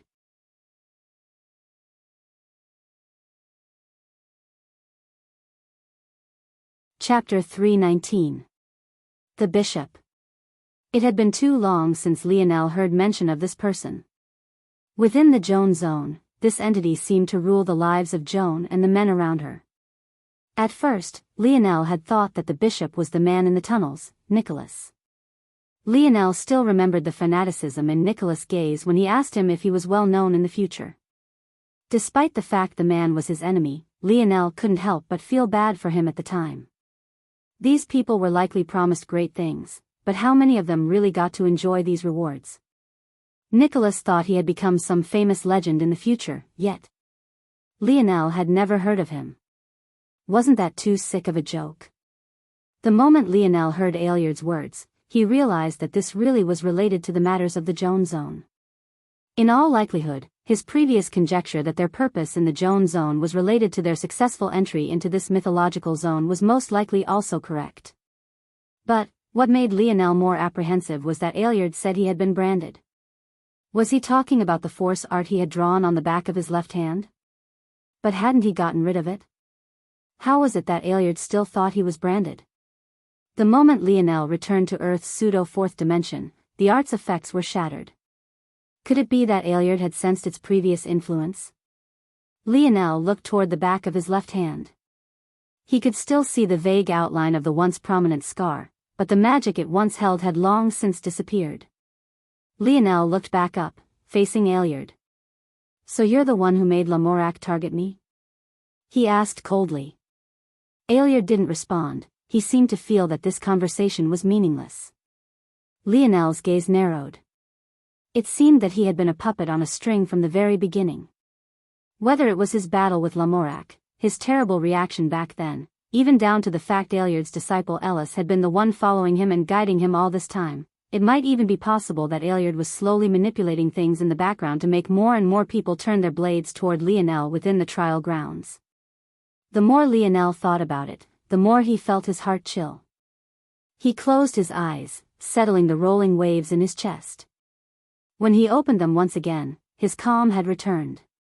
"Thanks, you've taught me a lot," Lionel said placidly. Clang. Clang. Clang. Lionel brandished his spear, the clanging of the spears reaching a feverish pitch. Lionel flipped his palm, causing a horn to appear in his hand. If one looked closely and had been there that day, it would be possible to recognize this horn as having once been the property of the black rhino Lionel had defeated during his trip to this no man's land. Back then, Lionel had just wanted to complete a few missions so that he could read the rest of what the Mage Academy library had to offer. But now, this horn had become his trump card. Since these traitors had revealed themselves so easily, even after seeing the combat prowess of Lionel and Arthur, and even taking into account the existence of Mordred and the others, it meant they were confident in their own strength. Confident to the point of believing they no longer had to hide themselves. However, did he really look like someone who could just be rolled over? Lionel guessed that the goal of these people and the bishop was the fourth-dimensional force art to his back. Maybe in the meantime, they wouldn't mind picking up some treasures and comprehending some legendary skills along the way. To them, this was practically an open treasure trove they could take up whenever they wanted. The so-called resistance before them was meaningless. Lionel laughed. But, when others heard it, they felt their hearts tremble. They could hear all of his emotions. His bitterness, his rage, his pride. In the past several months, he had been toyed with like a puppet on a string. He thought himself to be intelligent, yet he hadn't even realized who his true enemy was until the last moments. Now that he thought about it, Ailiard was probably only dissatisfied with him because he wanted to make use of Lamorak for a bit longer. By Ailiard's estimation, had Lionel not killed Lamorak and gone against the wishes of the bishop, Ailiard would have never been exposed at all. After all, his suggestive magic on Lamorak had been weaved over several months to years. It was much too subtle compared to Hector, who he rashly took control of just for a few moments. Though he didn't mind being exposed now, he felt as though it was unnecessary and he felt forced by the circumstances. He didn't like not having everything in the palm of his hands. To him, Lionel's actions were akin to a jumping monkey stalling the path of a king. However, even Ailiard couldn't help but frown slightly toward Lionel's laughter. He could tell that this laughter wasn't one of hopelessness, nor was it one of madness. It was almost like the kind of laugh you gave a friend when you fell for a prank. It was simply too light. Lionel brought the horn up to his lips and blew. At first, the horn was a deep black luster. It curled up for over a meter and weighed almost 100 pounds. However, after Lionel blew, several gorgeous patterns lit up across its surface, shimmering with a beautiful pale green light.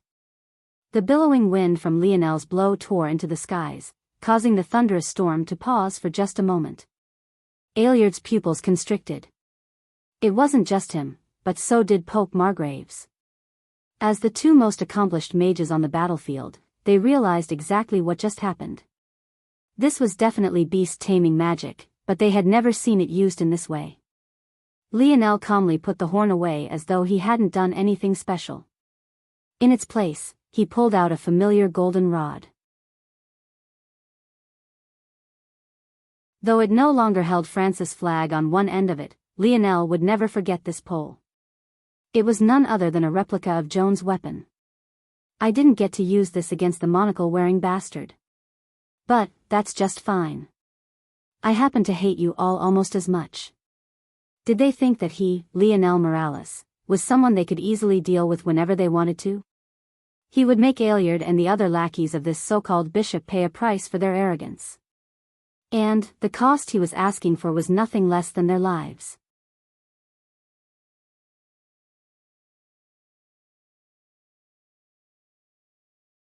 Chapter 320. The blaring horn seemed capable of separating even the thick clouds above. Those close to it felt as though they had suddenly been thrust into the center of a storm. Even after the sound traveled tens of kilometers, it refused to dissipate, multiplying over itself and projecting outward for longer and longer distances. Lionel stood amidst the rain with an indifferent expression. However, the ground had already begun to rumble. If the world had already felt as though it might end at any time, it was practically on the brink of destruction now. Ailiard's expression had been bordering on smugness just moments ago. But now, it felt as though everything within his body had tightened. He stared daggers toward Lionel, but the latter remained unmoved. At that moment, the first roars came from over the horizon. Massive demonic beasts of all shapes and sizes charged forward as though they had lost their minds, savage expressions being projected from their red eyes. It could be said that Lionel was an absolute expert of every path of magic Camelot had to offer. As long as it was within the magic art tower, it was stored within his dream world, never to leave. The only reason he never used elements outside of light and earth was because it simply wasn't worth it. With his affinity, casting light or earth arts took half the stamina, could be completed in half the time and carried twice the strength. Why would he waste his time casting other arts when this was the case? However, there were especially rare instances where the paths of other mages were beneficial to him. Whether it was when he used a teleportation art as a trump card or when he used the sensory blockers of mental mages to form the maze within Camelot's castle, both of these were instances of Lionel taking a step out of his true comfort zone. The use of this horn was yet another instance. Originally, Lionel hadn't had a plan to use Joan's treasure. He originally saved it within his dreamscape only to test his new dream sculptability. Back then, Joan's treasure had just been a useful outlet. However, after he met Simeon again, he realized that this treasure might become very useful when disrupting Simeon's control over his beasts. Unfortunately, Simeon had smartly retreated long before Lionel got a chance to use this trump card he had kept in reserve. When Lionel came to this SS grade zone, he found himself pushed into a corner again and again. He realized that he needed trump cards, or else this really might be the place he died. The problem was that alone Joan's staff was useless. Lionel didn't dare to use it on humans for fear of the backlash. He affirmed this unwillingness after reaching this world. With the strong mental strength of mages, who would dare casually try to take control of their minds? Even Aeliard had to be especially careful. Due to this realization, Lionel thought that Joan's staff might very well become useless to him until he met Simeon again. But, when he was browsing the mage arts of the Magic Art Tower, he suddenly stumbled into the world of beast mages. Overall, they were a small profession, often overlooked entirely. Many of them were just glorified mailmen, used to take control of messaging birds to communicate between long distances. However, it was in them Lionel saw endless potential, and a plan began to form in his mind. The horn just happened to be a useful medium, but the true strength of the horn were the spells Lionel inscribed onto it. These spells were to beasts what mermaids were to sailors. The moment they heard it, they couldn't help but be lured to Lionel uncontrollably. Lionel had been saving this card in his back pocket for a long time, waiting for an opportune moment to use it. In fact, looking toward Lionel now, King Arthur felt an endless bubbling fear within his heart. What if Lionel had blown this horn from within the walls of Camelot? What would the result have been then? This was maybe the first time King Arthur had ever felt such a way. If Lionel had wanted to raze Camelot to the ground, could he really have done it? There was one point that made all of this all the more shocking. In order to stall Camelot and force them to keep some warriors back to defend their lands, Mordred had commanded beast tides to attack human settlements. Of course, she couldn't control these beasts, she could only direct them in particular directions, almost like a glorified herder. However, due to Mordred's actions, not only were there higher concentrations of beasts in this region than there was usually, they were also in large groups. Could it be that Lionel had taken this into account as well? Just who was this boy? Lionel raised his golden road.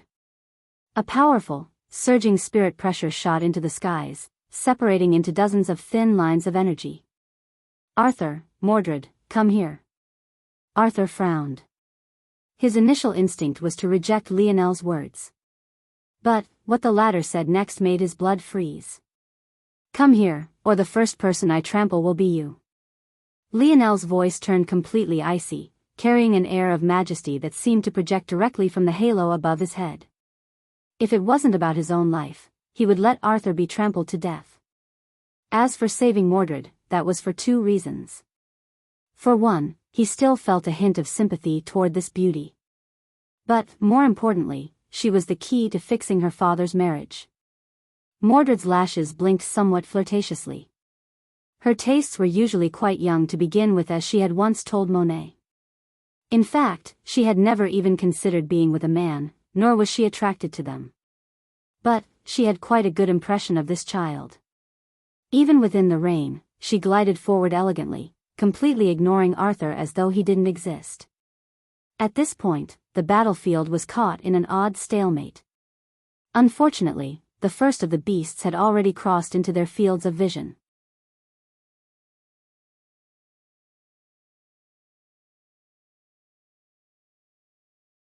Chapter 321.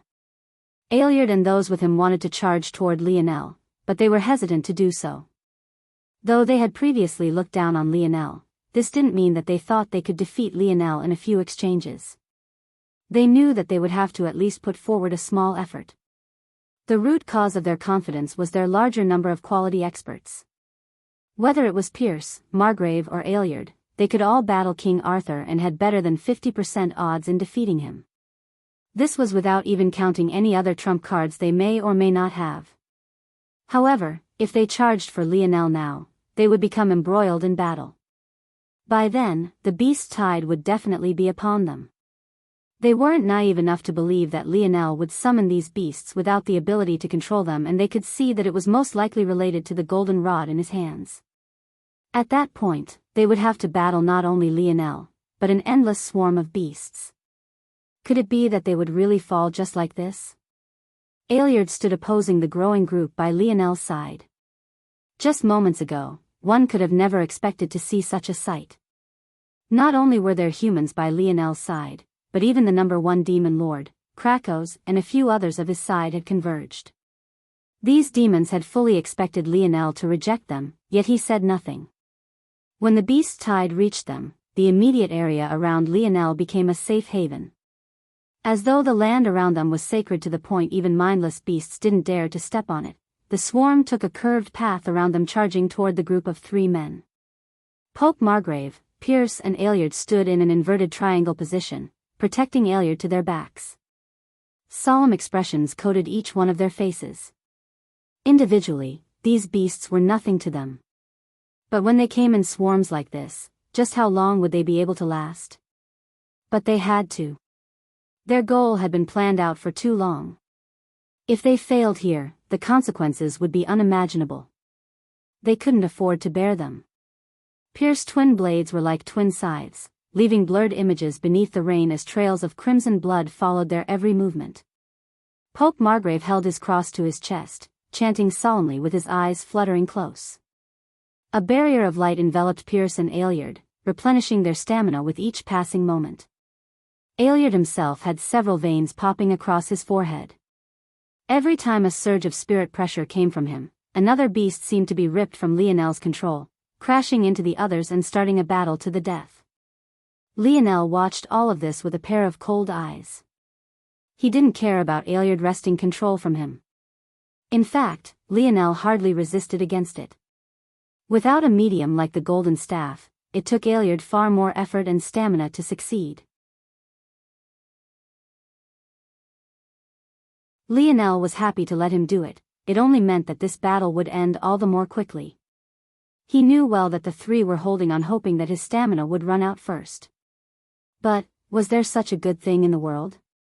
Unless he was pushed to dire straits, Lionel would never make the mistake of running out of stamina again. As the Battle of Camelot was raging, Lionel didn't have the mind to care for 2 things. First, he had yet to figure out just why it was the dictionary hadn't answered his question, and secondly, the integration was still ongoing. At this time, Earth was undergoing drastic changes. The moon was easily taken for granted. However, the truth was that it was responsible for some of the most important constants of Earth. It could influence the atmosphere, the tides, and even Earth's tilt and rotation. A slight change to any of these things could throw Earth into a heat wave or another ice age.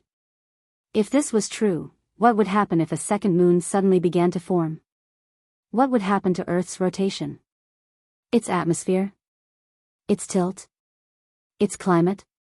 This was exactly what was happening now. Camelot hadn't even fully formed yet, but the chaos had already begun to shift. The first and most obvious change were the tides. On some coasts, it completely receded. On others, it surged, and began to roll over, forming massive tsunamis that reached into the skies. The climate began to flip and wildly fluctuate, causing massive currents of hot and cold winds to form through the atmosphere. The clashing of these changes soon formed major sites of tornadoes and hurricanes. If one looked toward Earth from space, one would usually find a beautiful blue and green planet that looked somewhat like a polished marble. However, if one looked now, it was almost impossible to see any land at all. Massive white clouds formed large swirling patterns across the skies, masking the disasters they were causing below them. Such massive changes to climate should have occurred over centuries, millennia, even. Yet, in this new world order, it all seemed to be happening simultaneously. At this point, everyone had been focused on clearing out as many invalids and zones as possible, all so that a normal society could be rebuilt. But, this sudden change caught everyone off guard. At that moment, Emperor Fox stood within Earth's central palace. His hands were clasped behind his back, his flowing white hair whipping about in the surging winds as the sky darkened. His eyes narrowed. He seemed to realize that a massive change was coming even sooner than he anticipated. But he wasn't sure of what this could mean for the future of Earth. They weren't ready for such a change just yet. Within Camelot's world, Lionel had no idea what was happening to Earth at this moment. However, even if he did, there was nothing he could do about it. He had to stay focused on the task at hand. Though he had forced his enemies into a corner and seemingly so easily, at that, he still couldn't feel at ease. He seemed to have earned this victory. He knew that there was a limit to how powerful those of higher dimensions could send here. With them being restricted in strength, it shouldn't be shocking that they'd lose to a prepared Lionel. But still, Lionel couldn't shake off the feeling no matter how hard he tried. A unique zone shouldn't be this easily resolved. As Lionel was lost in thought, a figure had begun to stealthily move within the group of individuals he was protecting. Lionel didn't seem to react to this change. In fact, even Arthur and Mordred, who were both elites among elites, didn't sense this change. After a moment, it became obvious why. Not only was this person exceptionally good at hiding their intentions, but they had been standing near Lionel from start to finish. Yet, even after several moments of this endless attack of beasts, this person had still not made their move. At that instant, Pope Margrave coughed up a mouthful of blood. He had reached his limit. Sustaining the stamina of two elites was too much even for him despite the support of his treasure. Seeing this, Lionel slightly relaxed. Maybe he was too anxious. There was no way they could have contingency plans for such an event, right? How many could casually control a tide of hundreds of beasts like this? It was exactly then that the shadow within the group acted. Their actions were so swift that even in the instant they were acting, no one reacted to what was happening. The blade was quick, lethal, and merciless. It preyed on the moment Lionel let his guard down like an elite assassin in the night. It charged through the heavy rain, cut through the sharp winds, and aimed for Lionel's back, ready to pierce through his heart. Lionel was finished. Still, even then, the shadow didn't relax. As a professional, until Lionel had breathed his last, celebration would never be on their mind. PCHU. The blade reached Lionel's back and the shaft of the weapon followed through. The shadow smiled. It was done. A shame, the shadow froze. Had you wielded anything but a spear, you might have had a chance. The indifferent voice continued to drift into the shadow's ears. Isn't that right, Coyote?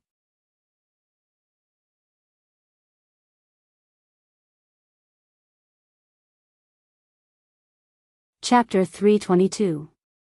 Coyote was stunned. It was only after he registered that this eerie voice he was listening to now was Lionel's that he understood that he had failed. However, he couldn't wrap his mind around how he had. His spear had very clearly entered Lionel's body even to the middle of its polearm. How could Lionel possibly be fine? At that moment, Coyote suddenly felt that something was wrong.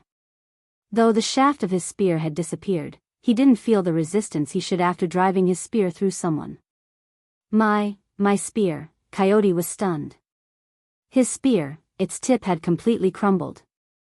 In fact, even the portion he hadn't tried to drive into Lionel's body began to break down, crumbling into ash before his very eyes.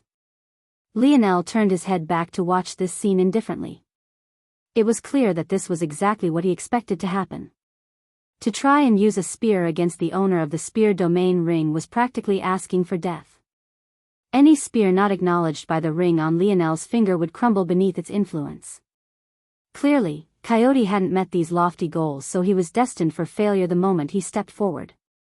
Coyote couldn't even react before he felt a blade go through his throat.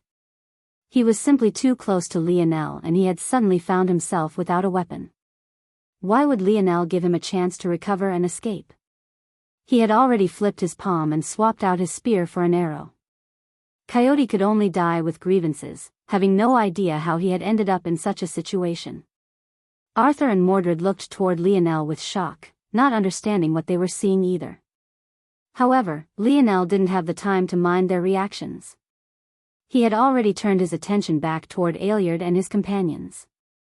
As expected, the moment Coyote died, their supposedly dire straits had completely flipped. They stood in the midst of the beast tide, coldly locking eyes with Lionel. Lionel couldn't help but shake his head. These people are so cunning and they have no sense of shame. It's as though they put their mission above their pride and dignity. They would rather feign weakness for a chance at easily completing this mission by killing me rather than having an upfront battle. Though it couldn't be said that they were suddenly having an easy time with the beast tide, they were most definitely not on the edge of death as they had made it seem previously. Such a sight made Lionel several points more serious. Just what were they planning now? Margrave. Aeliard said coldly. Yes. In that moment, Margrave's aura completely changed. From one of the holiest, sanctimonious light, it became a boundless darkness, competing even with the vast black clouds in the sky above. Lionel wasn't as shocked by this change as compared to others. Thanks to the fourth trial, he had already seen Pope Margrave use dark elemental magic. However, even he couldn't expect what would happen next. A black pearl appeared in Margrave's hand. He lightly tossed it into the air, causing it to burst apart. This bursting action wasn't an attack, but rather a sort of release, unchaining what was slumbering within. And, when Lionel saw exactly what had been within the pearl, he couldn't help but suck in a cold breath. There were 5 individuals in total. All of them had the dull white eyes of invalids, but Lionel knew that they hadn't always been like this because he recognized each and every one of them. They were the members of the Aderna family, Little Nana's family. Lionel's expression changed. If this was the case? His head snapped toward the segmented cube in the distance. From the start, Lionel had veered the battle away from it in order to protect Little Nana. However, if Little Nana's family was being treated like this, the possibility for what could have happened to Little Nana was endless. Come here. Lionel panicked slightly, but he called out as a last resort. He had never tried to command the segmented cube before, but he knew that it was a treasure that had to have its own intelligence even if it was somewhat dormant now. If that wasn't the case, how had it acted on its own to take the octopus corpse before?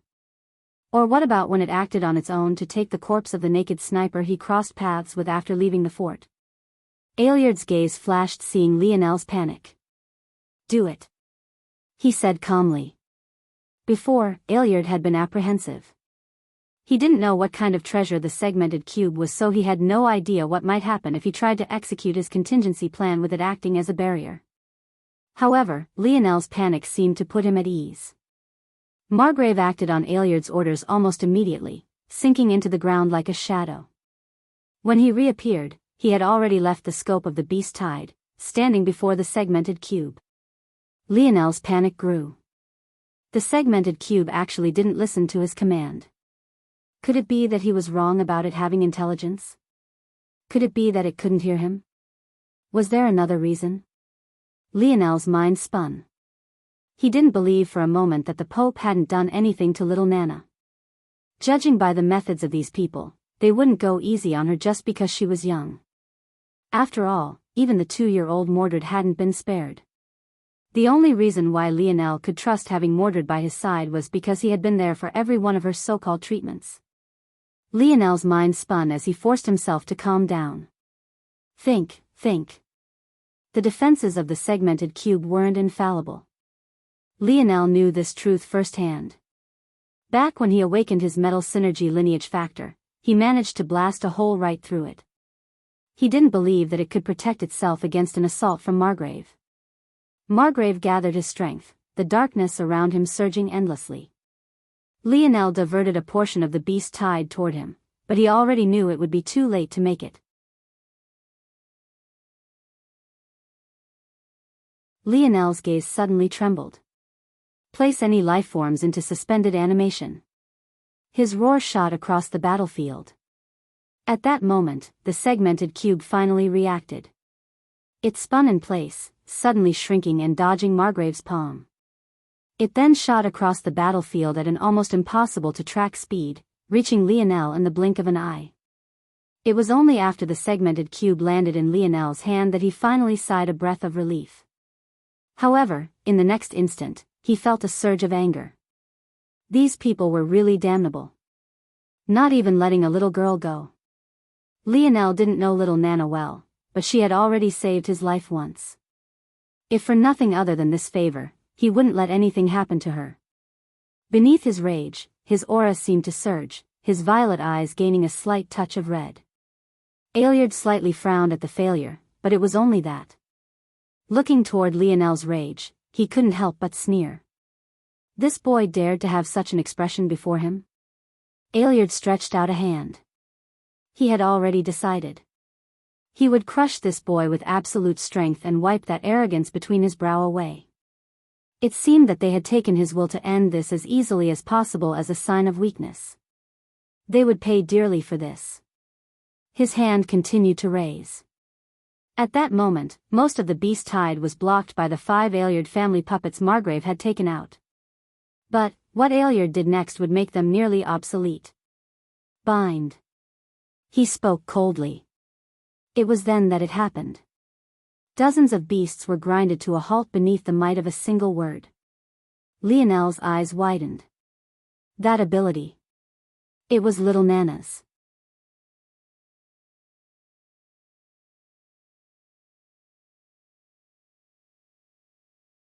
Chapter 323.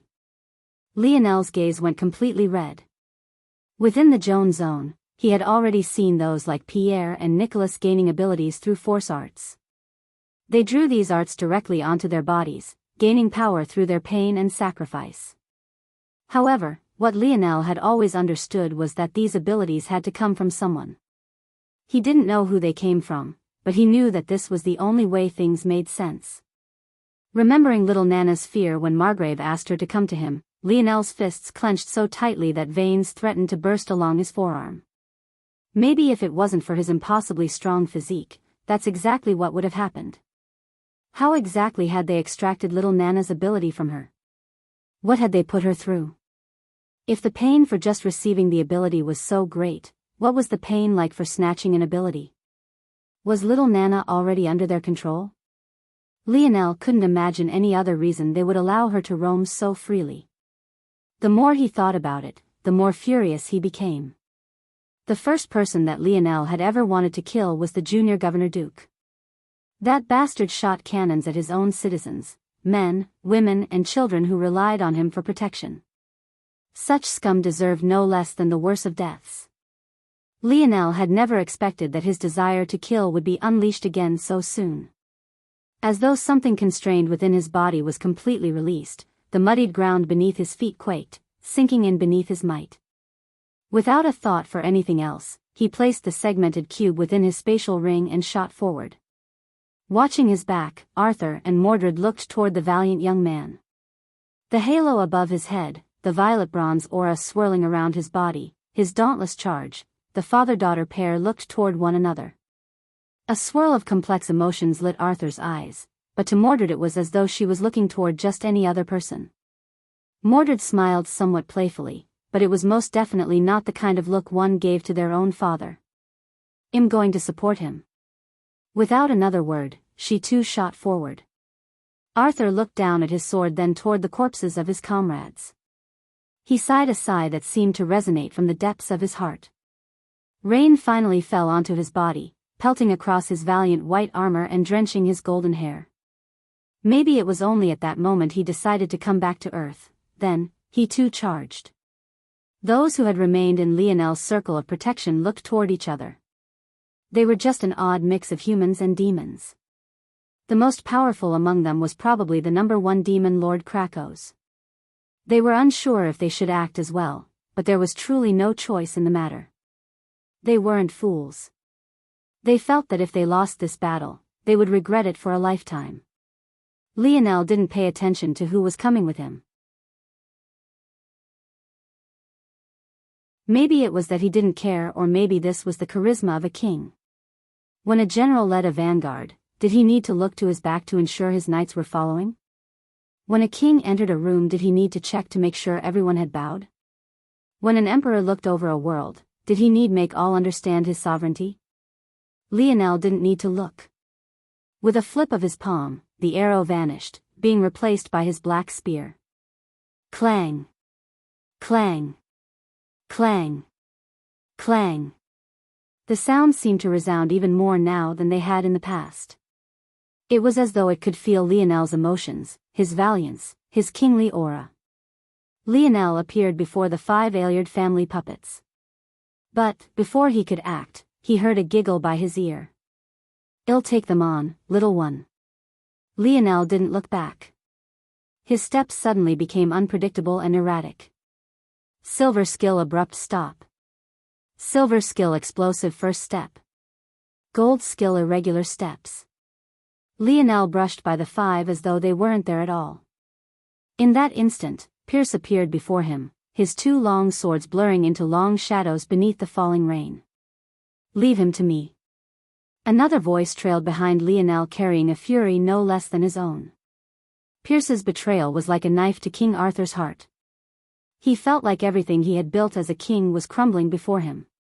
All the sacrifices he had made, all the tears he had shed, all the blood he had spilt. None of it seemed to matter anymore. He had lost 6 of his brothers. He had long since lost his daughter. His wife was hardly his own. And now, his kingdom was crumbling before his eyes. What did he have left?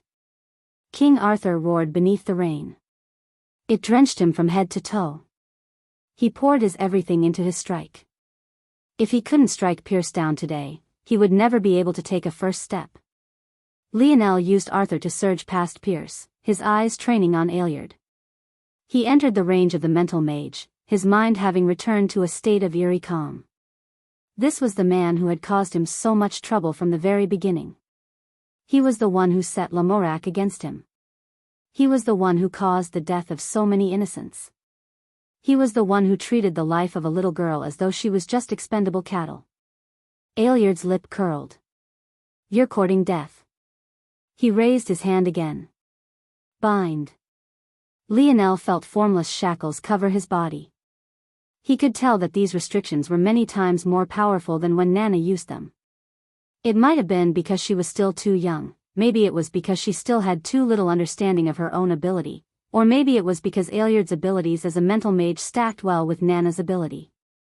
Whatever the truth was, anyone would feel as though it was impossible to break these shackles. Despite controlling a tide of beasts, Ailiard still had plenty of stamina left to deal with Lionel. "Die." Lionel's gaze remained expressionless, his eyes boring holes in Ailiard. Clang. Clang. Clang. Clang. Clang. The sounds of the chains became more furious. "Beneath a king's domain, you dare to be so disrespectful?" The words seemed to boom through Ailiard's mind. At that moment, Lionel finally heard the spear's name. In that instant, he had finally grasped a portion of his first spear domain. Chain domain. Clang. Clang. Clang. Clang. Clang. Clang. A dome of black light expanded around Lionel. Across its surface, illusory chains whipped about like vines and whips, resonating with the rumbling thunder above. The binding restrictions Ailiard placed down suddenly found themselves being ironically restricted. In the blink of an eye, they weakened by more than half. With a flex of his body, Lionel shattered them, landing on the ground. His hair billowed wildly as he stepped toward Ailiard, a halo of violet bronze hanging above his head. Ailiard's calm expression finally cracked. But to Lionel, his reaction didn't mean a thing. He had come to kill.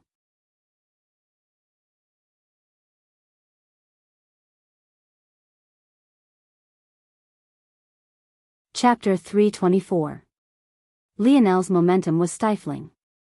It felt as though the whole world was bowing down to him, as though everything within his reach was his own domain. Domain? Ailiard was so shocked by what he was seeing that he didn't know what to say. Lionel was simply too ignorant of the way of this new world order. Oftentimes, he couldn't properly grasp how his own abilities compared to others and just how valuable some of the resources he had available to him were. As such, he had no way of knowing just how rare domain abilities were or just how powerful they were. The so-called light domain couldn't truly be considered such an ability. Though it had helped Lionel understand the framework of what a domain should be, light domain could only be considered a cheap imitation. A domain, no matter what kind it was, represented sovereignty, a dominion, an area of absolute control. In order for one to comprehend a domain, one must be of the king's path. However, not only did Lionel not know this, he had no idea what a king's path was to begin with. This couldn't be considered to be Lionel's fault. At Earth's current level, it wasn't worthy of coming into contact with such a thing. In fact, even fourth-dimensional worlds and most fifth-dimensional worlds would never come into contact with such a thing. Even if there was a child with such abilities born into such a world, their talents would more than likely go completely unnoticed. Understanding the king's path wasn't just about having the ability, it was also about being of high enough standing to learn about it to begin with. And, even then, the so-called king's path was just the tip of the iceberg. With all of this said, it was thus shocking that Aeliard was even aware of the existence of such a thing. And, the truth of the matter was that he wasn't. He had no idea what the king's path was. The reason his reaction was like this was only because he had a small bit of knowledge about domains, and this small amount of knowledge was already enough for him to shiver in fear. Lionel, however, didn't care about Aeliard's reaction. To him, having a domain wasn't a big deal. This chain domain was just one of hundreds of domains he could comprehend. In fact, it was among the very weakest. With such a perspective, how could Lionel realize the kind of treasure trove he was sitting on? All he cared about was burying Aeliard. Bang! Lionel shot forward. At that moment, Aeliard felt as though he was moving through quicksand. He felt a weight on his body that seemed beyond simple gravity. It was as though limiters had been placed on his body, not allowing him to display his full potential. Aeliard forced himself to calm down. Even though this was a mighty domain, it had its own weaknesses. It was clear that it was still very immature. For one, even though this was a restriction-type domain, it could only work on the physical body. It had little impact on his spirit pressure or the mage arts he could cast. The only unfortunate part was the little Nana's ability only worked on the physical for now as well, which meant that within this domain, it was impossible to use this ability against Lionel. Still, after thinking to this point, Aeliard had already calmed down completely. The range of Lionel's domain was only about 10 meters currently. This meant that he couldn't stop Aeliard from continuing to bind the beasts. As long as the beasts couldn't interfere, he didn't believe he couldn't deal with an immature brat. At that moment, the ground before Lionel turned into a shadow, quickly manifesting Margrave, who had returned to protect Aeliard. Lionel didn't seem fazed by this. He had already been prepared. It was impossible to expect Mordred to stop both a group of 5 elites and Margrave at the same time. From the moment Lionel stepped onto this battlefield, he was prepared to face the both of them at once. Margrave immediately realized that his physical speed had been limited by Lionel's chain domain. However, he reacted quickly, surging with dark elemental force. It was clear in an instant that his strength in the dark element far surpassed his skill in the light element. Shadow-like tendrils shot up from the ground, shooting toward Lionel. At the same time, Aeliard's eyes flashed, manifesting numerous invisible drills that pierced toward Lionel's mind. Lionel charged forward as though he couldn't sense the danger. A sinister light flashed within Aeliard's eyes. He wasn't surprised by this result. This was the same fool who couldn't even block a simple mental agitation spell just a couple months ago. It was impossible for him to be able to see through the intricacies of mental mage magic already.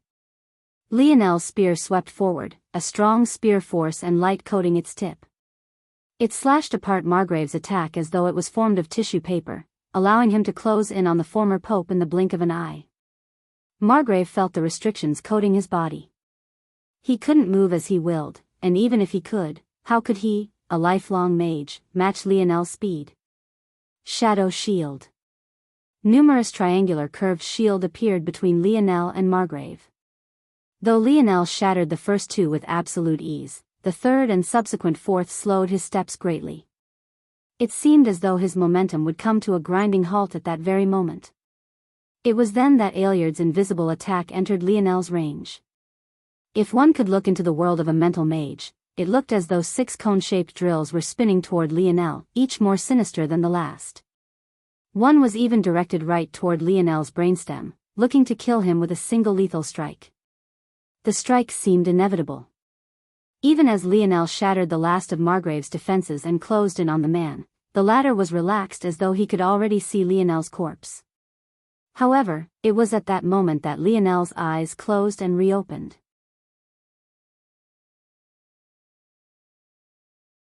It seemed like it occurred in but a moment, just a singular split moment. In fact, if the two men didn't know better, they would think that Lionel had simply blinked, but there was no mistaking the sudden change to the air. Ack! Aeliard held onto his head, shrieking in pain. Even when he closed his eyes in an attempt to escape, he couldn't shake the sight of those 2 predatory eyes boring into his mind.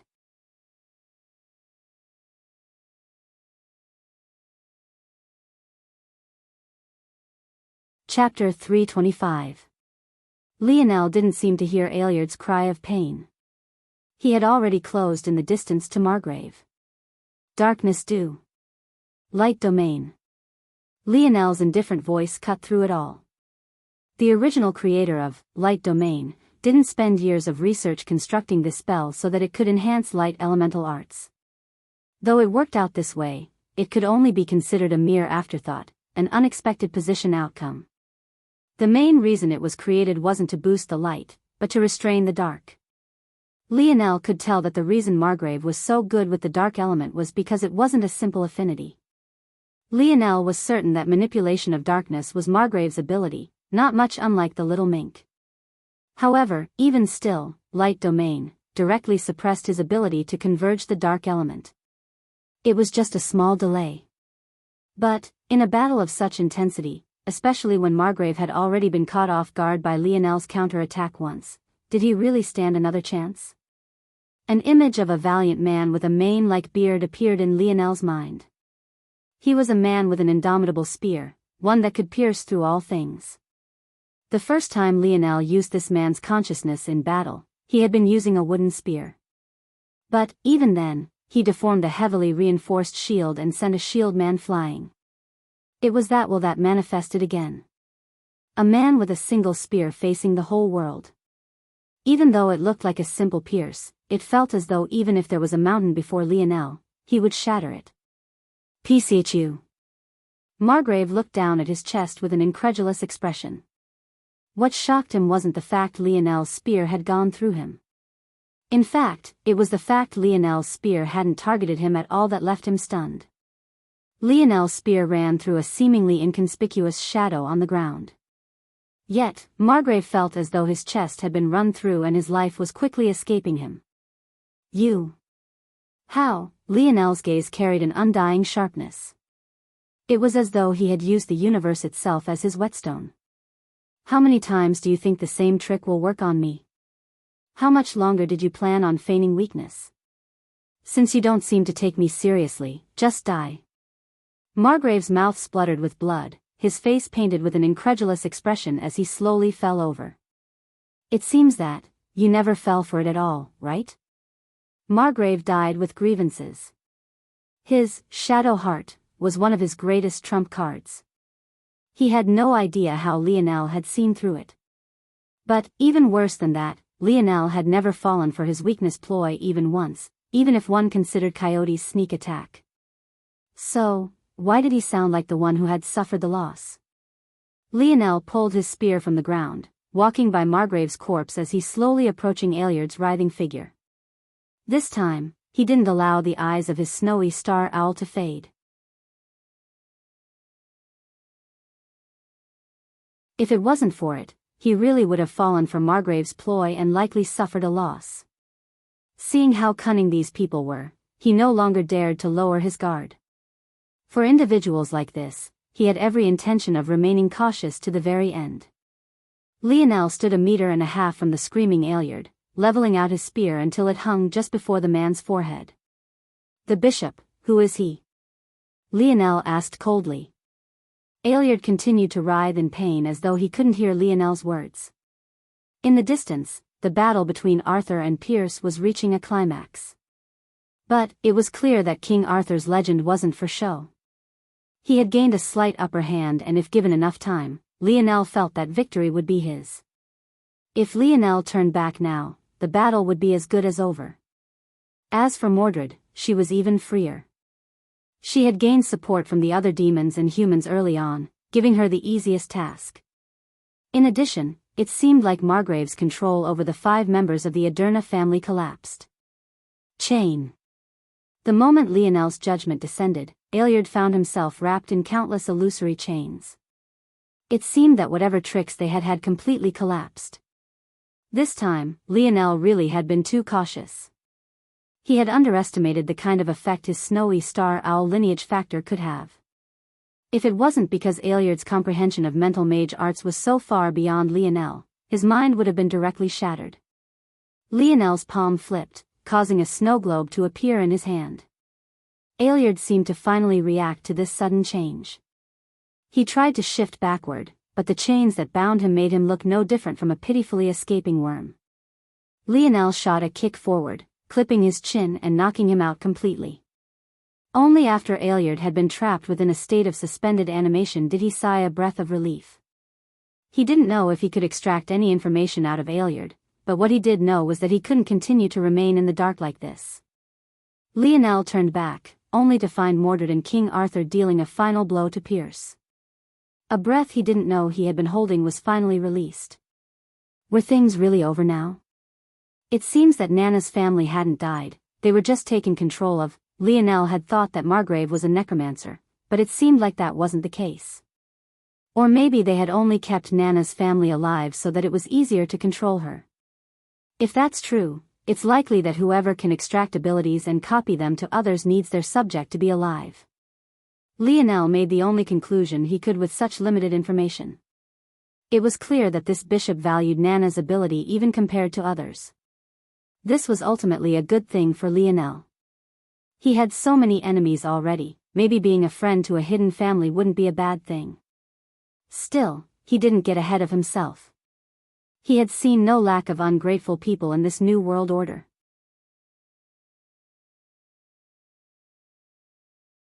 Who knew if the Aderna family would appreciate his help? A wave of fatigue assaulted Lionel. His nerves really had been stretched too thin for too long. He shook his head, knowing that it still wasn't time for him to rest. Lionel slowly trudged toward the sinkhole, focused entirely on the massive spherical force art that loomed above it. Even compared to the one within his dream world, it was massive. No matter how Lionel looked at it, he had no idea how to take advantage of this thing. And, even though he was right before it, he had no idea why it was those higher dimensional beings wanted it so much. It was impossible for Lionel to copy it with his dream sculpt ability. Last time, he had relied on the enlightenment given by the maturing force core to succeed. Not to mention the fact there was no such boost here, even if there was, with how much more complicated this art was, there was no guarantee he would succeed before his stamina ran out. Lionel sighed. What is this? And how do I take advantage of it? As usual, Lionel tried to rely on the dictionary. But, his expression changed once again when he didn't get an answer. Was this thing broken? What was happening?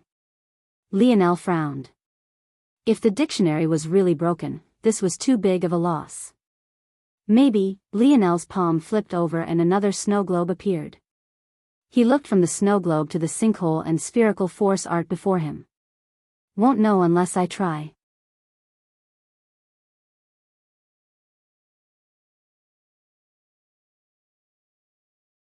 Chapter 326, Worst. Lionel brought the snow globe forward, hoping to see some sort of tangible change. But, he was quickly disappointed. The large, complex and spherical force art didn't budge even a bit. Lionel shook his head. He couldn't even look at this force art directly without feeling a splitting headache, but now he couldn't even store it away.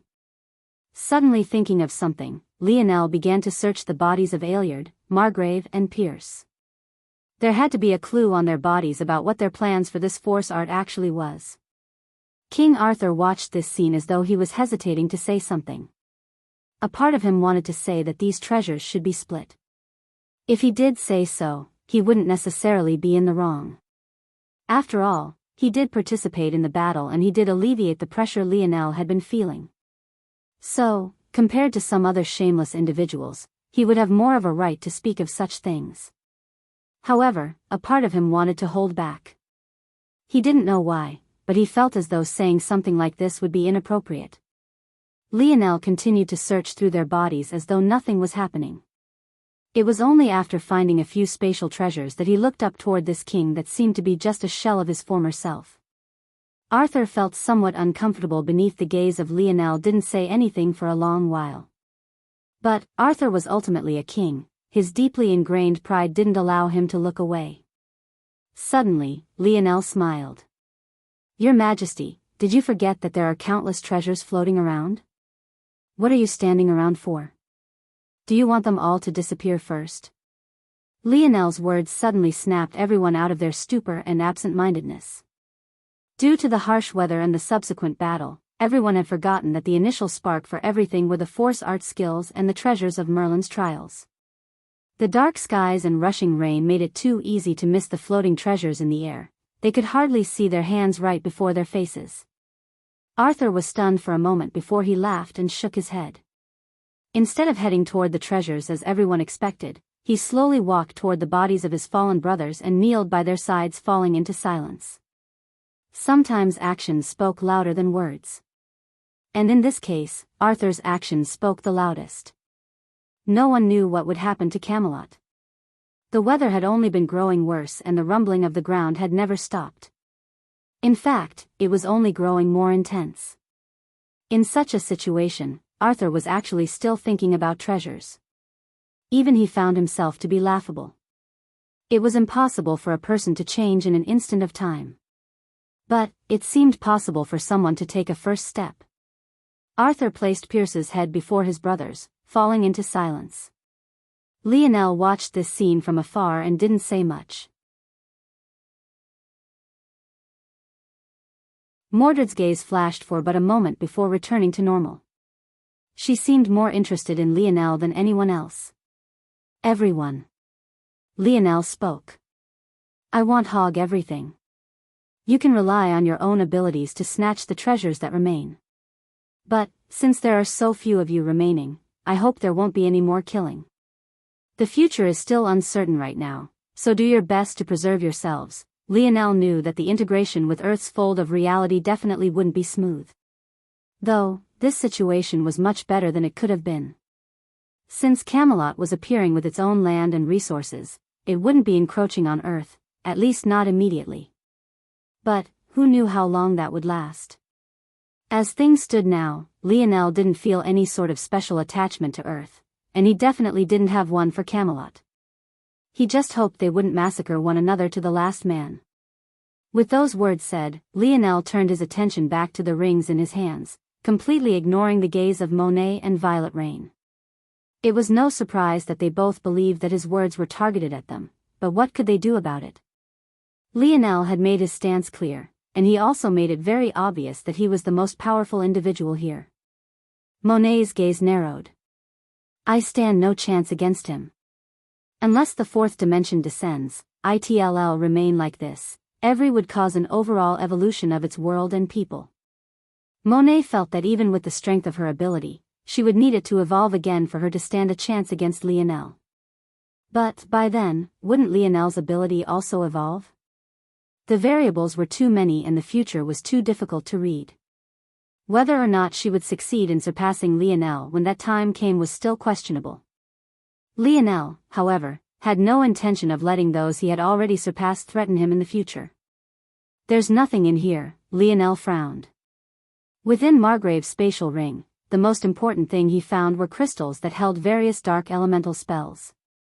This was technically a good thing. Though Lionel had no intention of using them himself, he could use perfect union to transfer these skills to the little mink and allow the little guy to slowly gain more control over his own abilities. However, even if it was good, it wasn't what Lionel wanted to find. Aeliard's ring was even more useless to him. It contained more sinister mental mage spells than what Lionel could find within the Mage Academy, but other than that, there was nothing. Lionel's frown deepened because Pierce's ring was even more useless to him. It contained sword techniques and he obviously didn't wield a sword. The truth was that Lionel was less off-put by the fact he couldn't find anything than by what the fact he couldn't find anything meant. All of this meant that he once again couldn't see through the purpose of the bishop and his fanatics. And this was a worst-case scenario. You're tuning into the Carefree Valley YouTube channel. Don't forget to subscribe and join us on this journey to catch the most captivating stories.